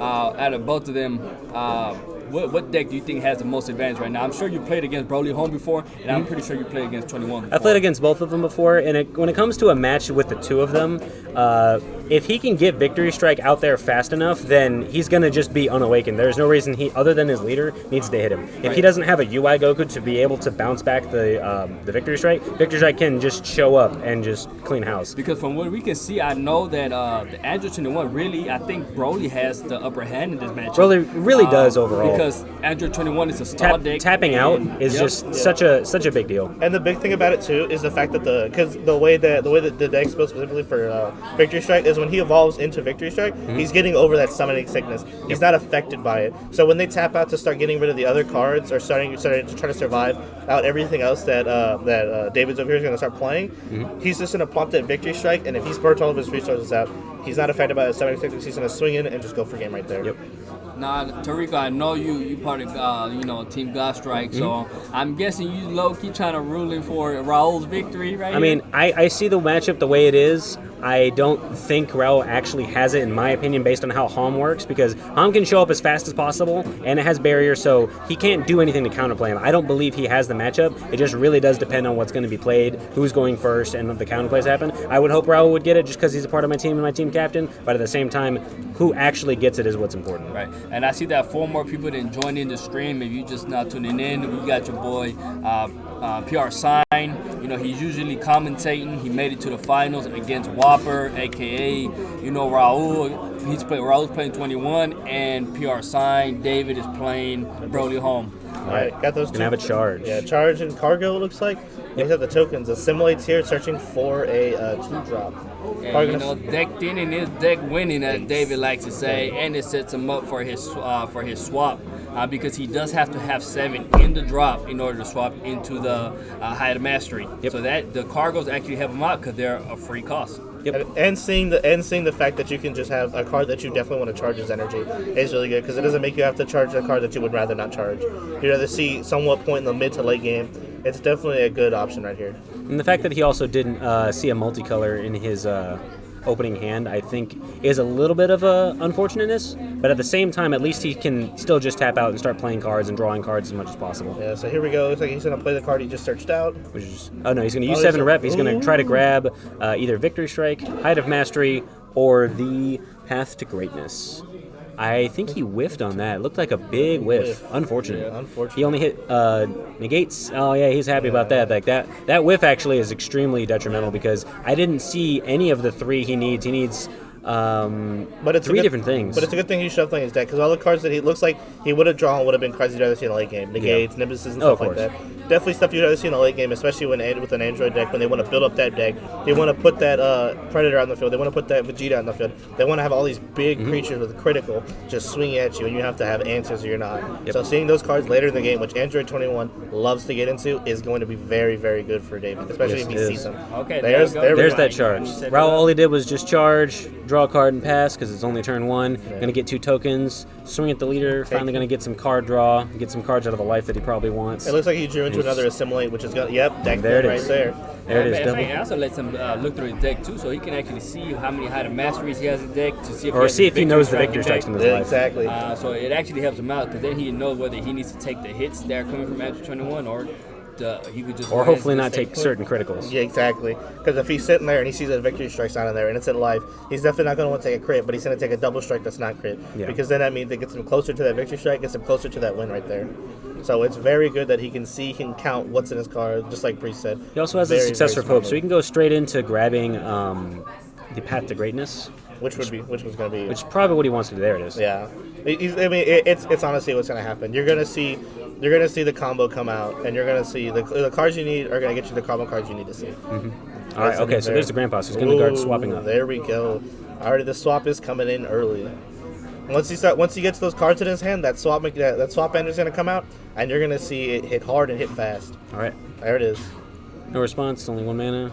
Declaring swap. We're going to swap into 2-drop, barrier Gohan. Ooh, nice. And there's a pass. And luckily it does have barrier, so it is protected. Mm-hmm. All right, charge the 17 coming in without an energy exhaust. Draw a card off the leader effect from a token. Looks like he has a freeze in his hand. Try to 1-drop, 18, searching. Going to try to grab either 16 or 21, dependent on what he needs and what he finds. 16 would be good right now, but he does grab another 17 for next which turn. is still good because it does give him energy options. And he could put that 16 he has in his energy back into his hand for another card he has in his hand. Mostly happy he didn't see that 16. Exactly. He charged at turn 1. He probably was hoping to see it. Either that or he's not trying to ramp. There really isn't as much of a better choice at the moment, depending on what he wants to do. I just realized he just forgot to swap out. Maybe there's not another card in his hand, but he did forget to swap out that 16 in his energy, which would have still been good even if he swapped out into... I think if he taps out like that, it probably wouldn't be that good for him. Because if he taps out, like if he just plays out Height of Mastery and just goes straight into there within the next turn, he doesn't need to tap. I don't think he needs to do it this turn the way I think Raul's playing it. I think he's trying to just play the game until he can stop the Victor Strike from coming out. Because as long as he gets that, then he's fine. He didn't tap the 16 though. He did tap the. He tapped the 17. Yeah. So he could have swapped into it, played down something. I see what you're saying though. Yeah. Oh, he got the Path of Greatness, so that's pretty good. All right, that's So let's see if we can go ahead and just swap into that and set himself up for the Height of Mastery on turn 4. Mm-hmm. Yeah, we're definitely starting to see this deck play out exactly how it wants to play out. It has a Vegeta and the Cruel, but luckily the Gohan does have barriers, so it will protect him. He could choose none. He could choose none if he wants to, but also he does have to warp a card. The barrier is on Goku as well. Nice. And then finishing the rest of his autos first. Whopper. Yes, they are undefeated. Yes. Yes, this is the final match. So rest that, draw a card, effect, target a card. Can't blow anything up because of his barrier, but he still has to warp a card, which is still detrimental important. What does he? Whoops the cargo. Another cargo. So it's not something he really realistically needs to see at this point. So he's swinging to draw a life, draw a card. Going to see more and more what he needs to see, basically. So that. No, he was swinging at that. This way it doesn't give him an advantage. But that's still good too. Yeah. But getting him hand advantage is just irrelevant. Also, it's really good too because it doesn't swing at the injured turn 1 player who would just immediately take it because that's more cards. He doesn't want anyone to have any hand advantage. No, he's at 3. He has his energy. 7. He has his life stack. Okay, sideways. Okay. Yeah. I thought so too, but he just has his. No, he's at energy. 7. He has his life stack differently. All right, we're going to see exactly what we want to do here. I believe tapping out right here could cost him the game depending on how much it goes, because if he, in Raul's head, he has a picture-perfect hand, he has the Height of Mastery, he has the Victor Strike already. Yeah. But at the same time, seeing a whiff also could help him make a better decision. Yeah. It just depends. There's a Predator 21 right there. Mm-hmm. So he's definitely showing that David, he does have the late game card. So it definitely puts him on a clock at this point. Yeah. So once you show that 21 to your opponent, you're basically saying, I have a card that's pretty much going to win me the game because I see your energy. So you're on a clock now. Do you have an answer? Can you defeat me? If not, then good luck. There's that swap, stand up, and there's a 16. He didn't want to leave he didn't want to tap out every single turn just to be able to utilize it because he wants to still charge and have as much up as possible. Which is very fair.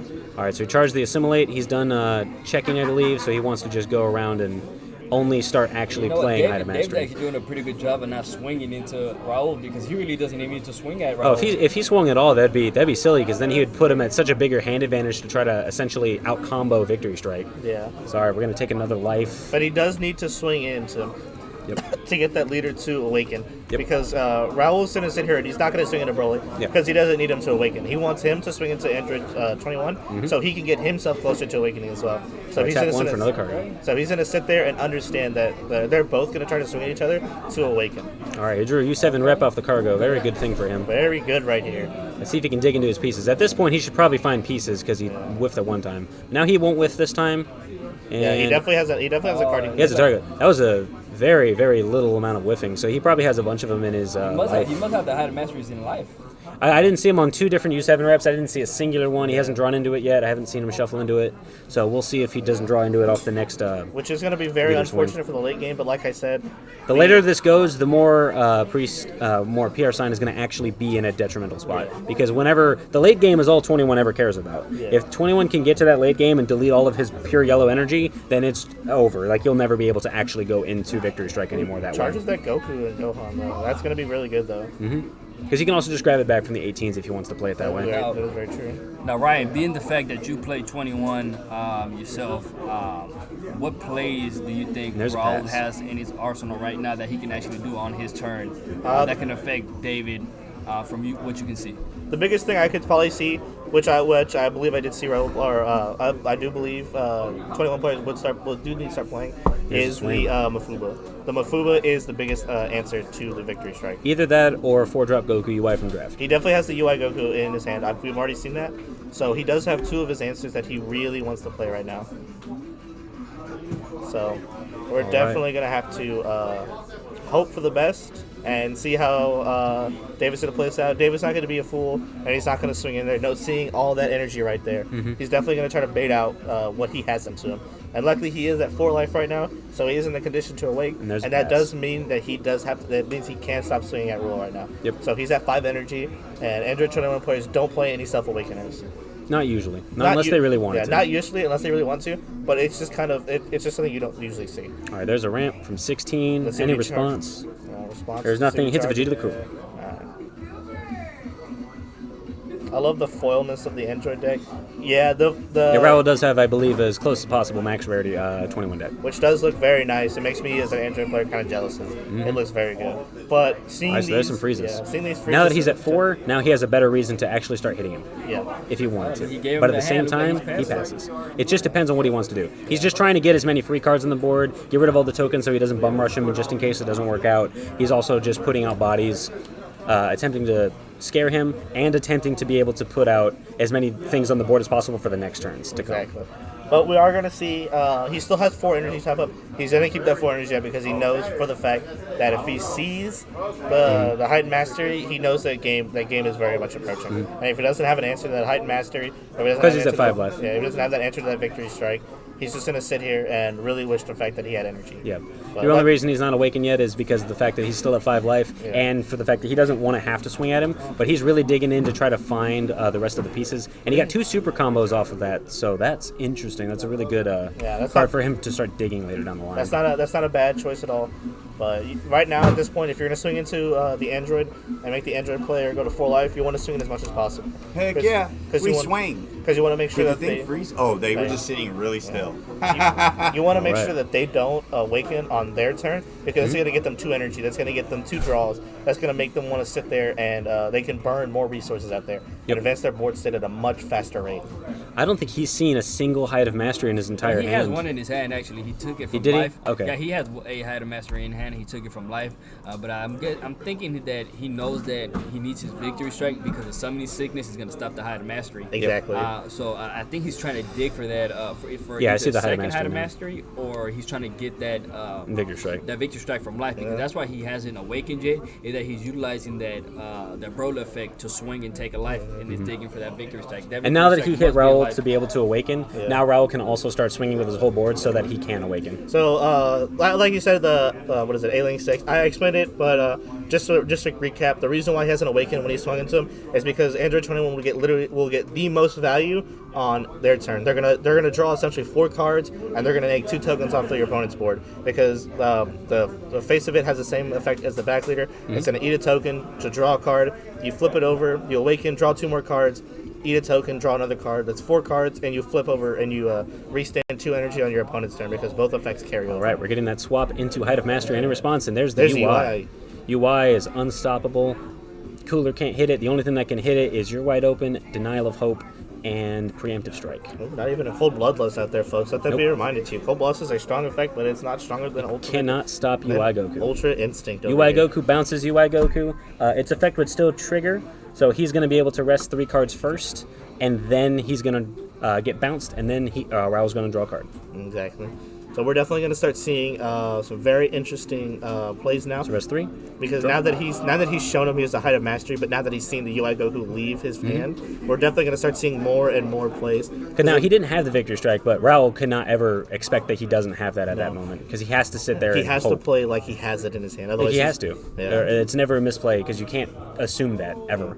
If you assume that you're in the that you're in a good spot, then you're already losing right there. Just let that be a reminder to y'all. Always assume the worst. Even if you're in a commanding position, Raul does have a chance to win right here as long as everything goes out and as long as he can hit him as much as possible. All right, so he's going to play that. Absolute release ball. Prevent that from being played by taking a life, going to 3. That is a crucial hit. So that's not going to get played. That's going to go back to his hand, and he's going to take a life from that. And now he's also tapped out. He didn't even get the draw card off of that. But he now can't set up for anything But he else. does have a Sensu Bean in his hand. He has a few Sensu Beans in hand, so he can actually swing with some of the tokens. And start setting up. David could have this right here. If he gets these Sensu Beans off, he's going to get the Sensu Bean off. He's got more than enough swingers right here.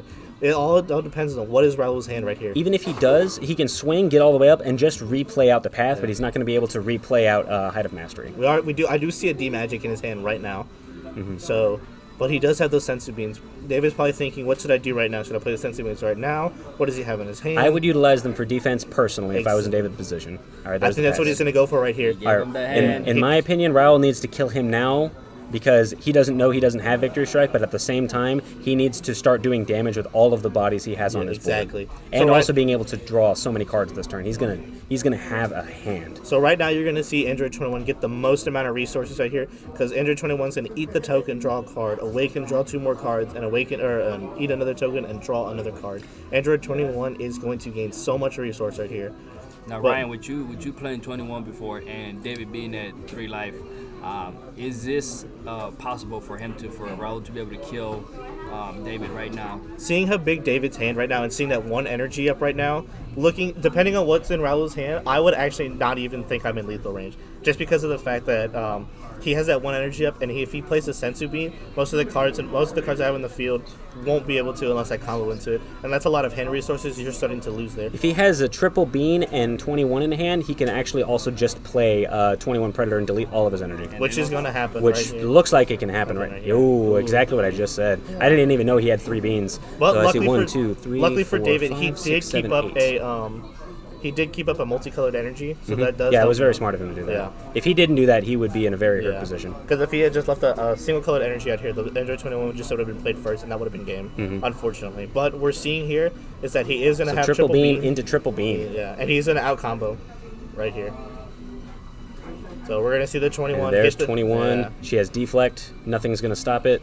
And all non-multicolor cards are going to go shuffle back into the deck. I know David including the tokens. I know David is running a Nimbus in his deck, so seeing what he has, it could be. But if he didn't play it, the thing is though, is he couldn't play it right there. You have to understand. Because if he had played the Nimbus right there, he couldn't have had those Sensu Beans to restand his energy out. Yeah, he would be tapped out with Nimbus online, and he could just have even less cards in hand for later down the line. Like, it's just extremely unfortunate. So keeping the Nimbus up right now is going to be really good. All right, but at the same time, at least Raul is tapped out as well, but Raul's going to also stand up 2 energy because of both of the leader effects that both triggered. Also, the token goes away too because it is not a multicolor card. Exactly. So we're going to see exactly how Raul's going to play this. He played the 16, so the Summoning Sickness is on one of the Android 16s on the board. And now 21, UI Goku, Frieza, and Vegeta the Cruel can go in there for as many hits as he wants. Yeah, but Raul right now, he's at 30. He only set up 1 energy. Oh, interesting. I mean, probably forgot then. Yeah, either way. That's still good in David's favor right now because David's at 3 energy, and 3 energy is just enough energy for him to close it out. Doesn't he get the 2 tokens too? Yeah, he gets 2 tokens. He'll get 2 tokens. I'm pretty sure he'll remind him. I really like the fact that the new counterplays are a thing now. Yeah, the new counterplays you're seeing from those surge boxes, the hidden potential, the preemptive strike, all those counterplays are very, very, very powerful. Especially playing them in decks like this. You can't play them in the 21 deck, unfortunately, because the hidden potential does check for a green card. But I'm seeing a lot of people play them in like Baby and stuff like that for preemptive strike. Yeah. And those cards are just insane how powerful they are. They really are. So if you're new out there and you're trying to get in there, watch out for those cards. And if you don't have them, pick them up. Those cards are insane. It looks like David is going to get his 2 tokens. David's still in a good spot though. 3 energy, 3 life. He still has a decent hand out here. Just because he got Predator doesn't mean he's out of this game at all. So we're definitely going to see here. But it just depends, because if he taps out to play Height of Mastery, if he plays Path of Greatness, he would have to take a life in order to stand an energy back up so he can start utilizing everything better. And also, he did waste 3 beans on his defensive turn with Raul. So Raul does know that he cannot bean up to save himself, meaning next turn Raul can finally start going in there and start actually hitting him. Exactly. So now he's going to start going in there with a token. And there's a D-Magic. Very early D magic, but it's very good for him to keep 2 energy up because what he could be trying to fake Mafuba. We haven't seen Raul play Mafuba. Either that or play Vegeta the Cruel to start even further whittling down his hand. Even though Vegeta the Cruel usually will hit barrier cards in this matchup, warping a card out of his hand is still increasingly important because every single 0-5 he has is going to be important later down the line. And because of the fact that now that he's down D magic, he could have really used that later in the game. But like I said, Vegeta the Cruel will come out. It will eat a hand. It will eat something out of the hand, and we're gonna be here. All right, combo 1. He combos off the Mutaito, and combos off 18. It'll be very interesting to start comboing off cards. But like I said, he could be trying to get something out of this. He's trying to also just do as much damage as he can because he probably has to forego doing the exact same path he wanted to. Exactly. All right, he drew it in Assimilate. Which is not something he really wanted to see. No, but at the same time, all of the cargoes he did put back into his deck, he can re-assimilate back out and get out for free and have more combo power. That's true right there. That's actually what he really needs to do right now. All right, combos off for 21. Something he really doesn't need at this point, which, he's going. U7 rep or Grandpa Gohan. Any response on the Grandpa Gohan? And there's Vegeta the Cruel. Unfortunate. If he didn't swing first, he actually could have played the Grandpa faster and had done that without being counterplayed. And warp a card. He warps away the Assimilate. Another good choice. Yeah. David's in quite a pickle right here. He's in very much of a pinch, but we're going to see exactly where we're going. We're going to draw a card off of Cargo, or okay, there's another Grandpa Gohan. All right, now we're tapped out. Unless he had an absolute release ball, there's nothing he can counterplay. This could be it right here, folks. This is going to be very interesting. He can't close out the game right here. Oh, he's at 3 life.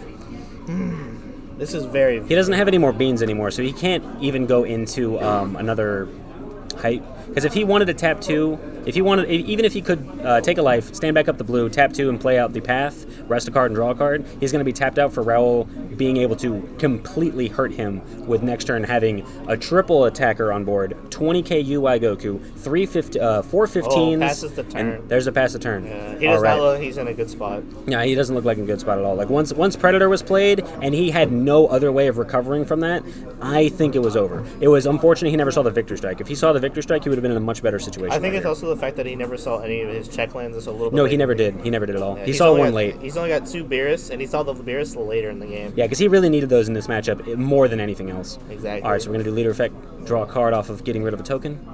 And now we have 1, 2, 3, 4, 5. The only thing I would save David right here, right now, is swings. if he draws into a Nimbus off of his life. Either that or if he has one in his hand that we didn't see. Yeah. Which he could see. We don't see everything in the hands. The judge doesn't tell us everything in his hand because we can't really see what's in there. His deck's looking a little bit thin right there. So if he does stall out long enough, he can deck him out. That is another strategy he can utilize. All he has to do is just play his Nimbus cards. And let's see if we have a Nimbus bait. Ooh. Does he have a Nimbus? But if he Nimbus is here, he has to tap out for it. So he also could really be in a tough spot because at the same time, he could swing in with the triple attacker, she'll never get swung at, and then the leader also could put him down. Okay, it was just 15 of 15. Looks like there's no Nimbus here. It's just 15. Any further combo, another 15. Something bigger. We're definitely seeing him not combo out of any of these attacks. Yeah, because he can't go to 2 because he can get chomped at any moment. Yeah. 15 to 15. He had 5. I counted 5 attacks, not counting 21 herself. 15 to 15. He had nothing else. Big 25 is the Nimbus here. Time magic. She can't stand back up. Very strong, very strong. He had to stop that girl from hitting her. That time magic right there could actually be the game ender right there. It really could. But he also could Champa. He also could. I don't think he actually does not have a bad omen in his energy. No. So which is actually really interesting. He hasn't seen a bad omen this whole game because he's played majority of his Android 18s. I don't see a Champa. I don't see a Champa in his hand. I haven't seen a Champa in his hand at all. I haven't seen any of the Supreme Kai. He could be in a good spot with that time magic. Leader's going in for a swing. Do we have 20 super combo draw? Also, the thing David does have to worry about is the fact that Android 21 right there is a swinger as well. He's down to 1 life. Can he come back from this? He can also continue playing cards. Oh, and he just taps 5 for a bad omen from his hand. Unfortunate. Does he have a bloodlust? Doesn't look like it. I don't think he did. I don't think he does. Nope, that's the handshake. That's the handshake. All right, folks. Whopper, got it. That was very close. If Whopper did not have a UI Goku right there to be able to get rid of Height of Mastery, then he probably, in his head, could have got it. I don't know where it was. Okay, the last life wasn't Victory Strike. Bottom card wasn't Victory Strike. It was just deep in the middle of the deck. Unfortunate turn of events. for him. Yeah, it really was. That was a really strong game on David's part, being able to try to get as deep into the deck as he possibly could. There was so much he needed to utilize, but at the same time, not seeing his dual colors early on enough was really unfortunate. Yeah. And Raul also having, like, that. Once I saw he tapped 2 for the 16, and I saw him get to that energy, I was like, he has 8. That means he's going to swing, triple bean into a 8 drop. That's probably what's going to happen, and he did it right as I said so. And that means I knew exactly what's going to be. When you fight against these Android 21 players, you always have to remember triple beaning into an Android 18 or Android 21 is a very smart strategy to do. Yep. It throws your opponent off, and it shows the fact that you're just sitting there with that energy, like, what is he going to do? Is he going to play it? And you tap the energy, and they're thinking they're safe. They burn the gates or anything else like that. It's time for me to hunt down some games. Yes, sir. But it's going to be very interesting. What are you playing? We're gonna get our interview with our with Whopper over here. We're gonna see what's going on. So. Ernest got it. Got it. So what do you think about that matchup? Do you see that matchup? That matchup was really strong on both of their parts. If they didn't see exactly what they needed to see, then that was the tide. It's like I was saying. I personally thought David was going to have that match because as long as Height of Mastery comes out and then he has Victory Strike, Height of Mastery comes out, soaks up the Summoning Sickness, rests all of his energy, and then he takes a life, stands back up in energy, plays the UI, swing. There's nothing he can do. Dead. That was it. That's exactly what I was expecting to have happen. But the fact that he never saw Victory Strike, he never saw his Height of Masteries earlier on enough to be able to be comfortable about it, and then didn't see any of his multicolors as much as he needed, because he needed as many multicolors as possible. Even if he was never going to play 21, he still needs to see all of his multicolors so that if 21 does come out, God forbid on his part, if he comes out or she comes out, it's almost over. Yeah. But at the same time, as long as he was able to beat him up enough, the fact that he wasted 3 beans earlier on was also the most detrimental thing. That actually cost him the game, in my opinion, the way I see it. All right, Raul's here. That's what happens when you base your strategy on a single. All right, that was strong. I'm glad you were able to survive enough to be able to utilize the full drop UI. Simon says one. Simon says one? Gotcha. If you didn't see that UI, I didn't know if you were going to have it. David never had Victory Strike in his hand the entire game. Like he was digging for it so hard. He was trying as much as possible, but he never saw it. He finally saw the HOM out of his life. I saw that UI off of life. Actually, both of my UIs were in live. Dang. That's the thing though when you play against the Broly in the Android 21 matches, that you're looking for him to awaken you, right? Yeah. But you're just in swinging, and he has to. The fact that he did hit you that 4th time and hit you to 4, I was just like, oh no, that means he's going to draw big hand, even if he doesn't 21. And the second you tap 2, play to 16, and got an energy, I was like, he can triple beam and play 21. You literally swing, beam, 21. And I was just like, ooh, that's it. That's it. I was like, after he also then beamed essentially too. Like he wasted 3 cards and then wasted all of his energy he retabbed. It was a good thing he kept 2 open for the defense so that you wouldn't get hit. And you were gonna pummel him in there if he didn't triple beam up. Because him being a 30 meter, you were just like, all right, I already got it. I was trying to ask him why he beamed. He should have seen the predator coming. There's a reason why I used the 3 beans. Yeah, I was like, you triple bean, he triple beamed. I was like, so he's gonna neg 7 off of that. He's gonna lose all of his energy, all the energy he beamed up, and then lose the 3 beans by the next turn. Because the next turn he's not gonna have any beans. Because if he had even 1 bean in his hand, he could have at least played up the Height of Mastery and had 1 in the hand and tried to Nimbus you if he had a Nimbus. But he never had a Nimbus either. So I was just that's what I was expecting. What I feel like it helped me out was the fact that he put me You doing all right, Marco? You okay? And by the time I had already UI, he attempted to play the path, and I had the absolute release ball. Ooh. The absolute release ball was very clutch. The absolute Did you only have 1 in your hand? I only had the 1. Oh, okay. It cuts off so many key resources that people really sleep on that card. Especially a deck that does need to utilize only 1 card into 1 strategy. Being able to hit him like that was actually extremely detrimental. Yeah, being able to stop that card, I feel like is what helped me out. Yeah, the fact that you saw the UI in the absolute release ball was the clinch thing. If I wouldn't have been able to stop the path, he would have just Don't worry, D, you'll get it, boss. Or the Victory Strike. You got King written on your back. All right, that's time in the round, everybody. That's time in the round. Yeah, and I wasn't going to see my second UI because the UI was my last 2 cards in life. Oh, dang. Yeah, at least you saw one. Like, that means all 3 of them were in your life? I only played 2. Oh, okay, you only played 2, so that means both of them were in your life. Okay. Damn, you drew both into them. That's a lot right there. Life is just so interesting for how it can like It's a great it can hide all your key cards or it can give you So all your. it's Allie versus who? Allie versus Maxton? That's right. All right, everybody, you know what time it is. It is time for King We've got Allie. At the table. Who do you rooting for right now? Who'd you rather go Yeah, against? who would you rather We've go rather go got up Max. against Jason. This I is feel like a Jason's battle my between game, 2 like, kings. Yeah, because like I see, like you both win back and forth. It's never like only one of you win all the time. But also at the same time, the second if Allie wins, that means you're gonna have to not play 21 because that is the worst matchup in the universe, and that is just gonna sit there and you're just like, yay, I lose, whatever. Like you have no response to It any of would it. be hilarious though if Allie wins. It's like, how many times do I have to teach you this lesson, old man? Sorry, man. You just All right, let's put him in there. Oh, yeah. All right, let's get it going. All right, let's see this match. Here we go. This is it. Oh, we got Surge. all right. Surge Q coming in. Well, I don't know if it's Surge Q. He could be playing anything now that it's King of the Hill. So I don't know exactly what's going to be. I mean, Surge Q is a very good card leader. Like we saw this match, is a very good leader. But like he said, since you showed the deck, he might be playing something else he's been brewing up, or he might just go back to Brolin. It all depends. It really does depend.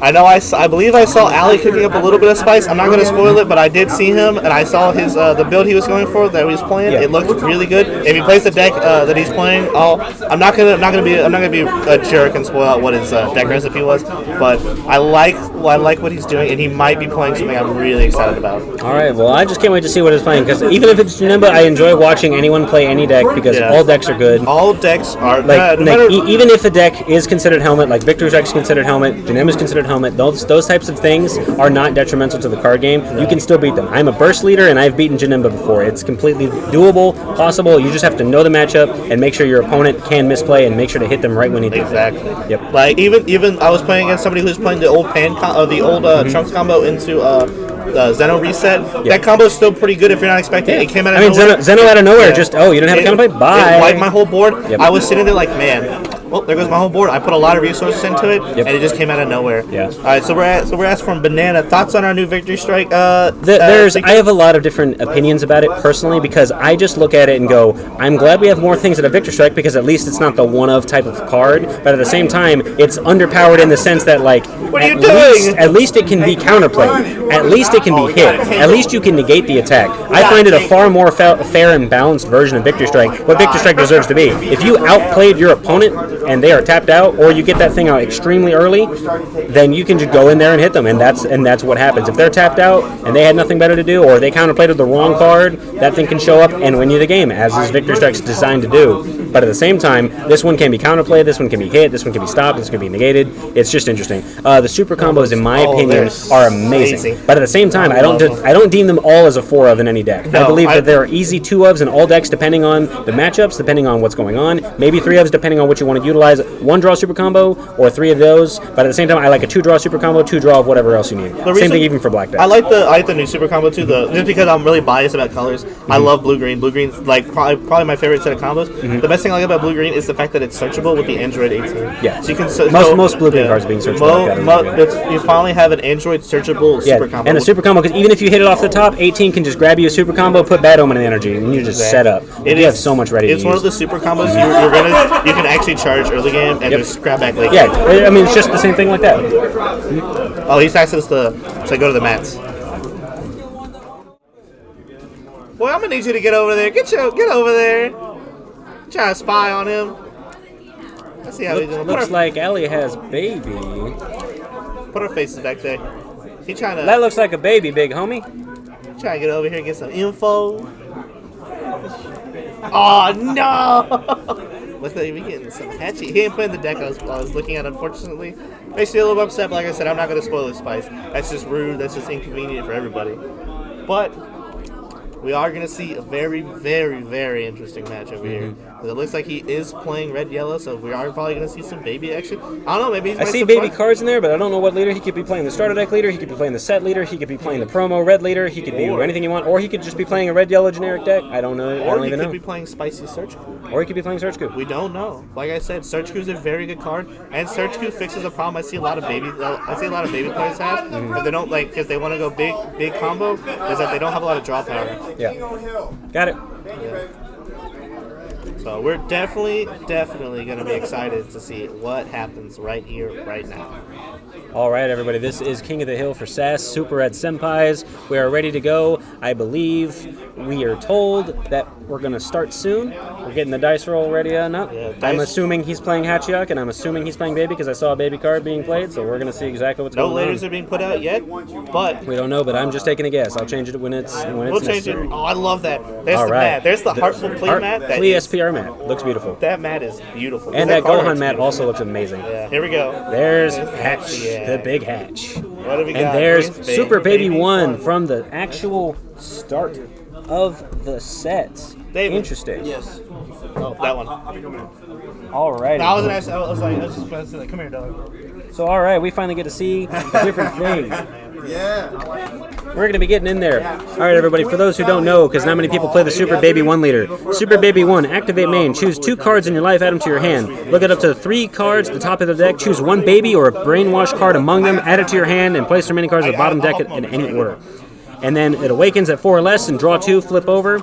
And then when it's Super Baby 2, awaken Benevolence. Auto once a turn. When the power of one of your opponent's leader card is reduced to 0 or less, this card gains triple attack for the duration of the turn. And a second activate main. Once a turn, choose 1 brainwashed card in your hand and play it for free, ignoring energy costs. So we're going to be able to see and utilize the brainwashed variations of Baby, which is an underpopular and underutilized variation of Baby. Very interesting to be able to utilize. But at the same time, we see Hachiyak. Hachiyak has the power of a Nimbus on legs with its leader effect, only being able to swing with 1 battle card a turn as long as it's not the same card. So you can swing with a battle card, and if it could stand back up or has dual attack, you could only swing with that battle card for the rest of the turn. What's going to be very interesting, just for me specifically, I don't know much for all of our viewers out here, but it's going to be a big surprise. I've never fought against a Hachiyak player before. You've never fought against Hatch. I've never fought against Hachiyak. You should definitely do that for the simplisticness of actually seeing how the deck operates. Because that deck is one of the strongest decks in the game, one of the strongest decks in the format, and will always be a prevalent thing unless some cards come out there and completely hard counter it, like new cards that are coming out in set 9. So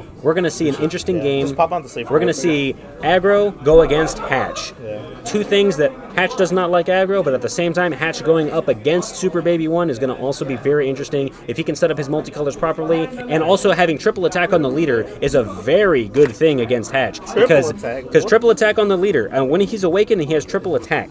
As long as he's able to do everything he wants. Hold on. As long as the leader was reduced to 0, his leader has triple attack. And it's a 10k leader, so it's going 10 at 0 or less. 10, 10, 10. So even if the opponent actually nimbused, 10, 10, 10. This leader also gets around other yellow decks because of the fact that it's at a 10 base at front and back.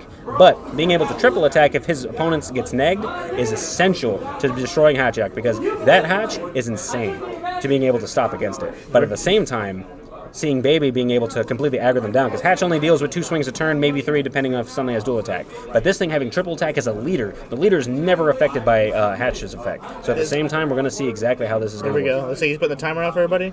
Mm-hmm. This is going to be a very, very, very, very close match, I can already tell. It looks like we got ourselves our commentating king coming for us over here. Unfortunately, not king just yet. Maybe commentating squire or knight. Hey, you'll always be a king for Team Lethal, baby. Don't you ever sit there and You played that game I appreciate that, boss. All right, well, here's your boy right here, PR Sign from Team Lethal. your boy. We're going to try to make it hype as possible for King of the Hill. Remember, this is a new episode of SAS, Super as Senpais, and you're watching live. We got the king, we got Ali, facing off against Maxta, who's trying to fight for his 3-peat opportunity as Whopper, king. PR Sign, TZ, Zombie, Simon Says. Come see me. This is going to be a very good match. I can already tell. 3.5 minutes to find a sideboard. If he doesn't find one, we're going to start without him having one. Okay, sounds good. Who's having a sideboard, Ali or Jason? Maxta. I was wondering what the timer was just like. Why is Maxta never ready? Never. Damn, look at that call out though. Hey, he's trying to get it. He's trying to make it a strong match as possible to get that side going. But it looks like, we got an interesting matchup here, like you said beforehand. We got a hacky sack. And we got, you normally don't see that leader, baby. Yep. My goodness. That's what I just explained to the audience. We see Super Baby 1 from the actual set. We're going to see some spice here tonight, and I cannot wait. Now, I don't know if the baby might be strong or not. Remember, Hacky Sack is a walking, flying nimbus, and every turn a battle card swings, it procs the ability. 7 cost or less cannot swing for the duration of the turn. But at the same time, this leader, as long as Hatchak leader went to 0, that leader gains triple attack. That is true. So he gets around the Hatchak auto. He gets around absolutely everything. All leaders get around it. But yeah, definitely it's a strong leader play. to get around it in terms of being able to continuously swing. Because he's going to swing at 10, and he's going to keep getting hit. Feliz, man. I appreciate you, boss. Always appreciate the fans following us. We can't have the stream without you. Ain't that right? That's exactly right there. Hey, we've had about 4 or 5 more people actually appreciate the sub, appreciate the follows. Even if you're just sitting here viewing us, we appreciate it. More views, more follows, more subs. We appreciate all of y'all taking your time out of your day to watch everybody here, listen to us. Here at Senpai's, we appreciate Senpai's, the best locals in Houston. Woo! No, I'm sorry, you're wrong. The best locals in Texas. Yeah, you're right. Best locals in Texas with the best players in Texas. That's what's up right here. So we're gonna see exactly everything that's gonna be. Looks like he found a side. If anyone in the chat needs to read a card effect, I have basically every single card in the game. I can read anything out to anybody if anyone ever needed it. The one of binder right there. That's what it's all about, baby. Hey, don't appreciate it there, Kubzilla. We always out here for y'all. And you know what? We love our co-commentators. Exactly. Kubzilla, he's or he or she, we don't know, but always frequent here. So always a pleasure. Always a pleasure. We love seeing them regulars come by. Hell yeah! Something from the box, champ. Oh really? And you get 3 of these, and you get $13 store credit.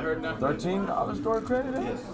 All right, we're gonna see exactly what's gonna happen. This is gonna be very, very, very fun to see. I don't know much about Hatchak. Hatchak's gonna surprise you as long as have you seen anything out of Hatchak? I do have the leader. I do have the leader Hatchak, so I've seen a bit of him. I do like his effect a lot. It's a deck that I've thought about building. It's just something I've been playing with a while.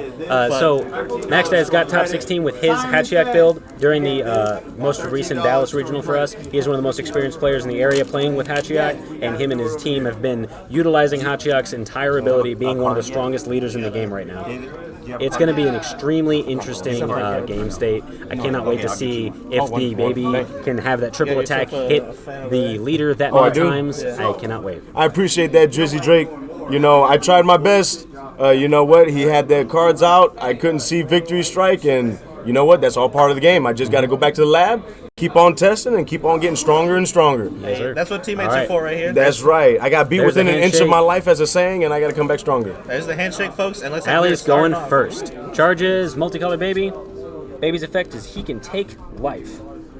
He's taking life to search. Taking life to start searching. Taking life to start searching. Quick redone again. Activate main. Choose 2 cards in the life. Add them to the hand. Look at the top 3 of the deck. Choose a baby or brainwashed. Add it to the hand and place the rest at the bottom. Getting that brainwash right there. But now we're already down 2 lives on the baby player. Now, how do you think going down really fast on life might affect the matchup here against Hacky Sack? So Hatchak isn't even going to attack him for the first couple of turns unless he really wants to put out a Turles. So it's like taking that life earlier on isn't really relevant in the early game. But in the late game, it could actually help him out because he needs to have as much life as possible to be able to absorb hits, but at the same time, if he doesn't take hits that often, then he's going to be fine. So we're going to charge and pass. He didn't have any other plays. There we go right there. We're at 8 lives right there. Maxter trying to overthrow the current king, and we have Ali C123 at 6 lives already. If this turn, if he activates the leader effect again, he will be down to 4 lives on turn 2. Looks like he's going to 4 right here. He's going to 4. He might be going for that full aggression and turn 2 kill right here. We might be seeing an early game. If he's got the hand for it, we're gonna already be going to game. But another brainwash card. Remember that he also can only swing with 1 card that entire turn, so he can play that for free. Oh, there he goes. There's the Mew. And he's gonna go in there and start getting extra draw power. That Mew is gonna go ahead and search for the 1-drop baby. That when it's played and you have a multicolored energy in your energy, you can actually draw 3 and pitch 2. Very simple, easy to use, graceful charity style effect for all Yu-Gi-Oh players out there. It's one of the strongest cards to be able to start filtering for baby, and the clinch pin to getting arrivals out there and starting the baby chain up. Definitely. I'll bring that back. No, he still needs it for the thing. We're gonna get Dave. We'll get him to bring it down. Don't worry. So there we go. Now we're going to be thinning, drawing 3, and dipping 2. My goodness, that is such a massive hand by the baby player right now. And then on top of that, plussing off of this, and then being able to filter, throwing cards that you need in the drop area or cards that you don't need in your hand. Very, very strong play. But like I said, we're already at 4 lives by baby to Hacky Sack's 8 lives. But I mean, if he's able to throw out the arrival and throw out the big apes hit hard and hit for a lot. Yes, and look at his booklet. Look at his booklet right there, basically. Because I mean, once you hit with graceful, it's a graceful charity style effect. He's going to be able to utilize everything. And he's going to pitch whatever he does. And pitches a 1-drop and a Majesty. Yeah. That Majesty pitch is going to be. He doesn't need that Majesty anymore. Nope. He might be just going for a game right here. The Majesty's just going to be nothing in his hand. He won't be able to deal that many damage to him, at least in the sense that his leader can do as much as possible, but if he doesn't get out the big 7-drop, start taking his life and putting him down to 0, then he won't be able to hit him and utilize him as much. So all right, we're going to tap 1. I think we're comboing both for arrival. We're going to probably arrival out the 4-drop baby. It was just, I felt like I didn't see. And there is the 4-drop baby with barrier. Barrier over here. When it took the 3rd life, And we're going to take it. Still would have bounced. But yeah, no, I didn't see that. There you go. And I know against you. Oh, nice. I know against you. All right, we're taking that hit. Anything else for Ali's turn? He can swing with only 1 card this turn as long as it is less than a 7-drop. If he plays anything higher than 8, he can swing with it as if it wasn't there. That leader effect. He could always just evolve into the apes, but does he have the energy for it? He has 1 open at the moment. He has 1 open? Then no. I think the apes require at least 2, right? So he also is an untapped. He's a draw 2 leader, so he's not getting any more energy this turn. Oh yeah, no. Then he's definitely passing his turn after this. Let me know, and then which is unfortunate because the apes do the baby apes close out games really quickly. They can. Yeah, because they can they look at your opponent and just swing. All right, drop the ball. Ooh, hit the leader. Leader effect got the blocker, got the slug, got the 4-drop ball. Oh, so 4-drop ball. So we're going to see a nice little Vanilla Coup variant? We always have to. Vanilla Coup is one of the strongest things for all black decks. Exactly. Always. And then the fact that you can just activate, pull the pass. ball, play it, pull the ball every turn. Yep. Very, very strong. Very, very strong. And plus, it's just draw power right there at that point. Now, Hacky Sack is still unawakened, so we can try to do as much damage as we possibly can. However, we do have 2 energies open. So I'm assuming Negate City is going to have some negates to stop, baby. Here we go. We're going to see some Kamehamehas. We're going to see a lot of black negates right here. We're going to have to see something spicy here. He could take a couple hits and not be too. I feel like the most detrimental card that we got to be looking for is that 6-drop baby. That triple strike going in, negging. Right. Because then if you're going to try to play the slug to get rid of it, it's going to neg 20 right off the bat. Exactly. And I don't think there's any 1-drop that you can try to avoid that negging. You're just going to have to He could tap 1, play a Kid Coup, have that get killed, and then play the slug and warp it away. That's right. You're right. He's playing the Kid Coup. He's going to awaken right here, draw 2 cards. Flip over, draw 2. Activate main effect. You can choose 1 brainwash in your hand and just play it for free. For free, playing it for free. That is nice right there. You don't get hand advantage, but at the same time you get board presence. So it's Now he's playing the Trunks brainwashed. He cannot be evolved onto, but at the same time you place this card in the owner's drop area. Choose a baby in your hand with an energy cost of 2 or less and play it. If you played a card, choose one of your opponent's battle cards. It gets -5K. That's right. We're not seeing any chain attack Trunks today. Because if that could be played off a chain attack, that would be absolutely insane. Oh yeah, that would be broken. Looks like we're seeing the baby. Okay. All right. Just choose the 1 baby card in your hand with energy cost 2 or less. Yep, that's good. Yep. Good to go. Another graceful charity. And he's gonna be drawn. He's digging through that deck. He's looking for answers. He's an aggro deck right here, so whatever card he pitches, he don't need at that moment. And since he can't aggro as hard as Baby usually would love to aggro against Hatchiak, what he can do is build up a hand of the gods. Oh he needs to sit there and draw and see everything he needs. 3. Damn! All Hatchiak has to do right now is play his Janemba engine and win the game. If only he even could. He only can run black cards. Unfortunately. Man. Right. Hey, but that is something right there. On turn, pitches a plea. Oh, he's already awakened though. So. Oh, he's got a plea. Oh, we already know. That means this. You know what? I'm not gonna lie. I might actually take a little bit of notes here, because I rarely see this leader being played. It's always the other leader. The other leader is strong. Yeah, the other leader is very strong. But this leader right here, even though you don't have that 5K on the flip side, it's 10K. The fact that you neg it goes to 0 and then triple attack. It's insane. It's really strong. The thing is, you have to fix your brews and have brainwashes in there and stuff in order to fully have true value for the awakened side of the leader. But some of the brainwashes aren't bad though. Like we just saw the Trunks just got him a free graceful charity right here. All right, there's the evolution. There's the evolution right there. Harrison Draw. can draw a card. Choose 0. Now this evolution does have that activate main, tap 1 red, bring out a baby of 5 or more. Well, actually, no, it's 6. It's exactly 6. Is it exactly 6? Because if it was 6, yes. if it was 5, then you could put Majesties on that. That'd be crazy, dude. Yep. Or you could just put itself right back on there. Keep drawing cards. Yeah. Well, you only can play 1 a turn because the auto says so. Oh, okay. There's that auto protecting out from just doing some scummy plays right here. But at the same time, we're going to see how far he wants to go. And getting out the 6-drop would actually be very helpful in his situation because he can start doing anything. But at the same time, he needs to be aware that Slug is a card and that he could play anything to be able to. Here's another arrival. Here's the arrival. Going to go for another 4-drop baby or another ready? Boom, barrier. All right. Do we have any response on that? Well, I don't think Black has any response. The Kamehameha is 3-drop or less, and you have to be at 4 lives or less. Yep. So it only hits 3 drops. There's no response that Black has that's going to stop that. All right, big 25 double. Swinging in for 25 double. Woo! Now, he won't be able to play the 5-drop on the other baby, but that baby's just going to sit for a whole turn and be able then to be utilized again. Utilize it next turn. So, being an impressive leader like this, just being able to sit there and not have to worry about cards swinging into you every single turn, that's got to be that's really taking a lot of stress and pressure off of the. We're keeping it right there at 35 double strike, and it was taken by Maxta. It is now 4 lives apiece. Here we go. There's the 6-drop. That's nice defensive play right there. Now, I don't know about you, but I actually would have evolved and swung with it, taking out triple to bring him down to 3 lives and then getting an extra card from it.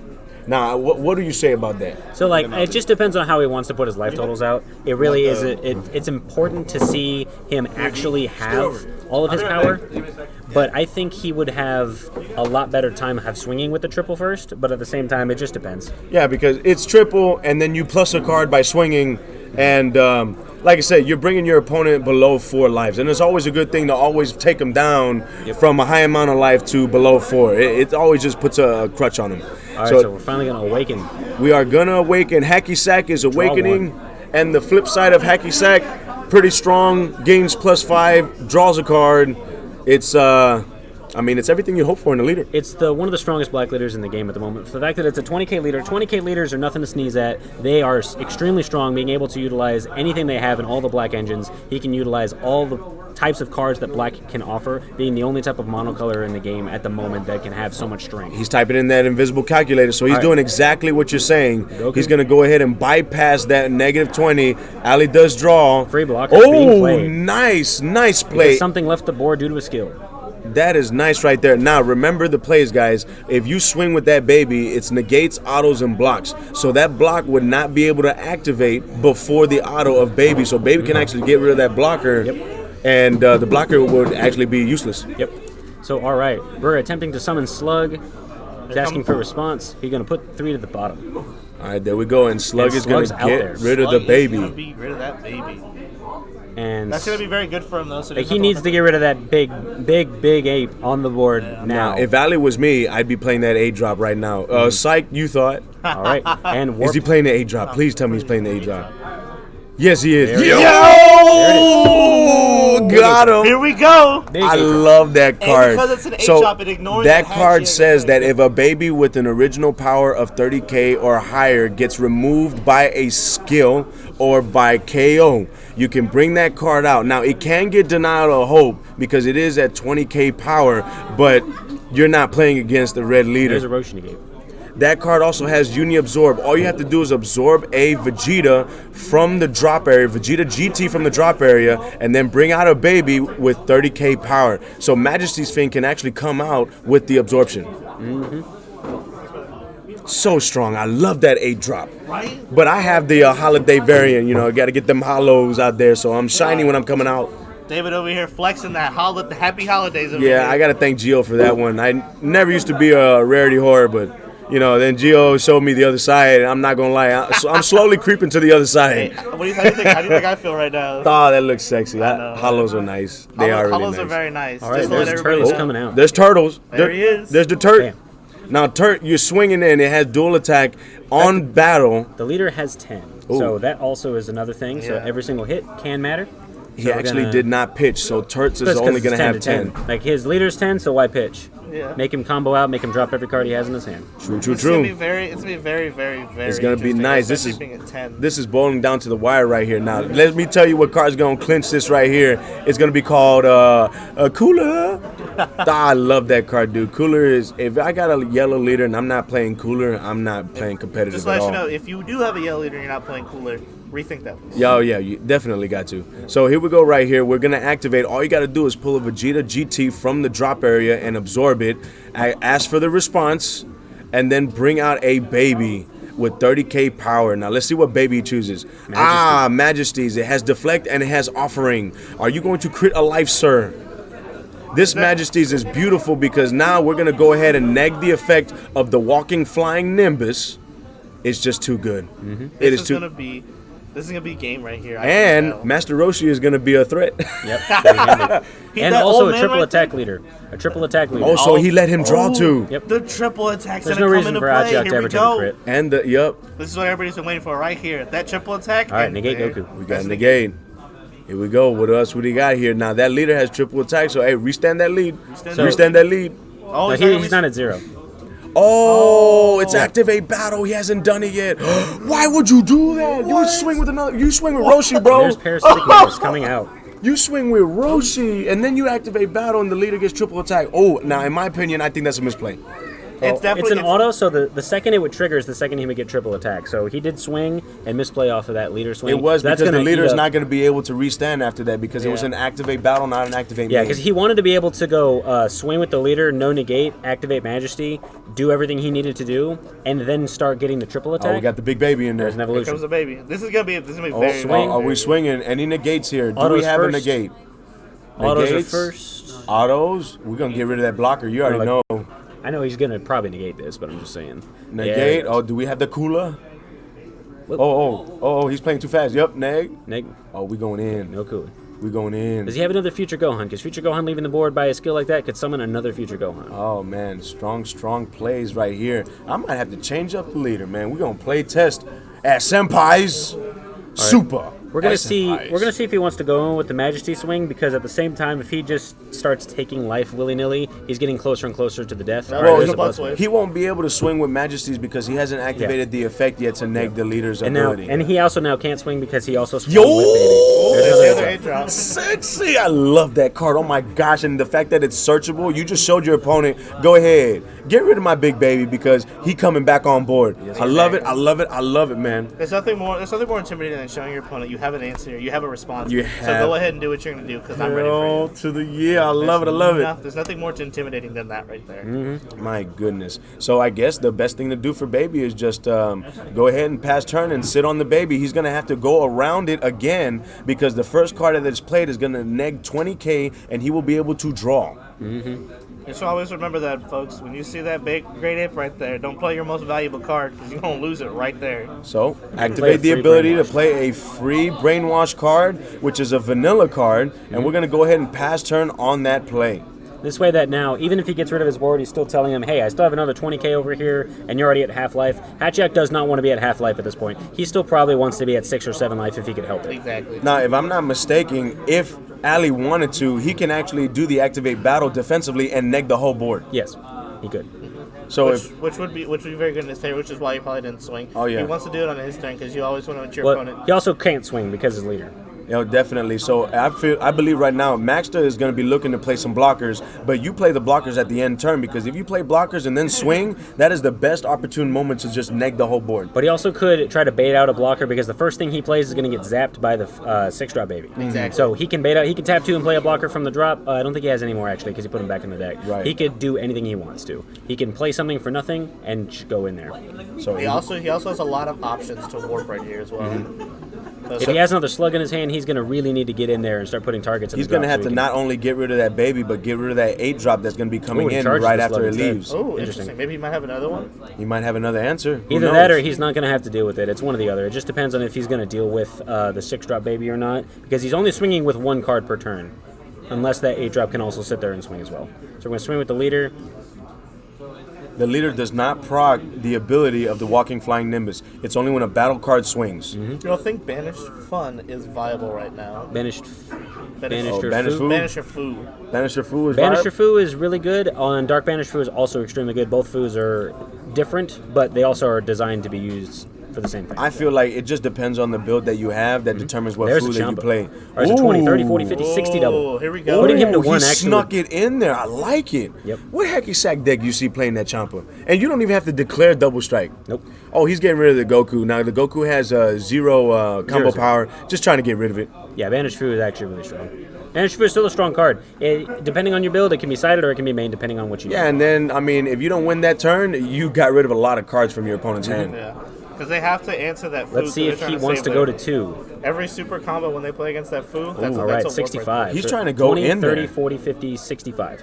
He's only at 3, so he's not gonna kill him with this swing if it Now goes remember, connects. he could activate battle and neg the leader 20, and so that combo that is on board is not going to be as effective as it is now. But if he crits a life to do that, he'll be at 2. That was his bait. Definitely, he will be at 2. But hey, sometimes you gotta see what you got. If he has enough to out combo it and essentially get rid of 2 of those 20Ks on the board, that'll only be 10, 20, 30, 40, 50, 60 on the board instead of being he'll definitely get rid of putting Hacky Sack's power. He's going to get rid of Turts, and then he's actually just going to be. I wouldn't think he'd be open for another attack because knowing Hacky Sack, you only got 1 card in the drop area. There's nothing else free that you can play to actually kill him this turn. Let's see the new red-blue victory strike. That'd be funny. Yeah, that would be funny. All right, that would be nice, but Allie needs to yet again play cooking. this picture perfect and Team do every Lethal play exclusive. Right, there we go, possible. baby. If he can survive this, he probably has a better chance of winning because now he just dumped everything he had in his hand. So we're going 20, 30, 40, 50, 60. All right, so Ali is thinking right here. This is actually a position that we've seen Ali in many times, but Ali always thinks he plugs in that invisible calculator and he always gets out of the jam. If you guys remembered last week here on SAS, Ali played tremendously against a deck that heavenly sided against Janemba. Exactly. It was a beautiful way of watching him being completely hard countered and still being able to have a chance to Yeah, survive. he definitely deserved the crown of king after that one because, my goodness, I don't even think I'd be able to get out of that one. And the fact that he did just proves, He's going to take the 2. he took the Here 2. we go. Let's see what happens after this. Because now Turles can also start swinging in there and he can dump the rest of it and start scaring the rest of his hand. Exactly. Because if he doesn't have a negate, he's going to have to invest the rest of it. Here goes the Turles. Because Turles also has 10K. So we're going to see. He could have easily just drawn a negate right off there, but he's in Now, here we go. Whatever Russia. battle card he plays is going to neg, but Turts has been on the board, so it's not going to be affected by the ability. Yep. So we'll see what happens here. 3 energies up, Turts on board. We're swinging. Turts is still dangerous because the leader, on the flip side, Baby, is at 10K power. Which means he's already at a disadvantage right now when it comes to combo power. And it's 10 to 10. He's making him drop as many cards as he has in his hand. As long as Maxic can survive this next turn, he also could have it again. But now He's comboing the vanilla card he had played earlier. because he only can swing with 1 card. If his baby did leave or either both of the babies left, he would have something on the board. That was his Pass idea. turn. Oh, if we drew the cooler, it is game. Yeah, right here. He's still at 4, so we're going to see exactly how Oh, this is he's going to at work. 4. Because he can't utilize Majesty Oh, I anymore. thought he was at 3. No, I he's was at 4. Huh? What's up? Oh, yeah. He's just waiting to try to get that life down to 1. But when you have Majesty's Fiend right there with the activate battle on the baby swing. All right, swing at the leader for triple. Yep, there's the negate right there. Power burst negate. He's either going to grab back negate Goku He's or definitely kick not going to pull from life. You got to go from. Wait, is he tapping or what? You tapping or you pulling? He didn't. Oh, he's tapping. he's Okay, tapping. there you go. tapping, I'm about to say he played that. I was like, I didn't see He that played that either. for free. So here we go. 2 energies up. We got to swing. All right, Swing baby at to the leader. league. Now that he's See, at 1 life, like he can I never s- Majesty him. Like I said, it's Exactly. There's another one. And he grabs the negate coup. He's having a lot of resources. He really needs to keep himself going. So now he can't swing anymore unless he was able to play an 8-drop or higher. Ooh, that There's is a not. pass. There's a Oh pass. man, Here we go. If he doesn't have another negate, he also can just shotgun his entire hand. Why again. did he not play a brainwash card? Like I said, for me, may not have another. It's always true value. I saw Boma in hand. Oh, okay. Then So, I'm not too sure. like I What's said, the brainwash Bulma do though? I don't know what it does. All I know Depending is on which Bulma it you was, got to try to 'cause get there's a couple. true value with every card that you have. Because that one, the 1-drop Bulma. Oh, there it is. The Ravager, the promo Ravager. Oh, did he do it or? Wait.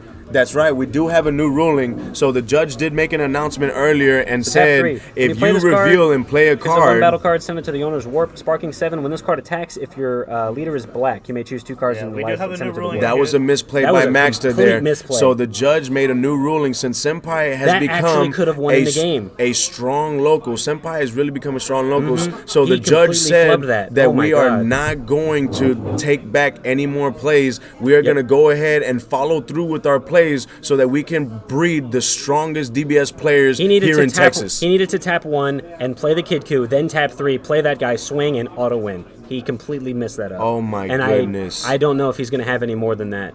So let's see if he can actually survive this next coming turn, because now he can't utilize that Vegeta anymore. That was his singular trump card he was going to utilize, but he completely misplayed that by playing it first, getting it killed, because it needs to swing to trigger the auto. And the auto is real strong too. The auto is just going to crit him 1 life and auto get him the game. Auto get him the game. The criteria for that 4-drop Vegeta is like, it seems like it's impossible, but once you have it, it is strong. It's very, that was a great tech. That was a great tech on his part, but at the same time, he completely missed up. He should have tapped 1, play the Kid Coup, it died, tap 4, play him out there, swing, done. But at the same time, you know, here at Senpai's, we're trying to give you the best locals that we possibly can. Exactly. So no misplays, and you got to follow through on every play that you have. So Baby is going in, auto, we're going to neg, and then what are we going to be doing here? Do we have any more plays? Oh, it looks like we're going to be swinging with the lead, 10 to 15.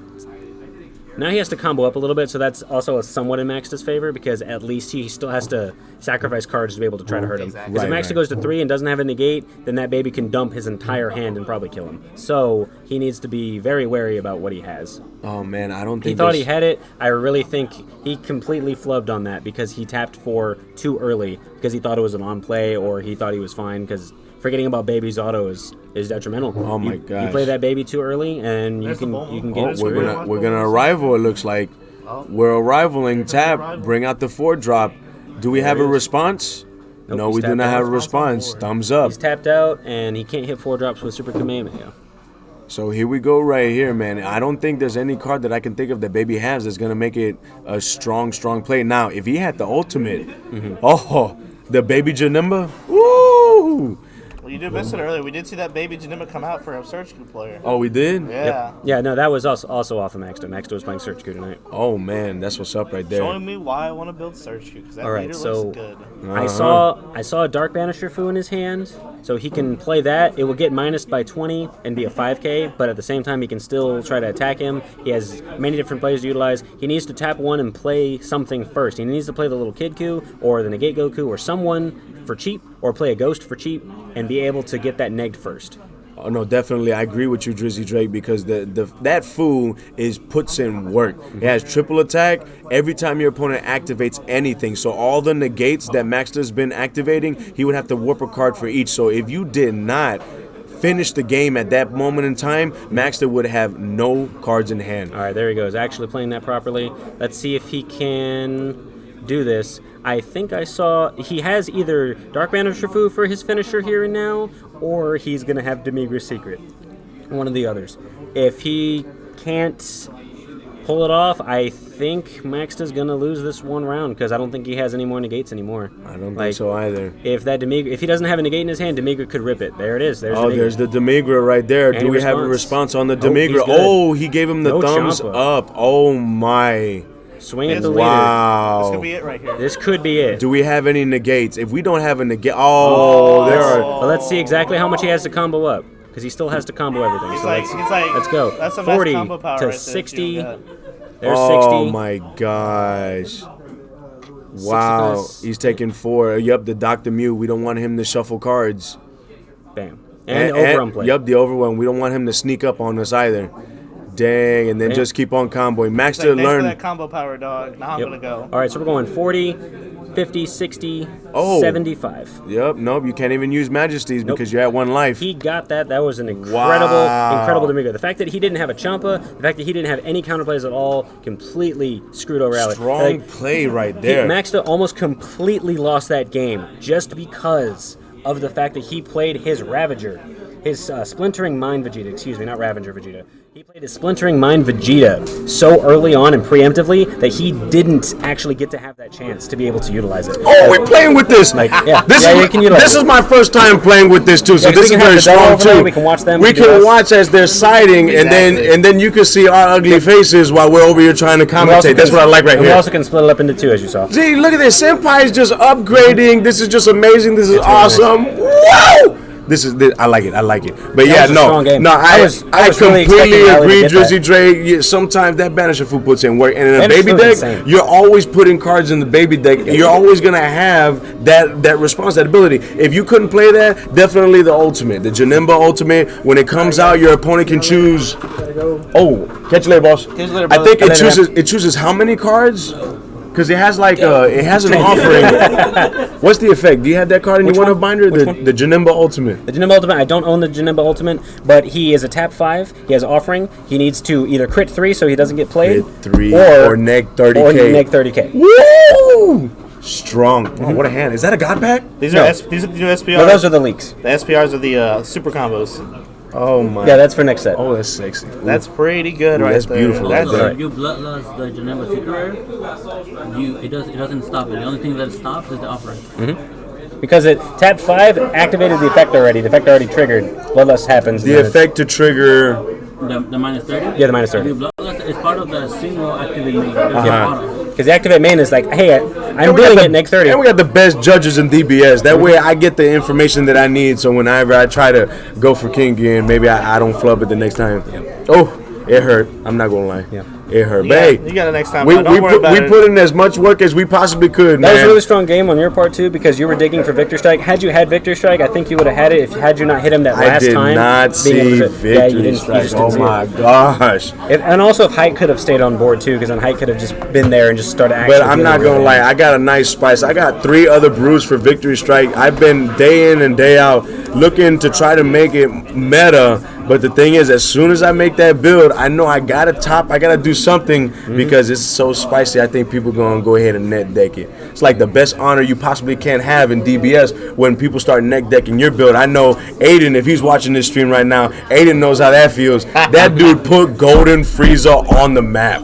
My gosh, and I have a Golden Frieza deck too. I have a little spice of my own.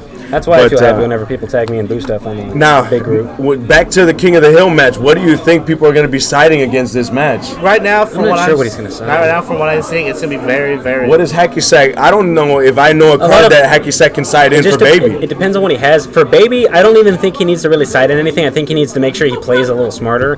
He could also add in more negate coups. He can side in more of the SS3 trunks that leaves whenever something's killed. Because whenever Baby swing, auto would trigger. If there's no negate, auto trigger kills a blocker, summons a blocker, block. He could do that all in that same quick action. So if he has more of those future Gohans, he could actually block a hit. Those Gohans are going to come in very, very helpful. Those Gohans were helpful. Yeah. If he didn't have that out there, then he had one less thing he had to swing with a 6-drop Baby. Once you see that big, go ahead and get them lives ready. Once you see that big 8-drop or 6-drop Baby come in, it's got triple strike. You're swinging in there, and you have that free blocker on the field. Yep. Boom. That's something you don't got to worry about right there. Especially if he was trying to swing for game with it, he killed a random card, and then a blocker showed up and blocked that hit. If he had no negate, that would actually also be a detrimental, insane, lucky play on that part, because being able to go swing, I didn't have a negate, kill that guy, okay, cool, play a free blocker, blocking that literal moment, because it's already there as a permanent, and then block.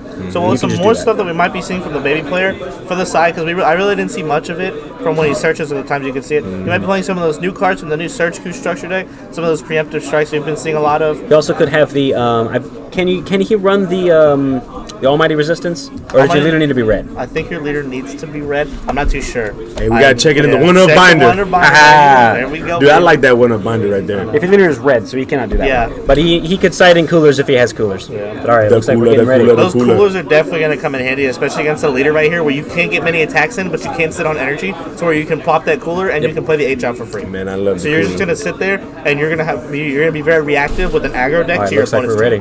We're ready. It looks like we're going to continue. We're going to continue King of the Hill, round 2. We heading straight to the mats, and you won't be able to see us anymore. Doof.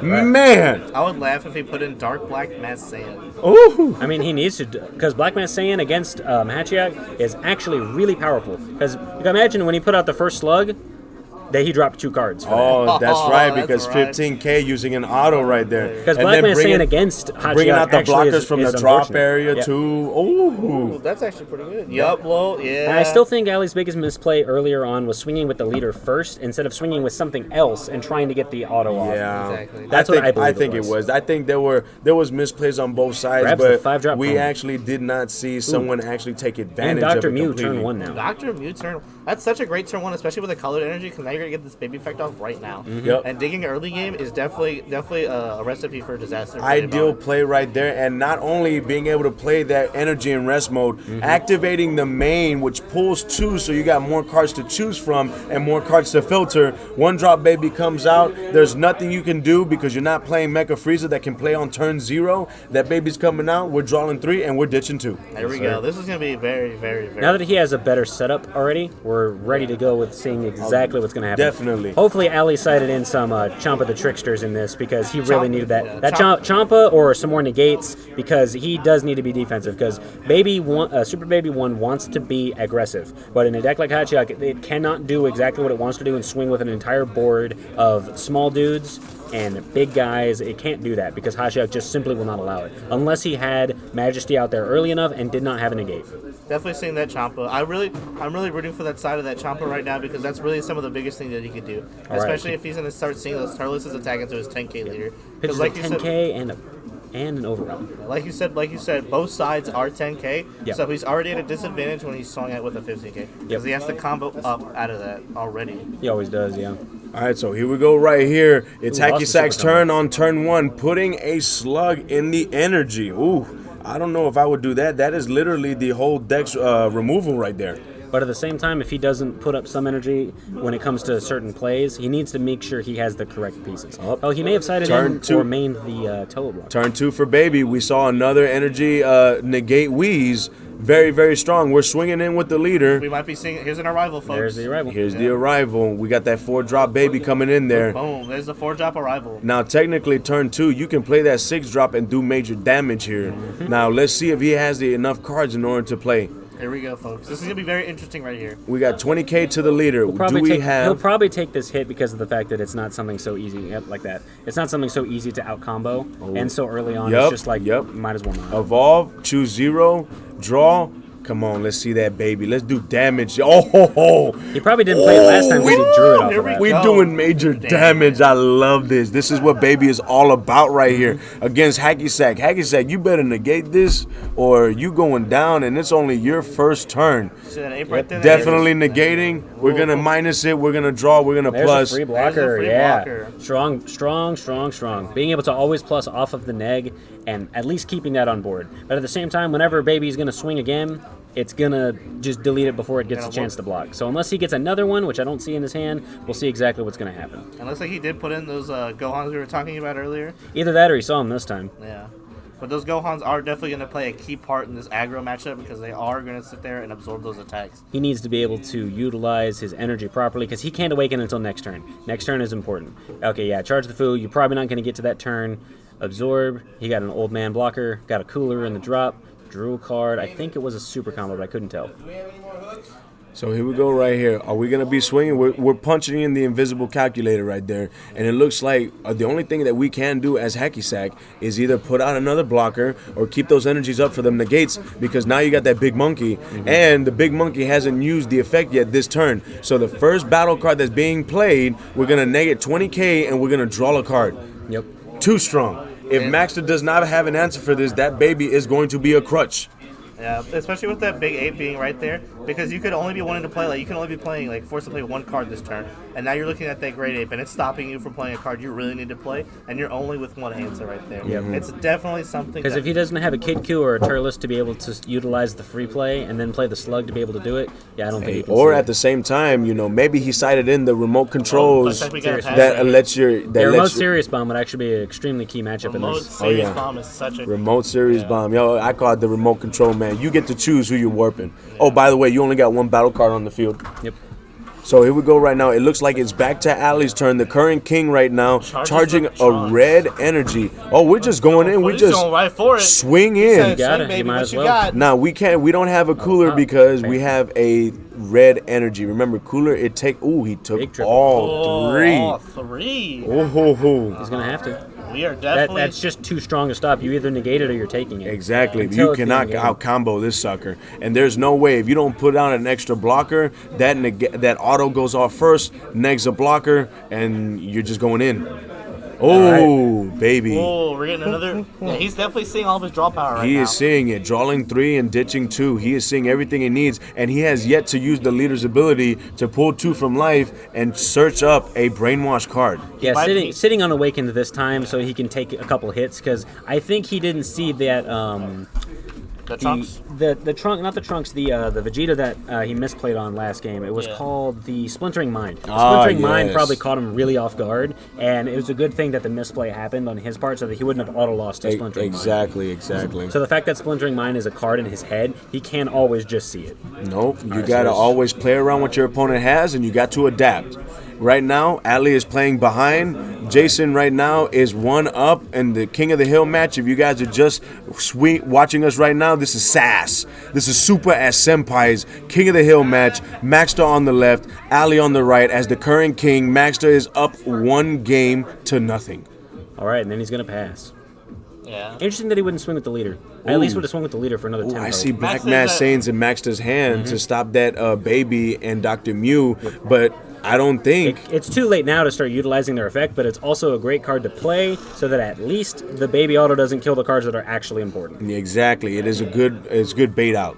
Also a great charge late game whenever it's not as necessary. He's definitely having he's really struggling right now because of the fact that he can't really get anything on the board because that baby is going to eat something. Baby is too good. Yeah, baby is too good. We're sitting there. That slug is he wants to play. He wants to play the slug, but he knows that it's going to go before the. It looks like he's thinking about charging that slug. Is what he's thinking about. The slug's just sitting there not doing anything. It's just eating up hand space, and he could be charging other. And now that your opponent unexpected turn. Ooh, unexpected turn. All right, loses Dark Banisher Fu. Gets an old man in the drop. I don't know about that. I would have sided that out. Yeah, well, the thing is, you saw how big of his board he got, so he probably kept that in on purpose just in case he got his board a little too wide and he could warp everything away. But it only wipes 2 drops or less.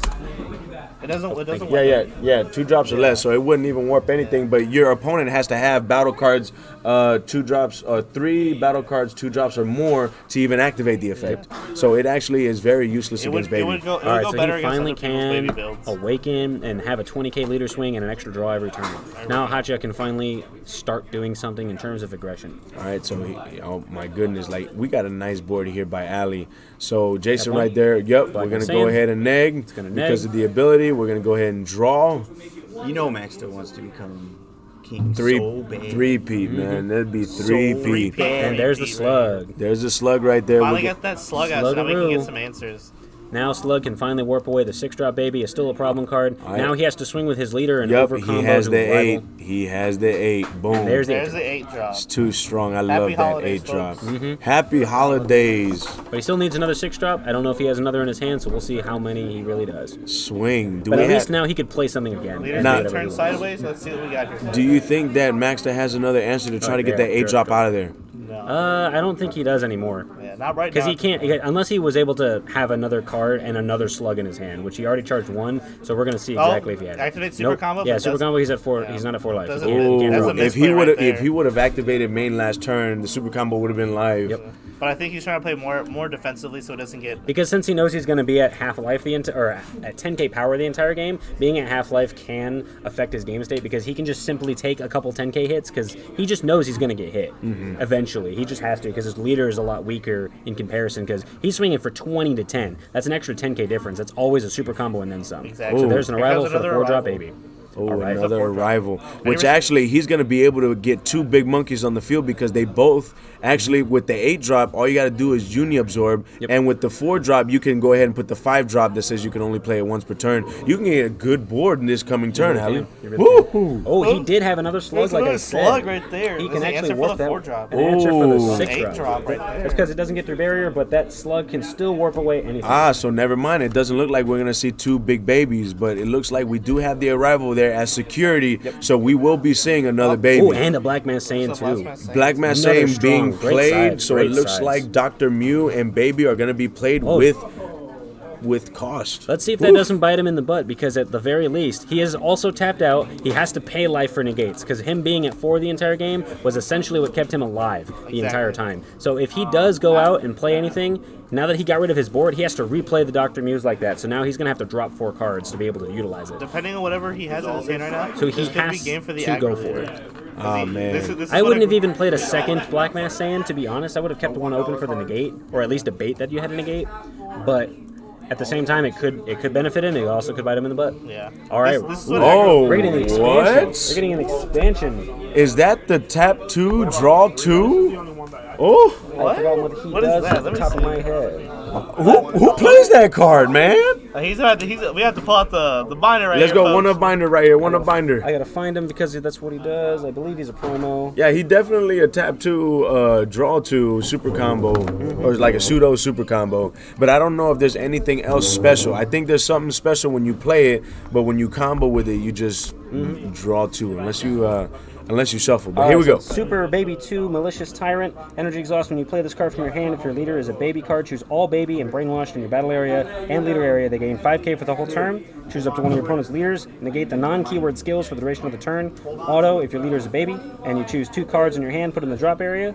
At the bottom of your deck in any order, sorry. When you combo with this card, draw 2 cards. Oh, okay. Wow, that's actually really strong. So it's only a tap 1, you can filter, and then on play, it just negs the leader again. It's Baby's essentially- all about negging. It's essentially the best way it can counteract Hatchiak. And it's also gonna buff up his whole board too. It's basically just like a pan. And it's his leader. Honestly, too, to tell you the truth, I don't know if Ali knew, but the best deck right here against Hacky Sack, he has it right here. All right, there's his Awaken. He's going to draw 2 off of that. He definitely has pure aggression right here. So here we go. Do we Evolution? have any response? Nope. Neg. Pop 1. Yup.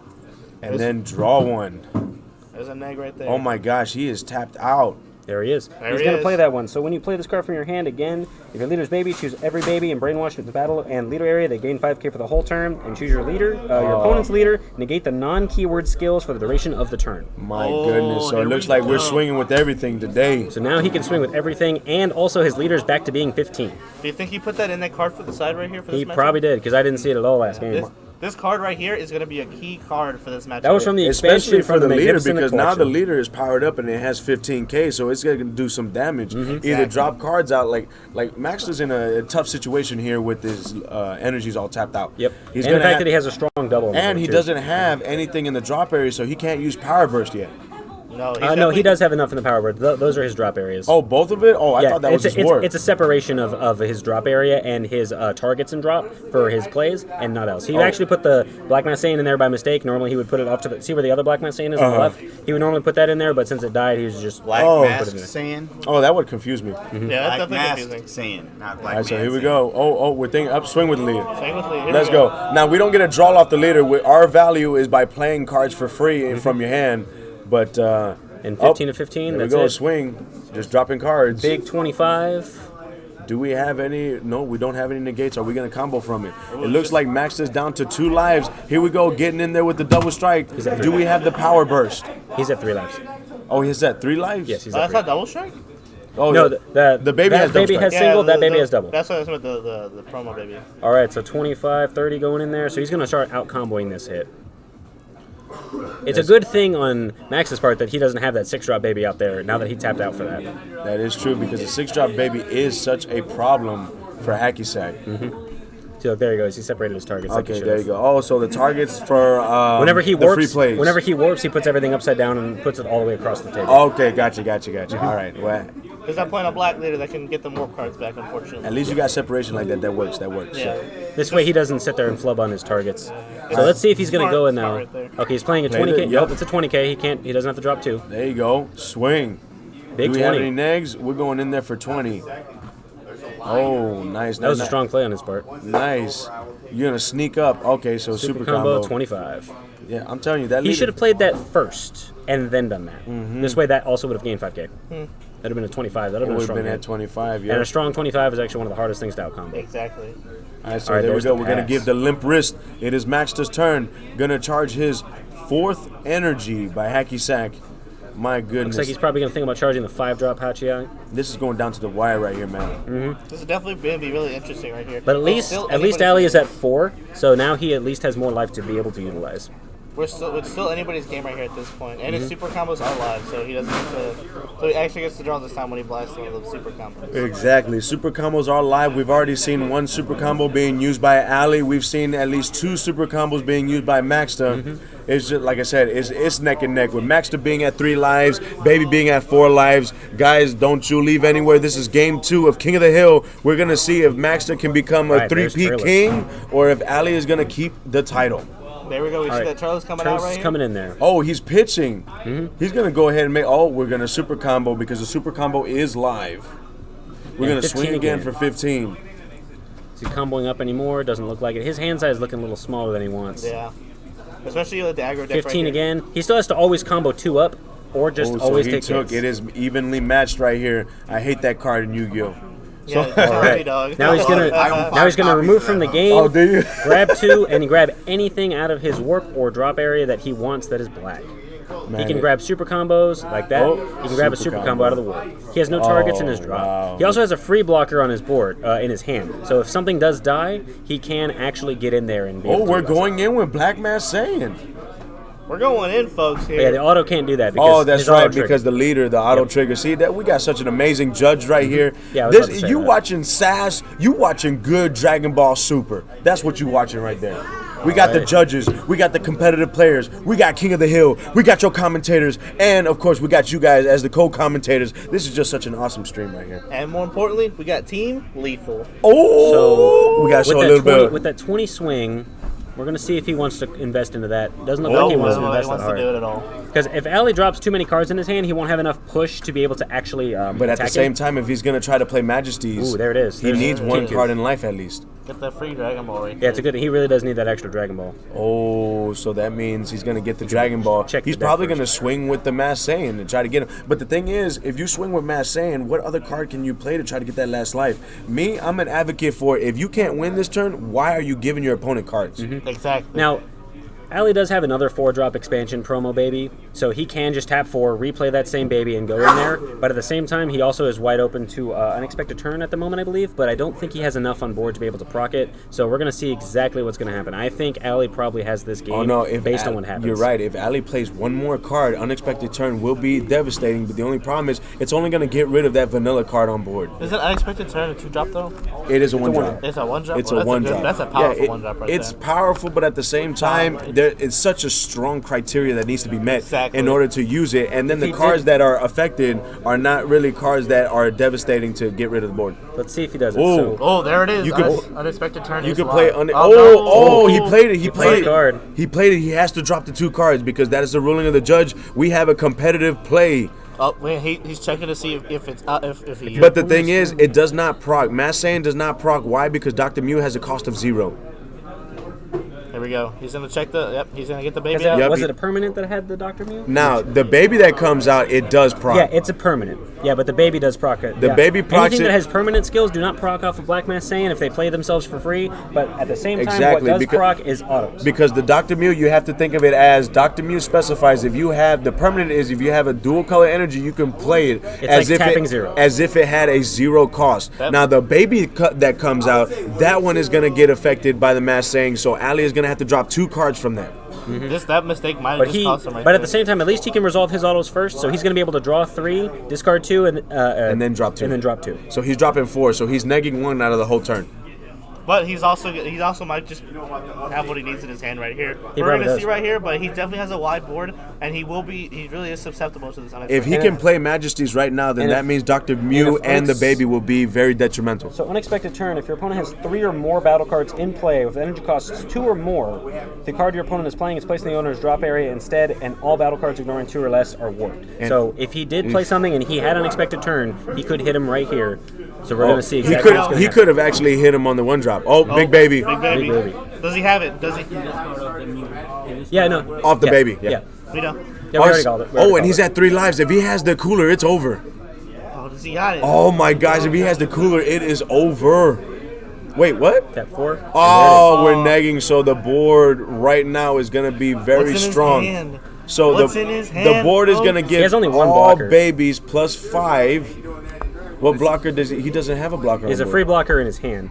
This might be game. This is a game right here, folks. It looks like it should we'll be be game. going to round 3. It looks like it should be game. I don't know about see that what he one. gets out of his I life. would It have just swung with the depends. big baby, He could've- played cooler, and then been done with it and comboed everything. That's true. That's if he has a cooler. Yeah, with such low cards, and especially in Max's hand, I definitely just swing with the big baby. I wouldn't be trying to focus on giving your opponent more cards Yeah. out of their life, because that could just equal out to them having an extra turn. And one Exactly. turn's all you need to win the game. If you got a triple striker and they're at 3 lives, why poke with 1s and give them cards when you can actually swing at 3 and force your opponent to play cards from their hand? Exactly. Here we like to play test, and me and David over here found out something. You swing it just because opponent you have game right on the board doesn't mean that you have game right there. You got to swing with your big boys first.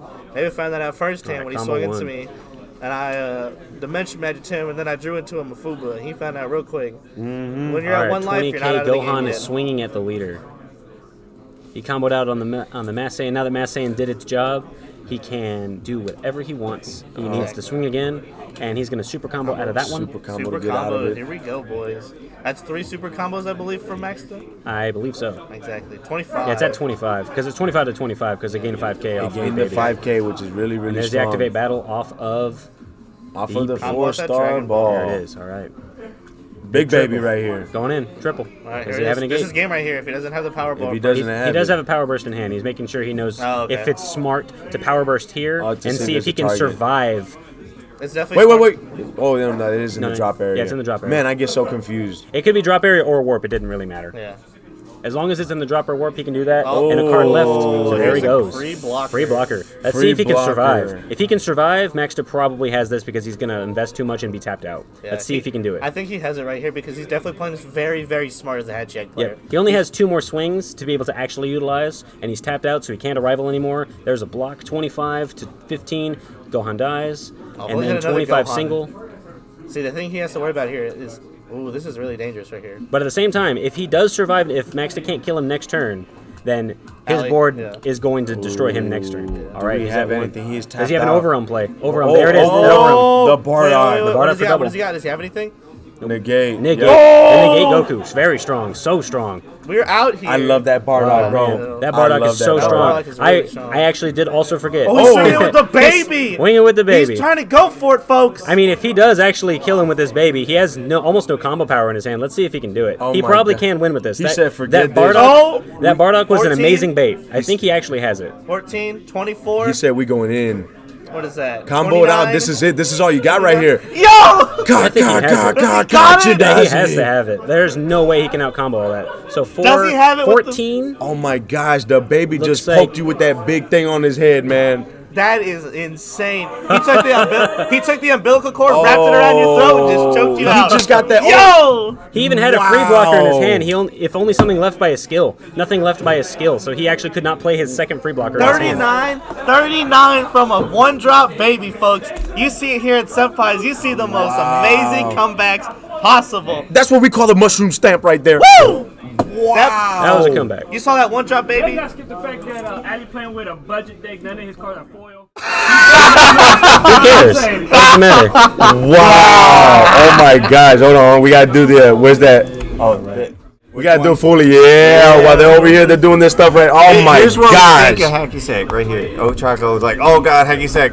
Oh, that's how I feel, man. If it was Hacky Sack or Janemba, but we going in right there. Ah! We gotta show the. Hey, you guys, we got the happy dance. Oh my gosh, what a king of the hill! It is tied We got apiece. all 1-1, man. fancy tools over Wow. here. We got a That expansion 1-1. promo is the strongest thing he has You because this missed way he's it. not tapping as hard 39 for one-drop babies Majesty. swinging in Because front. Majesty has the power of being able to hit them, but the fact that Majesty's critting your own life is actually it's is actually 1-1, dude. detrimental. Like this expansion baby promo is actually a far more easier thing to be able to play because it's tapping 4, it's coming out there, and then it just goes auto. It's happening. I don't have to happening. swing and activate and then take a life and drop 3. That's such a hefty cost. Where this guy can just go tap 4 instead of 5. But I'm not gonna lie, it's a lot easier to bring out the 5-drop than the 4-drop. Because 4-drop, you gotta tap out. With that 5-drop, you can literally place it on top of the 8-drop whenever they get rid of one of your big I was babies. just saying, if Alan wins and he has to face Raul next week, and then Raul doo-doos on him with his Slugonomics. and then it's just the Trinity of Kings, just Slugonomics, dog. the Holy Trinity, just beating the shit out of each other. Hey, we really are the Holy Trinity out here, dog. We really out here, the Holy Trinity. Let's get there. I mean, I'm so excited, dude. This is actually turning out to be a great matchup. So, guys, if you're just tuning in, this is SAS. This is Super as Senpais with your host, Tarico from Team Godstrike, PR Sign from Team Lethal, and the newest member of Team Lethal, we got Sega. This is awesome right here. This is King of the Hill. This is game 3. Hey, one game apiece. Y'all want to see a cool magic trick I've been working what's on? it? Check out my sleight of hand. Okay. See? Whoop. Oh, I like that. Yeah. Check it out. Look. Bam! That's pretty good, actually. That's good magic right There you there. go. See, what other stream do you get? Good super matches, good hosts, good intense matches, and some good ass magic tricks. Yeah, we got You ain't Houdini get back here, man. You ain't got that nowhere. Nowhere, folks. No way. Only here at you Senpai. You can try, but nah. Like I said, this stream is the best stream in Texas. can't If not, I'm not. You know what? I kind of want to say it's the best in the USA. I put it right there, dog. I want to say it's the best in USA. I would never see. I would believe that in the stream. Yeah, if you guys watch it right now, somebody share the stream, throw the stream around, throw it anywhere and everywhere you go, all states, all places, all regionals, all locals. Exactly, folks. We here at Senpai's, this is probably the toppest. This is a regionals out here. That's why I'm like talking about. There you go, here. Drizzy Drake. I appreciate you, boss. Man, you were supporting us the whole night. All y'all been supporting us the whole night. Best stream of the states. That's right, baby. Let's go. Hey, that's what I'm talking about right there. Go to the duo. Well, it looks like we're gonna go to the duo. Hit us with that duo, baby. Hey, we might as well go a little bit right there. You got a little double action. Go ahead and comment and tell us what you like to see, because this new tech that you got here with the cameras and the screen and stuff like that, it's gonna get better. This is pretty awesome. This is a sheet. This is a green sheet from a bed. This is really? Oh yeah. Wait until we Friday. actually get good. We're gonna have a pro super fancy one coming. Damn. Oh, it's gonna be nice right here. Hey, not only the best right here for the best commentator ever. Oh, stop right here. But I'm not. This stream is just really awesome. This stream is really awesome, guys. I'm telling you. Looks like here we go. We starting game 3 right here. You're gonna be watching the game and watching us, unless you really just watch the game, and then we'll just go ahead and go to the match. Oh, they're going. Go to the match. Oh, we're going to the match.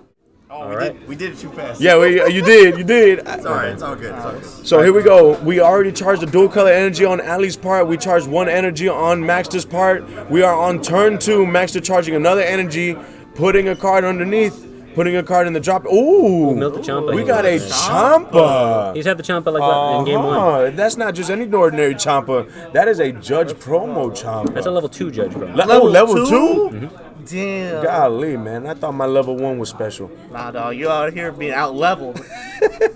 You were like level 1. He's like, nah, level up. Level up, man. Well, there you go, right there. Right, it is Ali's turn. Does he have the energy exhaust wheeze? Looks like he does not. He's thinking what card to put down.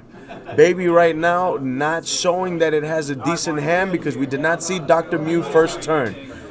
It's so strong, but the high risk, high reward. If you don't have the cards that you need in baby, it's going to be very difficult to get the cards that you're seeing right there. So here we go. Oh, Blitz wave.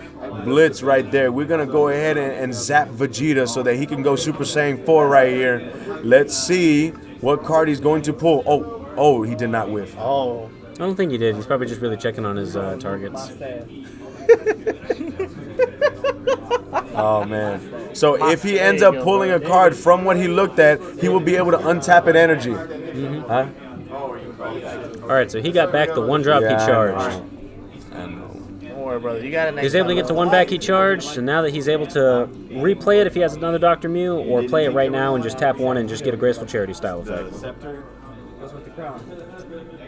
My God, Can't have here a we crown go, for just the country, shuffling. you can't have a We did scepter untap without that crown. energy, so we did not neg. However, he's probably just gonna play that baby. Now I would pull the 2, activate main, and then play the baby. That way, if you really need to use a super combo, you can already have it active. Yep. Drawing 2 or drawing 3, discarding 2.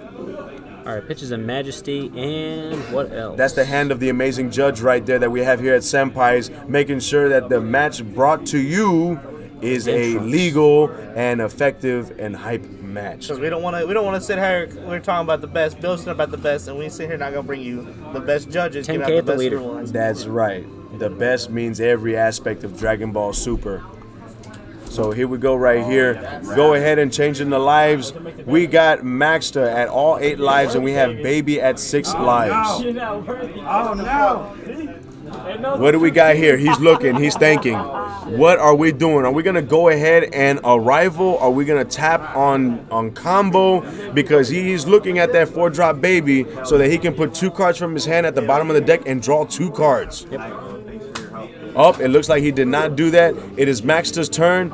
Put a card underneath the leader in the drop and draw a card. Now that Hachiak went first, he's actually in a much better situation. Both games, Hachiak actually went second. Oh, wow. So, both games? Yeah. Because he lost the dice roll game 1, and then he won, and then so Ali goes first. That is, yep. So both times Ali went first. That is a shame right there.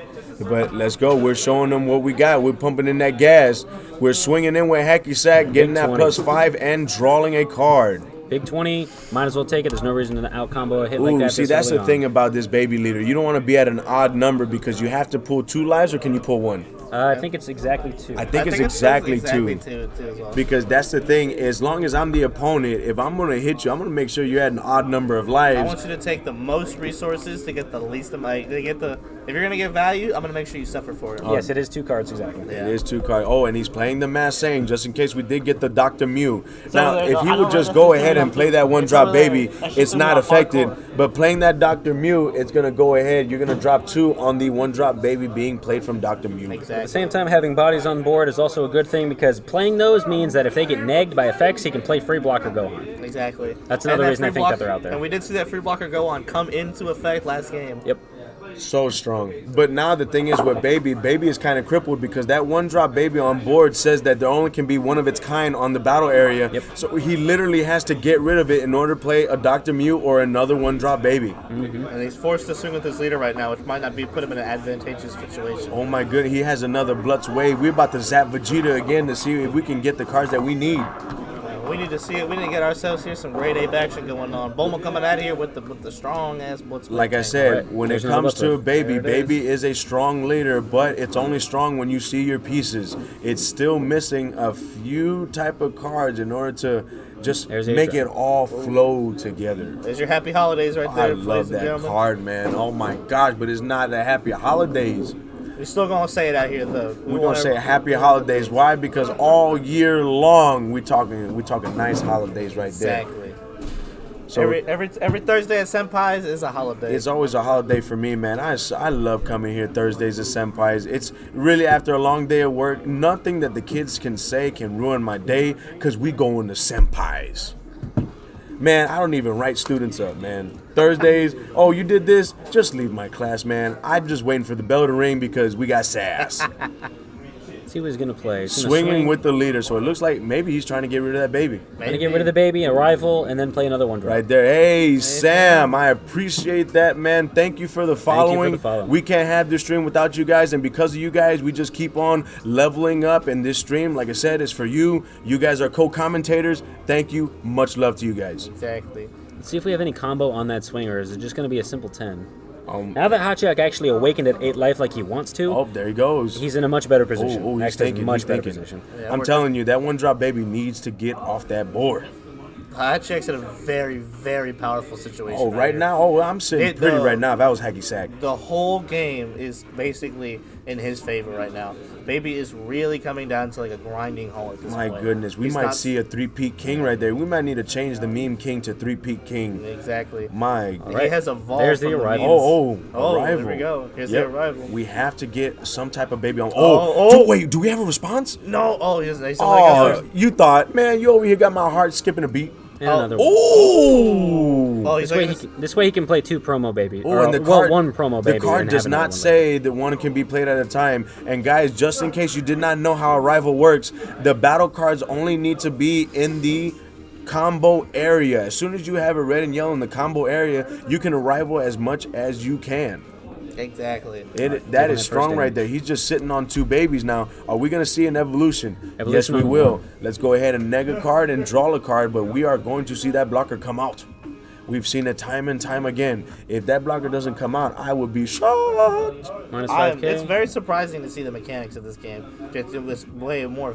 Oh my gosh, I'm shocked. Looks like he didn't want to play it. Well, because it could have got negged like that. Big baby. Here we go, big baby. It was better that he did it that way. Oh my goodness. Maybe the play that I talked about earlier, where he's going to swing, auto, get rid of that, and then come out and then block. Maybe that's what can happen. Big baby right here, swing in, hit the belly gong.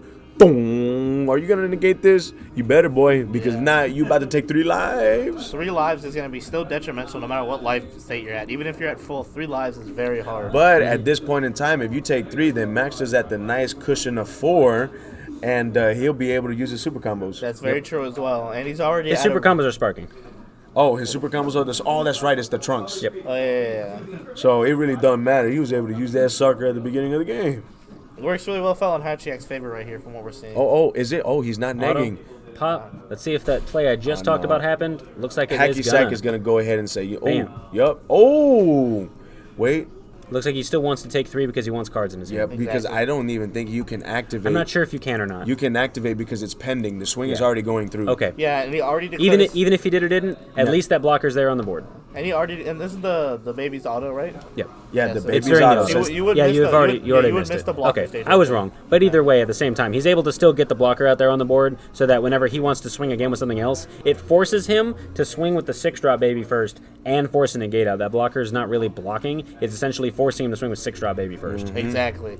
And that's going to be really powerful. Like he said, he's putting this baby in a situation where Hachiak is still in a very, very good cushion spot right here. It's that bait. It's that bait. Hey, baby. Hey, baby. Hey, baby. Let's see if he's going to play anything properly this time. Right here. Nah, it's beautiful. I can't believe I got 2 of them today. Well, you got 2 of this Tap today. 1, Kid Goku. I still got that Turles though. Loki, I ain't upset about that. I'm not going to lie. I might be thinking about making a little brew with it just because it looks so sexy.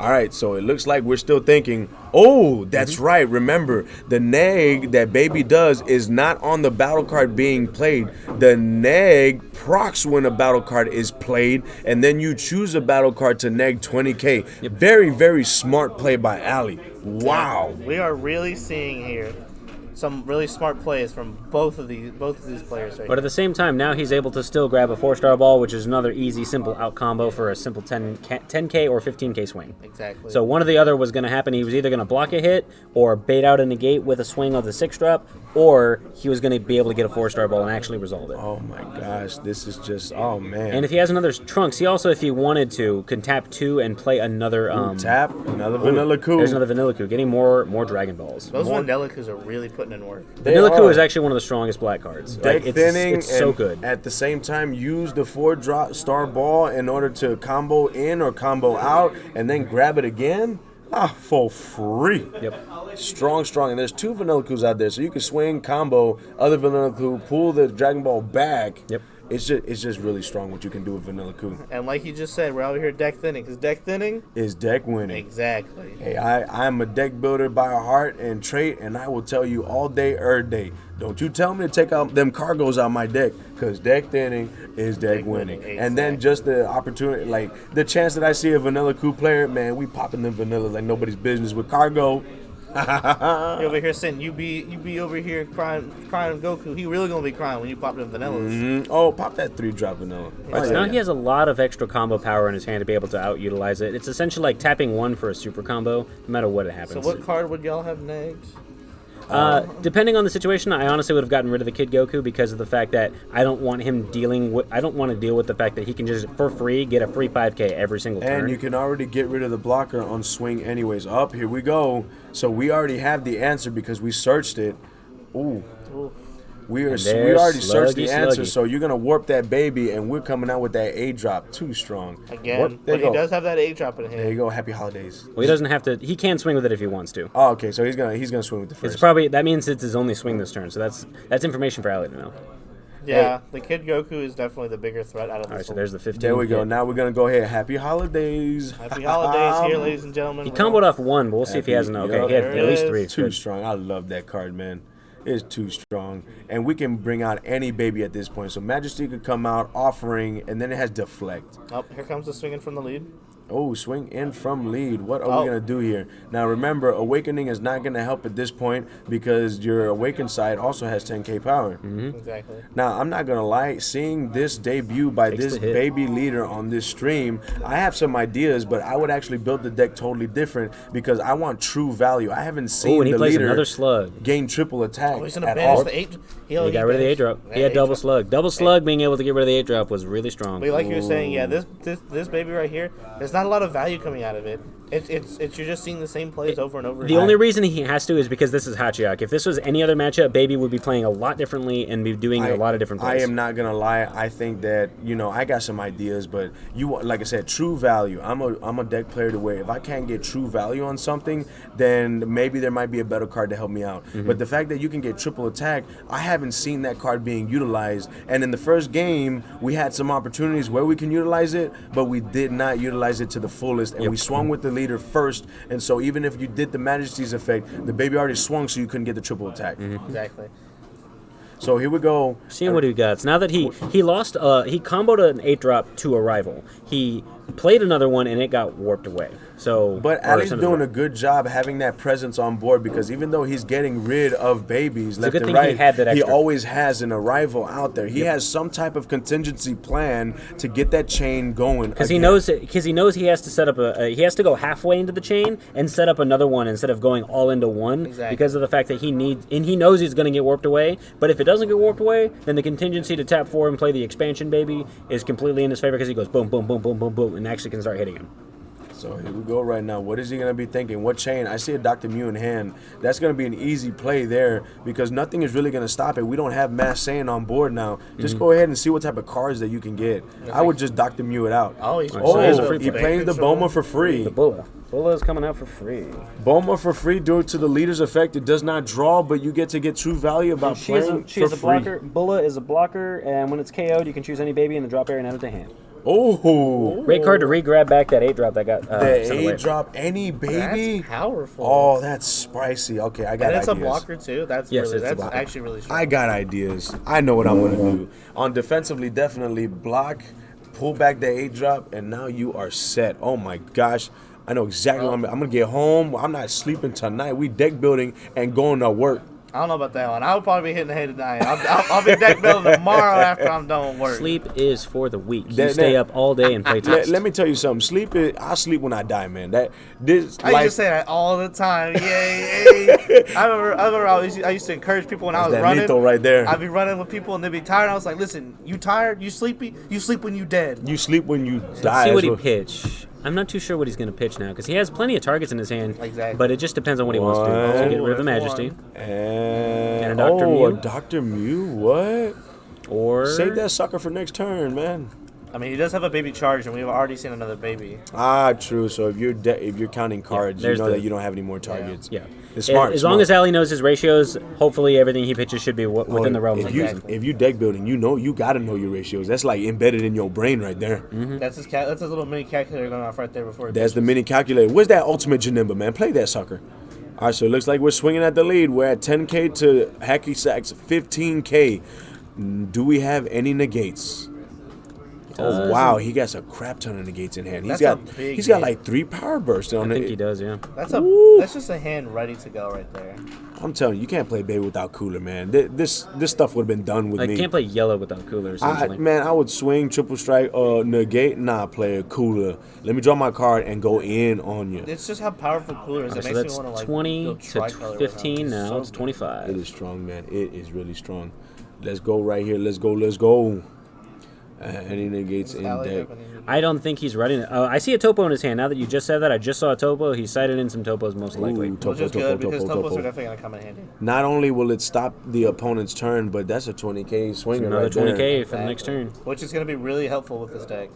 Oh man! I was hoping he would sight in some Chomp of the Tricksters, unless he hasn't seen him. The Trickster. He might have, but like you said, he might just be not seeing. Nah, I'm not gonna lie. In a baby deck, you don't run Chomp of the. I don't run Chomp of the Trickster.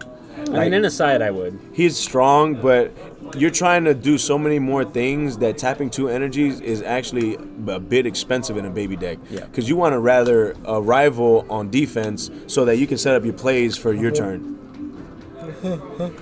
Also, it's Hacky Sack's turn. This is the turn right here where you got the big boy Hacky Sack that turns into a dual attack. It turns into an 8-drop, and on top of that, it has an auto to negate, and it can warp, ignoring barrier. Yep. Very strong. But will we see that card? Exactly. Not too sure.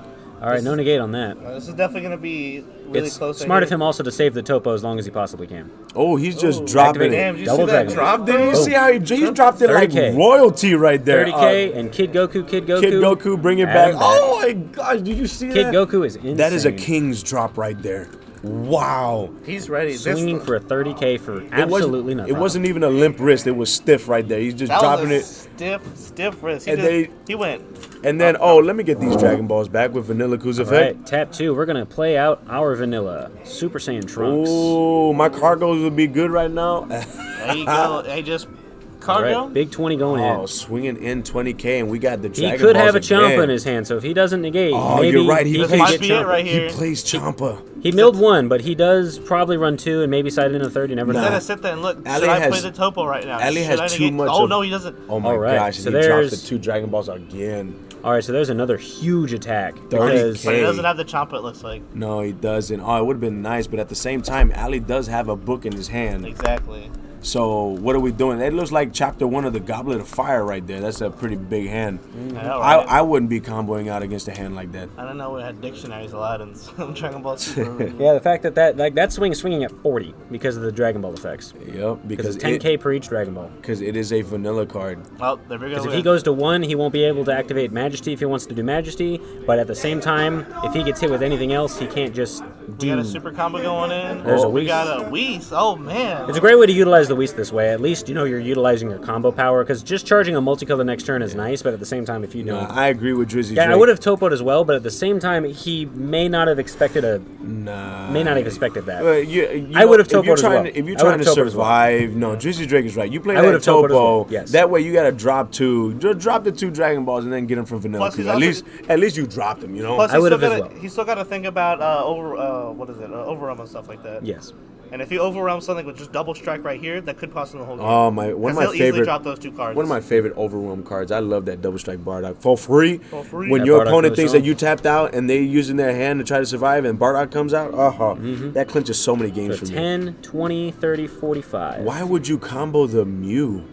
You combo the baby to get that off board so that you can play another baby if need be. I guess that's my take on it because you only can play one baby at a time. Yeah. Maybe you might be saving it for this There's turn's the combo pass. power. All right, now Because he could be swinging as far with as I the saw, he had combo. 3 negates, so it looks like Max is very safe this play Play around. the ultimate baby. Play the ultimate baby. Even if he does, he has as many negates as he wants. Play the ultimate baby. If he does that, he probably would lose. Yeah, but the neg 30 is gonna be really good with the cards on board, Yeah, it would. and then the leader would have triple attack. We're not really seeing this triple attack come into play as much as I thought. Yeah, telling he you. needs to play Majesty to be able to utilize it. Like I said, I got a build that I would utilize the leader for. I got something. Next time I play in the tourney, which will be in 2 weeks, guys. Yep, I said 2 weeks. Next week, you will get PR sign all stream, all night long, next Thursday at SAS. Tune in for that. Might want to keep your radios on just in So case. 15. Oh, we're And he pulling. takes it to 3. We're pulling. So we got swing with Big Baby. Swing I with think Big he took Baby. that life to probably bait him a little bit. Swing with Big Baby. Let's go. See? Oh. Yup. There's one drop. What'd I say? I would have comboed with that. He also, I think he comboed off that just in case so he doesn't get hit by an unexpected turn. But, you're not going to get hit with unexpected turn because remember, the criteria is you need 3 battle cards of 2 cost or more to he doesn't have activate it. it. He doesn't have it. So he doesn't have it either. So, and they're just 1 drop. So they're just there. He won't be able to activate that. Now, what is he going to get with this? I would go in with the 6 drop and then Cooler. Coolers. Kula is too strong, and then you'll be able to draw 2 cards because by that time you will have at least 6 cards in rest mode. You'll have the battle card, you'll have the leader, you already have 1 card, and then when Cooler comes out, that's 3 more cards attached to that. Yep. Wait, I think that's 5. Here, Senpai's gonna do math. Nah, yeah. All right, play a free 20K. So my major was in chemistry. Now he has a 20K as well, and there he passes. Oh, he gave the limp wrist. Oh my goodness, man! This is killing me, man. This is coming down to it really here. Each player is playing very, very passive. All right, he charges that unexpected turn he had. Yep. Oh my! Look at that. You see resource generation right here. It's the royalty that he puts within his hand movements right there. My God, he knows this is gonna be amazing right here. Swing with the leader. Let's see if he's got he has that topo in his hand. He should use it now. Play if he it wants to. right now. Yeah, there you go. You need the topo. Oh, but do we have the Kamehameha? Nope. The Kamehameha would have been clutch. That would have been great. And he still has to pitch for topo. Yeah, he's thinking about winning pitch right now. All right, there you go. All right, there's that 4-drop. There's the 4-drop. So now every time he swings, he has to drop 2 cards in his hand. Justice. We're talking the finger lasers here. But at the same time, those 2 Dragon Balls he grabbed back can eat up one of the first swings. Oh, yeah. If he wanted to go in there. And if he has a Champa, he can just swing, drop 2 dead extra cards, and then just pump it in there and kill him. We swinging with vanilla. He's going for it. Oh, does he have the doubles too? Is the Champa coming in? That's gonna be psych because I don't see the them Champa. 4-star balls will give him 10K because it's vanilla. That is strong. Oh, I see the Kai. I think I see the Kai. Supreme Kai? Wait, we gotta stay quiet. I think I see Not the too Kai. sure. I think it's the double striker. He's gonna drop 2. What is he dropping? Oh, drops Hachiyak SPR, and an Old Man Blocker. We gotta stay quiet. I think I saw it. Wait, did I see wrong? I think I saw wrong. I think I'm just trying to see what I want to see. All right, so let's see if we're going in there. You're hyping me up too Dragon much. Ball. Hey, you know what? The hype is real, man. The hype is real. 30K. Just remember it, folks. The hype is there any more combo on Max's part? Oh my gosh, no, he doesn't have it. I thought I saw it. Ooh, I was about to say this is great. Oh, he takes the 30. 1. He took the 1. We're out here. Oh, swing for Nutlaku. He also can play a Ghost now because now he has cards in the drop. Oh, he also no, can he's getting the big boy hacky sack. Oh, no, it's Fu. Scientist Fu. Shrouded Fu. Shrouded Fu turns off absolutely everything. Got him. This is it right here. And swing. He's got to drop 2 cards because of Topo. Goodbye, folks. He's got to drop the 2 cards because of Topo, and it looks like, wow. Do you remember what I was talking about here? 3. Them overrells, they come in out of nowhere. The strongest thing he has, don't pitch that. Pitch those 2 negates, and now he doesn't have sparking anymore, so just dump it. Oh my gosh. There we go. So he's a 30, 40, 50, Can he out-combo 60, this, 75. though? Look at his hand. He does have a strong hand.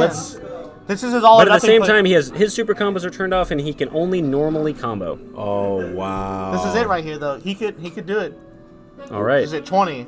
20, 30. Okay, combo. Oh, he still has so many cards. 50, 65. He needs 70. So he's at 20, 30, 40. See if he can do it. Oh, man. Oh, man. That's right. Come on, we get this. Oh, no. No! Is it enough? Oh, he's counting. 20, he's counting. 30. Oh, we're going to get dethroned. 40, 50, 65. Oh. He had it by 5K. And oh my gosh. He had it by 5K. The topo was in his life. Wow. He was off, I think, by about 5K. Yeah, he was off. That was strong. That was insane. Got the 3 Ps. We're out here. Great. We're out here. Breakfast, lunch, dinner. That was the most. That was the funnest game I've Wow, 3P King. Jason got it. You saw it here, folks. Wow. That was intense. You know what? You just gotta hand it to certain people, man. 3-time king, being able to go undefeated with tournaments 3-time king. Scared me. that of plus 20, plus 30 people, it takes a lot already. It really does. Wow. All hail the new king. Oh man. All hail the new old king. The new old king. Where is Priest? Priest has to do his little his ritual. The rifle It's right there. Priest, you gonna come over here with your ritual? You always giving the king the rules of everything. Yeah, come on around. But do it on the camera. Do it on the camera. Do it on camera. Let's go. Let's make room for the kings to sit here. Come on, king. Come sit on Let's your go ahead. throne. I can scoot out and y'all can do the rest of it if you want. Are you sure? Yeah, it's all good. Oh This way there's more space too. All right, well, let's hit it I'll then. Let's scoot get up it. just so What? that y'all Hey can guys, do it. give it up for Tarico. What a badass commentator, No guys. joke. This dude came in here Excellent. and just literally every card, everything that we were like, oh, what does this Excellent. say? What does this Came do? in. If Everything you like want to that, he get coming better in. at this game, listen to this man guess. right here. Literally, you can see it on like right here in his head. That's all the knowledge he has. Came All the in knowledge, clutch. That baby. is. And that hair is to protect that knowledge from all you guys that want to steal it right there. He sits back here because he is too afraid to unleash the power. That's it No, right there. I do it because I'd rather commentate and let you have a chance to do the thing you want to Hey, do. you If know not, what? then And I no one's going to be able to commentate. And I appreciate that you come in really clutch Yeah. because I want to try to be king and try to be the commentating Because I king. can You play know, blue all I Senpai's. want. That's fine. Like But- I could sit there and have a good record if I want to, but it's not. See, look at that. You know what? This guy right here. Humble tea at its finest. Humble tea. Humble humility right there. Head on out. Scoot on over, baby. Scoot on over. You see what they do, bro? They try to hard counter hats, Come on. Take a seat here. You go get your speech, and I'm gonna break down the rules one more time. No, right here. Go ahead. All right, right here. He's gonna break the. Outstanding. They try to hard. All right. They try to hard counter Let the hats. ceremony commence yet again. With the rules, because it looks like that's the tradition. Hold on. Let's see if we can we move this? Okay, here we go. Wait, is that should be Right there, right It there. has been crowned upon his face. right there. And then there's some And then the ritual. words to be given. Okay, and you already know Team Lethal, Priest, the Messiah, aka former Kingo. Go ahead and give the spiel one more time for all the viewers. Jason, once again, you are bestowed with the staff here. There's a couple of rules here. Take care of the staff. Don't take off the cross. Okay, that's the That big rule, thing. dude, it Don't always take gets- off my cross. If you okay? take off the cross, we'll literally be Make sure infested you by bring it chingados. back for the other kings. Last time you held the crown and the staff For hostage 2 weeks consistently. You know, he My just bad, didn't bro. want to stop. Wait. There's a ceremony that must be done. He must touch the orb and see if Oh, he's put the truly did you the put the chosen battery? one. Did you put the battery? I didn't put the battery. Oh, put the battery. Oh, Put the battery. I'm screaming over there. But hey, you know what? The first time that you missed the crown and the staff, you know what? That was just, you know what, a mistake. But that second time though, I know about having it in the trunk and then carpooling, and it was just like, oh man. But dude, when you saw that, The glimmer. If he, it works. There it is It right works. there. You see the proof. Yeah. There's the shining beam of light. He is a true king. Now let's touch Ryan. Oh, I didn't glow. Yeah, you see. Hey, but you know what? It's awesome. We saw a good match going back and forth. I'm not Yeah. gonna lie. When I first saw the baby leader, I thought you were gonna have a tough time. But it wasn't the baby leader that we're normally used to seeing with baby. What did you think when you saw that leader? Like a lot of people don't know, like that matchup, the brainwash is actually a really hard counter to hatch. So luckily, I actually ate today. I got some sleep, and then my brain. Yeah, I moved it up there. My brain was working. You know what I'm saying? So I was like, I actually knew the There's your matchup. happy. There's your celebratory happy Ooh, dance. There. Hey. hold on, wait. Well, nah. I am the Dark King, but Can we get some dope here right now? Why do you have a peepee on your shirt? That's what I want to a know. pee-pee. Hey, we're trying to be is that? fixed No, on that's that, a happy face. Ashton cone. He's like acid Oh, face. Oh, my bad. I thought it was a wee wee. Oh, bad. man. You Like that matchup is like, especially if he ran the 4-drop-2 that negates my autos, and then he's actually that's the original build that Majesty's supposed to be played in is the brainwash one. So that's how you can get into it so fast. The Majesty's a hard counter to Hatchie, but it's like I knew he's gonna expect Hatchie, so I kind of prepared more negates. So I usually only run 2 negates, but as you've seen, like I put another power burst in there. I think power burst is at 3, and then just looping the gates and having my 1-drops and looking Yeah, for we slugs. all seen them negates. Yeah. The negates came in. You put in by some blue ones, some green ones, some Oh, purple man. ones. Taste the yellow rainbow. Nah, Yeah. Taste the there was a rainbow. lot of negates in there, For and a black you deck, you had a rainbow. like I said, you played a strong match against a hard counter to a hacky sack. Yeah. Now we've seen this here at Senpai's time and time again. It don't matter if you have the hard counter. It's playing, getting the cards that you need. That's what it's all about right there. Now every single game that we played or that we saw you play hacky sack, you actually didn't bring out Big Boy. Did you even have it in the deck? Yeah, I had him in the deck. I charged him, and it's like in that matchup, I have to rely on just him killing himself and then hitting with the vanillas. Or just trying to hit him with Champas, just like hit him real hard on the leader because usually those decks don't play negate, so I can just use my leader base 20 and combo up still. That makes sense. Yeah, so like the first game I didn't see the Gokus. He established an 8 really early, so I couldn't really play a Goku. But then game 3, he couldn't.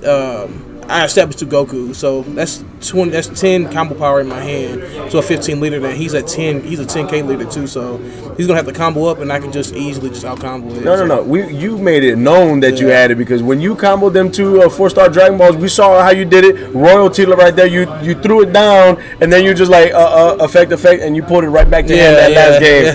That was you did that with style right there. Now, like I said, Hacky Sack is just strong. Just like we actually spoke about. People that have put decks out there that other people just realized that it was competitive. Net decking these decks is actually just a symbol of you doing right by Dragon Ball Super. Aiden was one that put Golden Frieza, and I want to say it's safe to say that you were the one that put Hacky Sack up on there. Because you were amongst just a few players that were playing Hacky Sack whenever it debuted at that PPG Dallas, and then you topped with it. I don't think was there anybody else that topped with Hacky Sack, or was it just you? It was one other person, but his build was different. I think he was playing the Gohans, but he didn't play on stream though. So but when I was playing on stream at the Dallas event, that's when the Gohans went up when they saw how broken he is in the deck. Very, very strong. So now, like for me, I say with a heavy heart, I wanted to say it's you and me, buddy, next week. Oh yeah. But it's not. It is going to be you and Whopper, a match that we have seen before. What are you expecting? What are you thinking is going to happen? He's going to expect Hashi probably. Man, I know he plays 21, which is a real, true hard counter to that. So, most likely, I'm probably gonna go with something dual color. You ain't gotta tell. You don't have to say it now because he's gonna be watching the stream later. No, I probably gonna go with something. Look, he out there recording you right now. Roll. Whopper. Any words?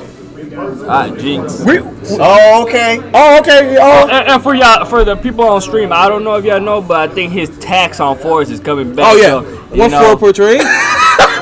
It's back. You know what's funny too is that Maxter, before he became the 3-pink king, he actually got another 4, and I was just like, oh man, that was taxed. It's coming back. So, any words? Going for you, bro. He coming. He is coming. Godstrike is trying to go ahead and dethrone. Get that. Never mind. Don't get comfortable.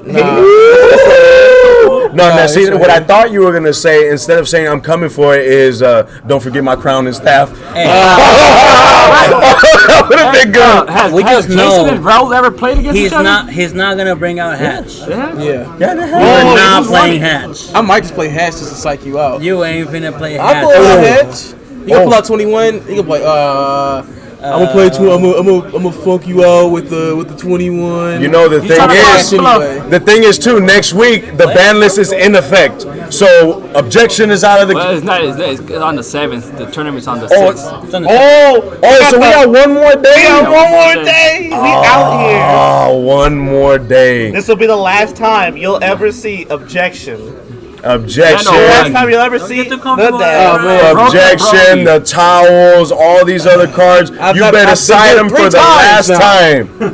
Hey, you know what? Hey, he's gonna try to go for his second time, but there you go. But hey, there you have it. Another full episode of SAS. Awesome episode, awesome stream, awesome fans. Thank you for supporting us. This is your guy. This is PR Sign from Team Lethal. This is the current king, Maxter from Team Meta Club, and we got our newest boy right here. I gotta keep on introducing. This is Sega, also Team Lethal. We got Tarico. And Tarico, go ahead and get it up for us all. Hey, Tarico. Guys, we thank y'all so much. By the way, I'm planning on doing a big monthly event this February for Dragon Ball. It's going to be a $20 entry, and it should be the weekend. I don't think it might. I don't think it might.